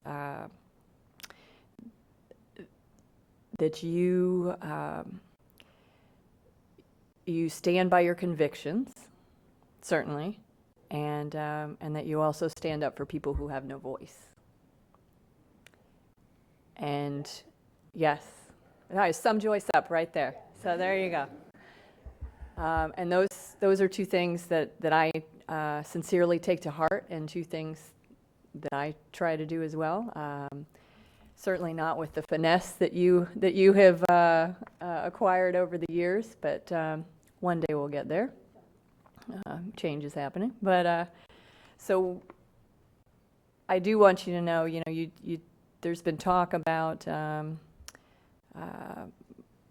the impact that you have made, and I can tell you that, I haven't known you that long in just the 2 years on the dais, and we haven't really had the opportunity to get to know each other too well outside, other than some events where we've perhaps shared a drink or two, or in some chicken. But I can tell you that that is an area that I will work on, and that I will think of you as I do those things, and I will think of you as I do my role. So thank you for your service, and I'm gonna miss looking down there and seeing you, and seeing your sometimes I get the look of wrap it up, and and sometimes I get the nod, and I say, oh, I've got the nod, so all right, this is good. So I've appreciated both. But and Pat, I truly have enjoyed sitting next to you for the 2 years. I have enjoyed your humor. Again, I don't blush often. I was a cop in my past life, so but Pat's made me blush a couple times. But I've greatly appreciated your humor, and you've it's certainly been fun sitting next to you. Robert's Rules, I don't know. We're going to have to, can we hire a consultant for that? Because that's basically what we're going to need, I think, in terms of for you. $100 an hour. Yeah, okay. But it's been good to be able to,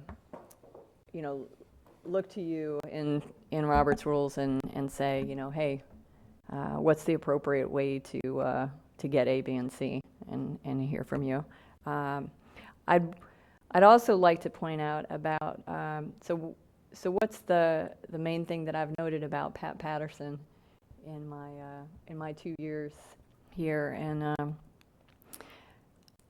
I would say really noting the behind the scenes things.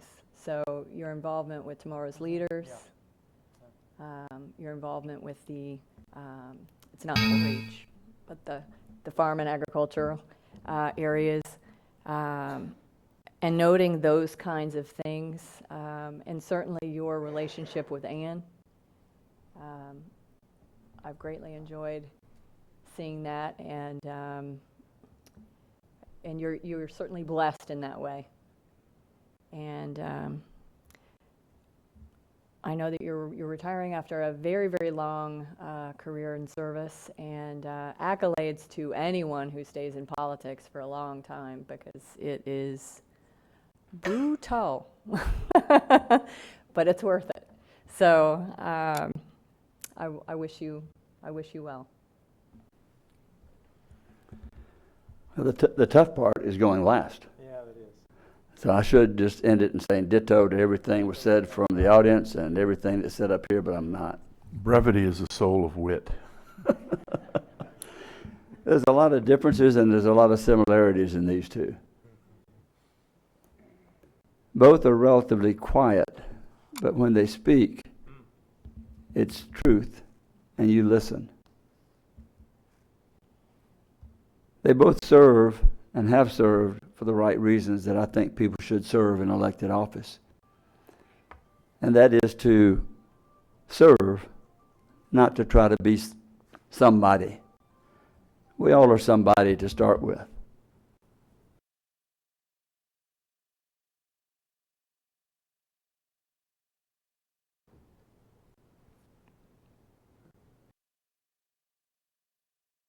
Robert's Rules of Order, but I've got 2 books. I'll be happy to pass one around. We all know what they are. So we will get by. If I get in any trouble, I'll come in and take a refresher class from you. But I think with both of you, you are going to be missed. Yes. The institutionalism that you have, the knowledge that you have, the way you both handle yourself with the integrity and the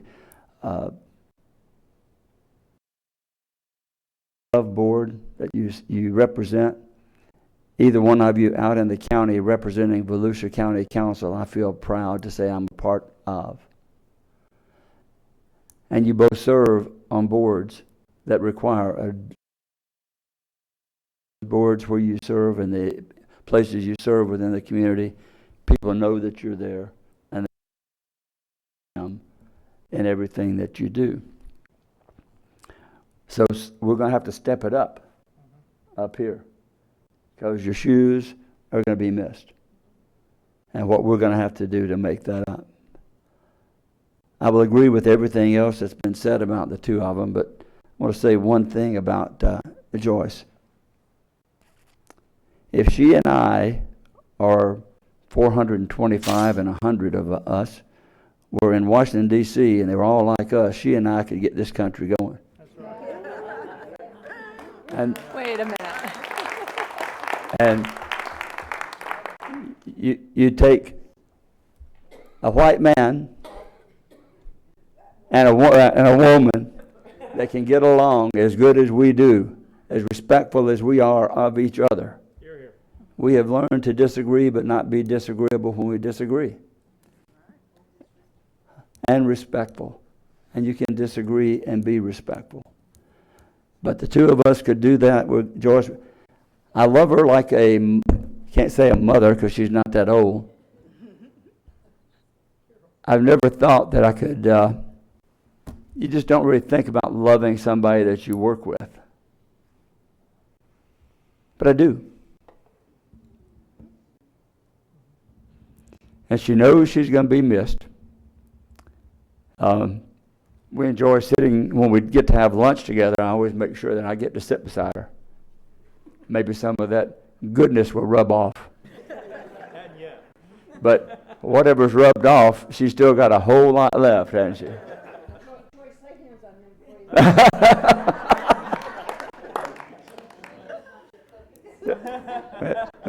She does like my cookies and my cakes. But you are both going to be missed. I'm going to go off of script a little bit. Sorry, Joanne. Just a little bit. I'm going to go off here. And Pat, we would like to present you with this token.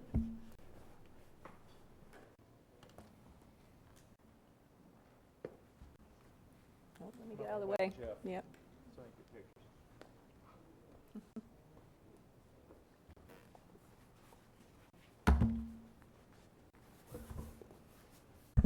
Says Pat Patterson, Volusia County Council, District 1 Representative, 1995 through 1998, and 2014 through 2018, Chair in 1997, Vice Chair 1996, and 2014 through 2016. Thank you for your years of dedicated service.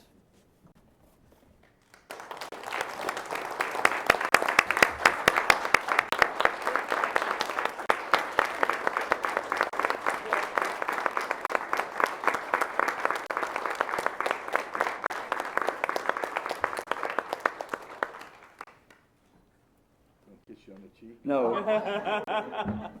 But I'll hug you. You can do it now, Pat. You can kiss him. Now you can make your comments. Oh, I'm going to make some comments. You get to make your... All right.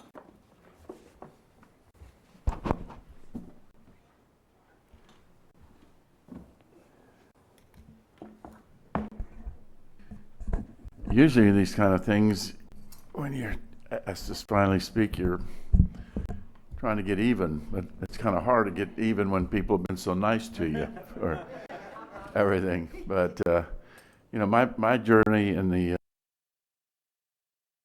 ago, and probably even longer than that, because my mother always got me involved in things, even when I was 9 years old, getting me out to go in Mother's March of Dimes, and had me going through the neighborhood and people looking at me like I was trying to hook them for a few bucks, but you know, there was no way. And then my mother was always involved in things, and I guess I kind of followed her, but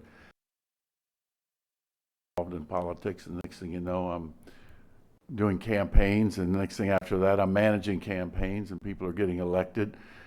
And suddenly, when I moved up here in 1985, I thought, maybe it's time for me to run for office.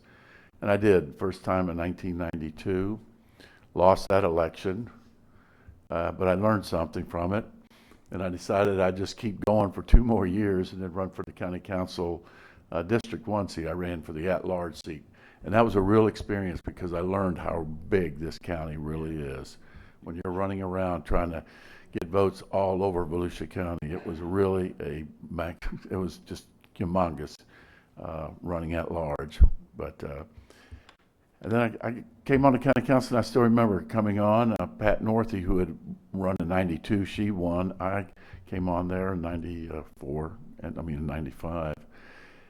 We didn't have offices.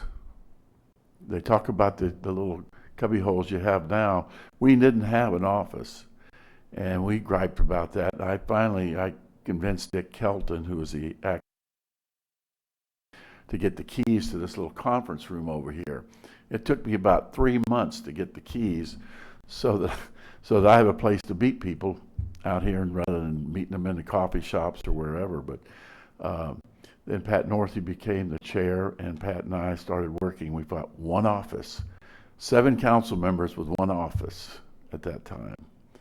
And then I come back and hear everybody's got an office out here for goodness gracious. So, but I left the council in 1998, and Larry Arrington was the county manager. He was a little aggravated with me. I think he wanted me to stay on 2 more years, but it was an opportunity, and I took it, and I won. And then in 2000, I lost my election to my good friend down there, Joyce. And I think for the next 4 years, I think my punishment from the Speaker of the House was they put Joyce directly in back of me. And I was so glad when she became one of the minority leaders, because they put her way in the back of the room, and where she was creating all kinds of havoc back there. And that was good, because then I didn't have her behind me and everything. But it was some great years there, my 10 years in the legislature, my 2 years, and then 8 years. Never think about running again until I came back on. People suggested I run for the county council there in 2012, and it was a great experience coming back on 2 years and then 4-year term, and I've had a great time. It's been a great run. I've met a lot of great people on this council, on county council members. If you want to know what I looked like back then in 1997 when I was the chair, I had hair, and I'm right back there in the back of the black and white photograph. A reporter did a story about me at the time, calling me Retro Pat, because I was the only one up there that wasn't surrounded. I was completely surrounded by color photographs. I couldn't understand. And I said, well, I just like that picture better than all the other pictures I had. But it's been a lot of fun. There's a lot of neat things that you can do. A lot of neat things. Meet people you meet, opportunities you have. Like sometimes it's like flying an airplane. You have hours and hours of boredom interspersed with moments of sheer terror. So you never know, because I was out trying to convince a couple of rednecks up in the north end of my district that weren't getting along too well, and got there, and one of them pulled a gun out and pointed at the guy. One guy pointed his finger at the guy, and the other guy pulled a gun out. And about that time, I thought it was time to get the hell out of there. But it's a great experience, and I've enjoyed it. I've had a great time with y'all. A lot of fun, a lot of things to do, and I look calling you up in a way where I'm not lobbying you for the next 2 years. If you have any advice, I'll have to talk to Dan first to get legal advice. But And I'm going to be going back to teaching my parliamentary procedures class, working on my designation as a registered parliamentarian. I had to give it up for pretty much the last year while I was running for re-election. But if you're really interested in it, that's something. As many times I actually have bit my tongue. There are a lot of things that General Robert would be tearing his hair out. And when I look at old photographs of him, he did have more hair than I did. So, but I'm enjoying it. Ann and I have got a lot of things going on. She's on the Daytona State College Board of Trustees, and she just called me up, actually sent me an email letting me know that I'm her +1 as we go to Washington for the Rick Scott's Florida Sunshine Ball. So I get to go as her date. Usually she's used to being my date all the time, so whatever. But Godspeed, everybody. It really is. I think a lot of all of you, just everything. I've had some good times, some real good times. Thank you.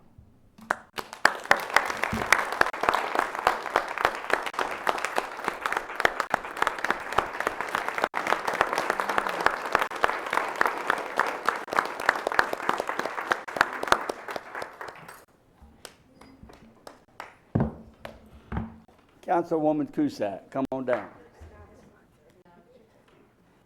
The one thing I left out on purpose, this is one time, probably there's others, that I think term limits don't do us justice. I agree with you. Right? Yeah, hear, hear.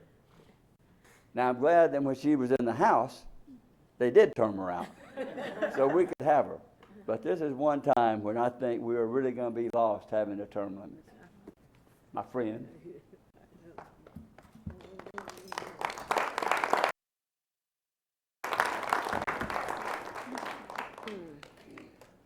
Joyce Cusack, Volusia County Council, at-large representative, 2011 through 2012, 2013.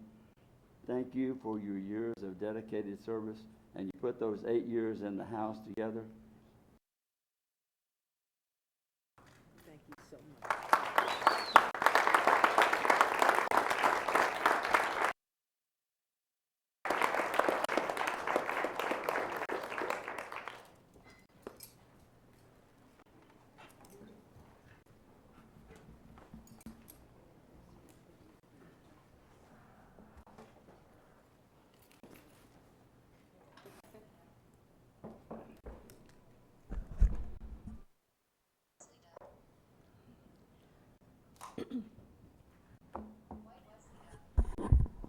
I've been waiting for this,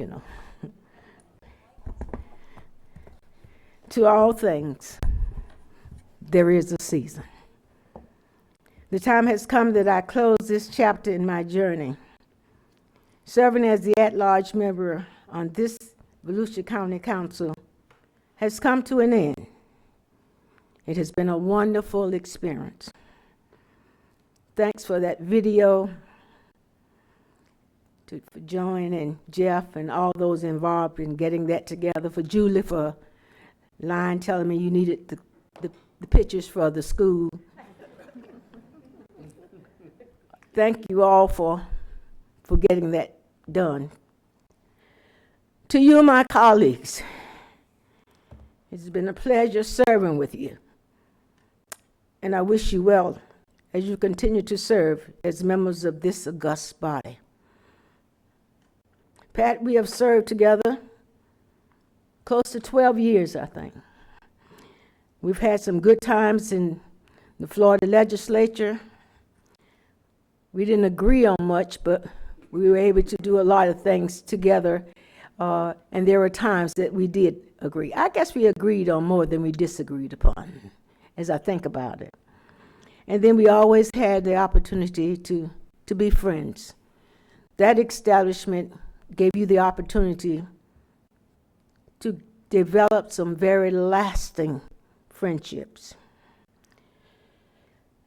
Let me thank all of you, the employees of Volusia County government. You have truly made a difference in my success as a council member. from the county manager to the mail courier, I say thank you.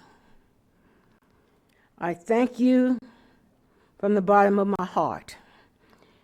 As Jim Deneen said, I went from giving the shots to calling the shots. As a council member, I was able to call the shots. Or at least I thought so anyway. It's been so much. I thank you all. Thank you, Jim Deneen, who was the county manager when I came and when I was elected. And I served with him until he retired just earlier this year. Thank you, Jim, for your service. You served the residents of Volusia County well, and I personally thank you for your service and your commitment to this great county. As a member of this council, we've had many outstanding accomplishments. Just to refresh your mind about some of those accomplishments, we were able to downsize this county budget, and the county general fund today is debt-free. We partnered with the city of Daytona Beach to repave Orange Avenue. Took us a long time to get it done, but we got Orange Avenue repaved. Secured funding for the Tom Stead Veteran Memorial Bridge. It's set for completion in early to mid-2019. We helped fund the family shelter called the Hope Place. Secured additional off-beach parking, always mindful that we must maintain access to our beautiful beaches. Never again will citizens be denied the opportunity to be a part of Volusia County beaches. We've added new trails all throughout Volusia County. Beautiful trails that has been an economic stimulus to our economy. We expanded the artificial reef program, established funding for the homeless shelter in Daytona that will be utilized for all of Volusia County citizens who need that service. We provided funding for homeless through the Neighborhood Center in DeLand, partnering with the city of DeLand and that center. We've been able to have more transitional housing for those in need of a home. Thanks to Donna Butler for that service. We created the countywide employee food drive. You saw that today. Feed the Need. We implemented an internal diversity and inclusion program. And not only did we implement that program, we set benchmarks our progress. We modernized and streamlined the building permitting process. We monitored the inclusion of Volusia County Sunrail. We are part of that and we will not be denied what's rightfully ours. We advanced additional Votran services for our most vulnerable citizens who need transportation. Votran service is alive and well. And we created Business Incubator at the Daytona Beach Airport, consolidated emergency dispatch, which unified the 911 communication system. We've had additional parks for our children and families, like the Rachel Robinson Park on City Island. This was a collaboration and partnership between the city of Daytona Beach and the county of Volusia. Thanks, Josh Wagner, for your insight into that process. We public partnerships, including that with Team Volusia, to recruit and stimulate businesses to locate in Volusia County, such as the Trader Joe's of the world and the Tanger Malls. Local internship programs for our 5 universities in Volusia County. Built new Emergency Operations Center, the EOC, and Sheriff Office Communications Center. We partnered with Volusia County Schools to help fund school guardian training program to provide safety in our schools. The dynamic master process for continuity, the plan provides information that facilitates effective decision-making by council and staff. Contracted to provide quality inpatient health. We want to make sure that even if they're incarcerated, their life is not hampered by having been a part of our system. Much has been accomplished. Being on this council has been a positive experience. I thank the citizens of Volusia County for giving me the opportunity to serve.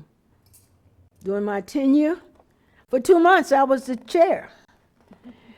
When Frank Bruno had to resign because he was running for the Senate.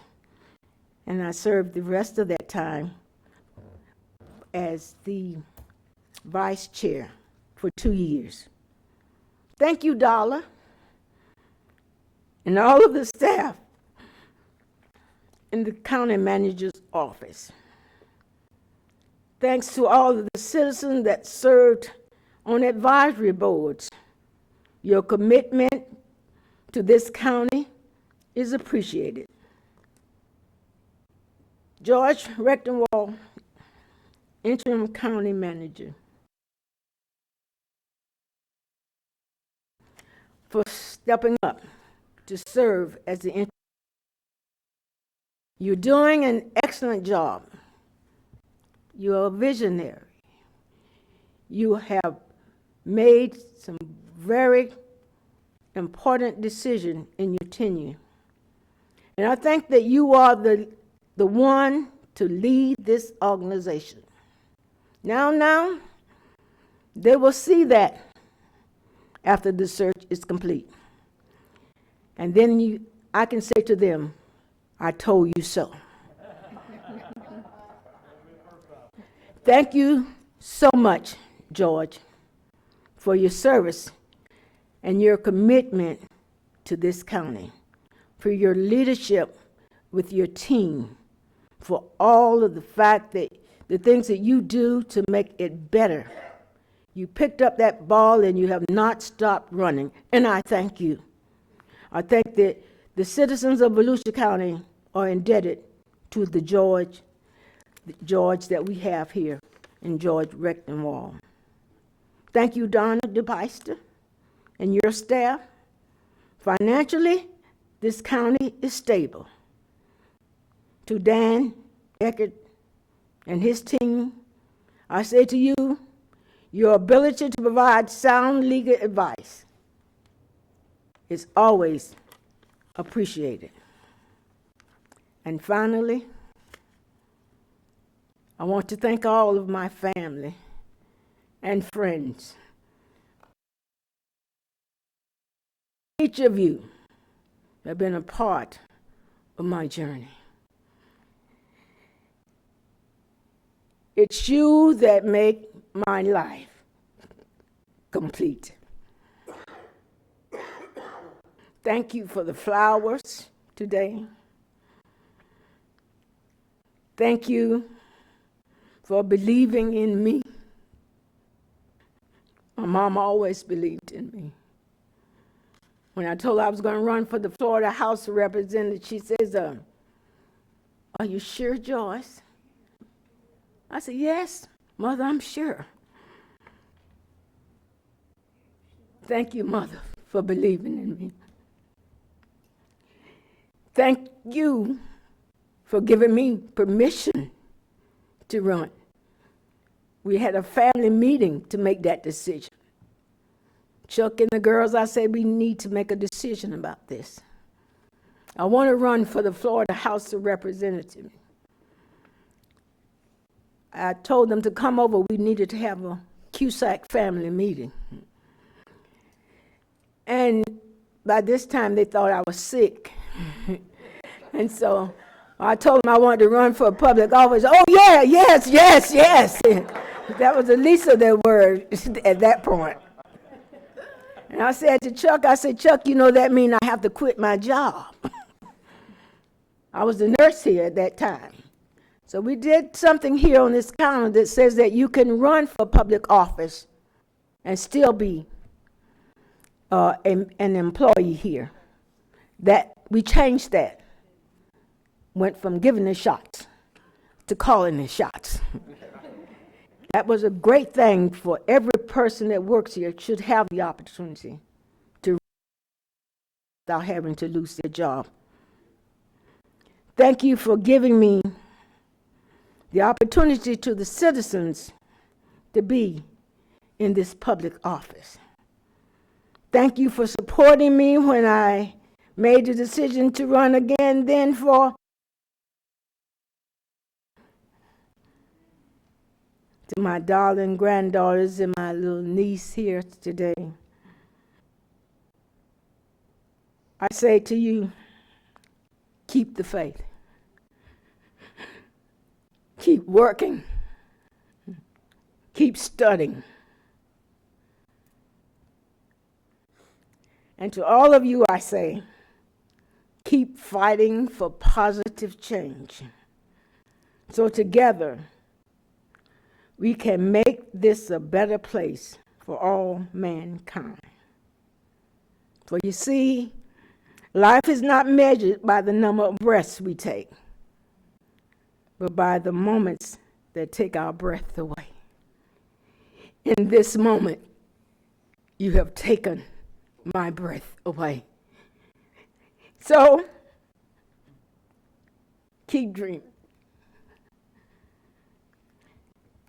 Continue to chase your dreams. And don't let anything stand in your way. Dreams, they really do come true. They really do come true. Thank you.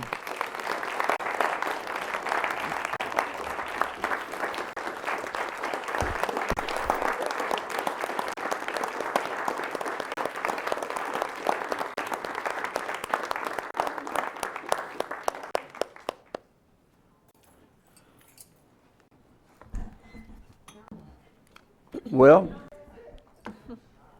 since we revised the schedule and we've done everything that it was supposed to do after this, we can say that we can adjourn and go celebrate out in the lobby. Meeting adjourned at 4:58. It's almost 5 o'clock. Go eat cake.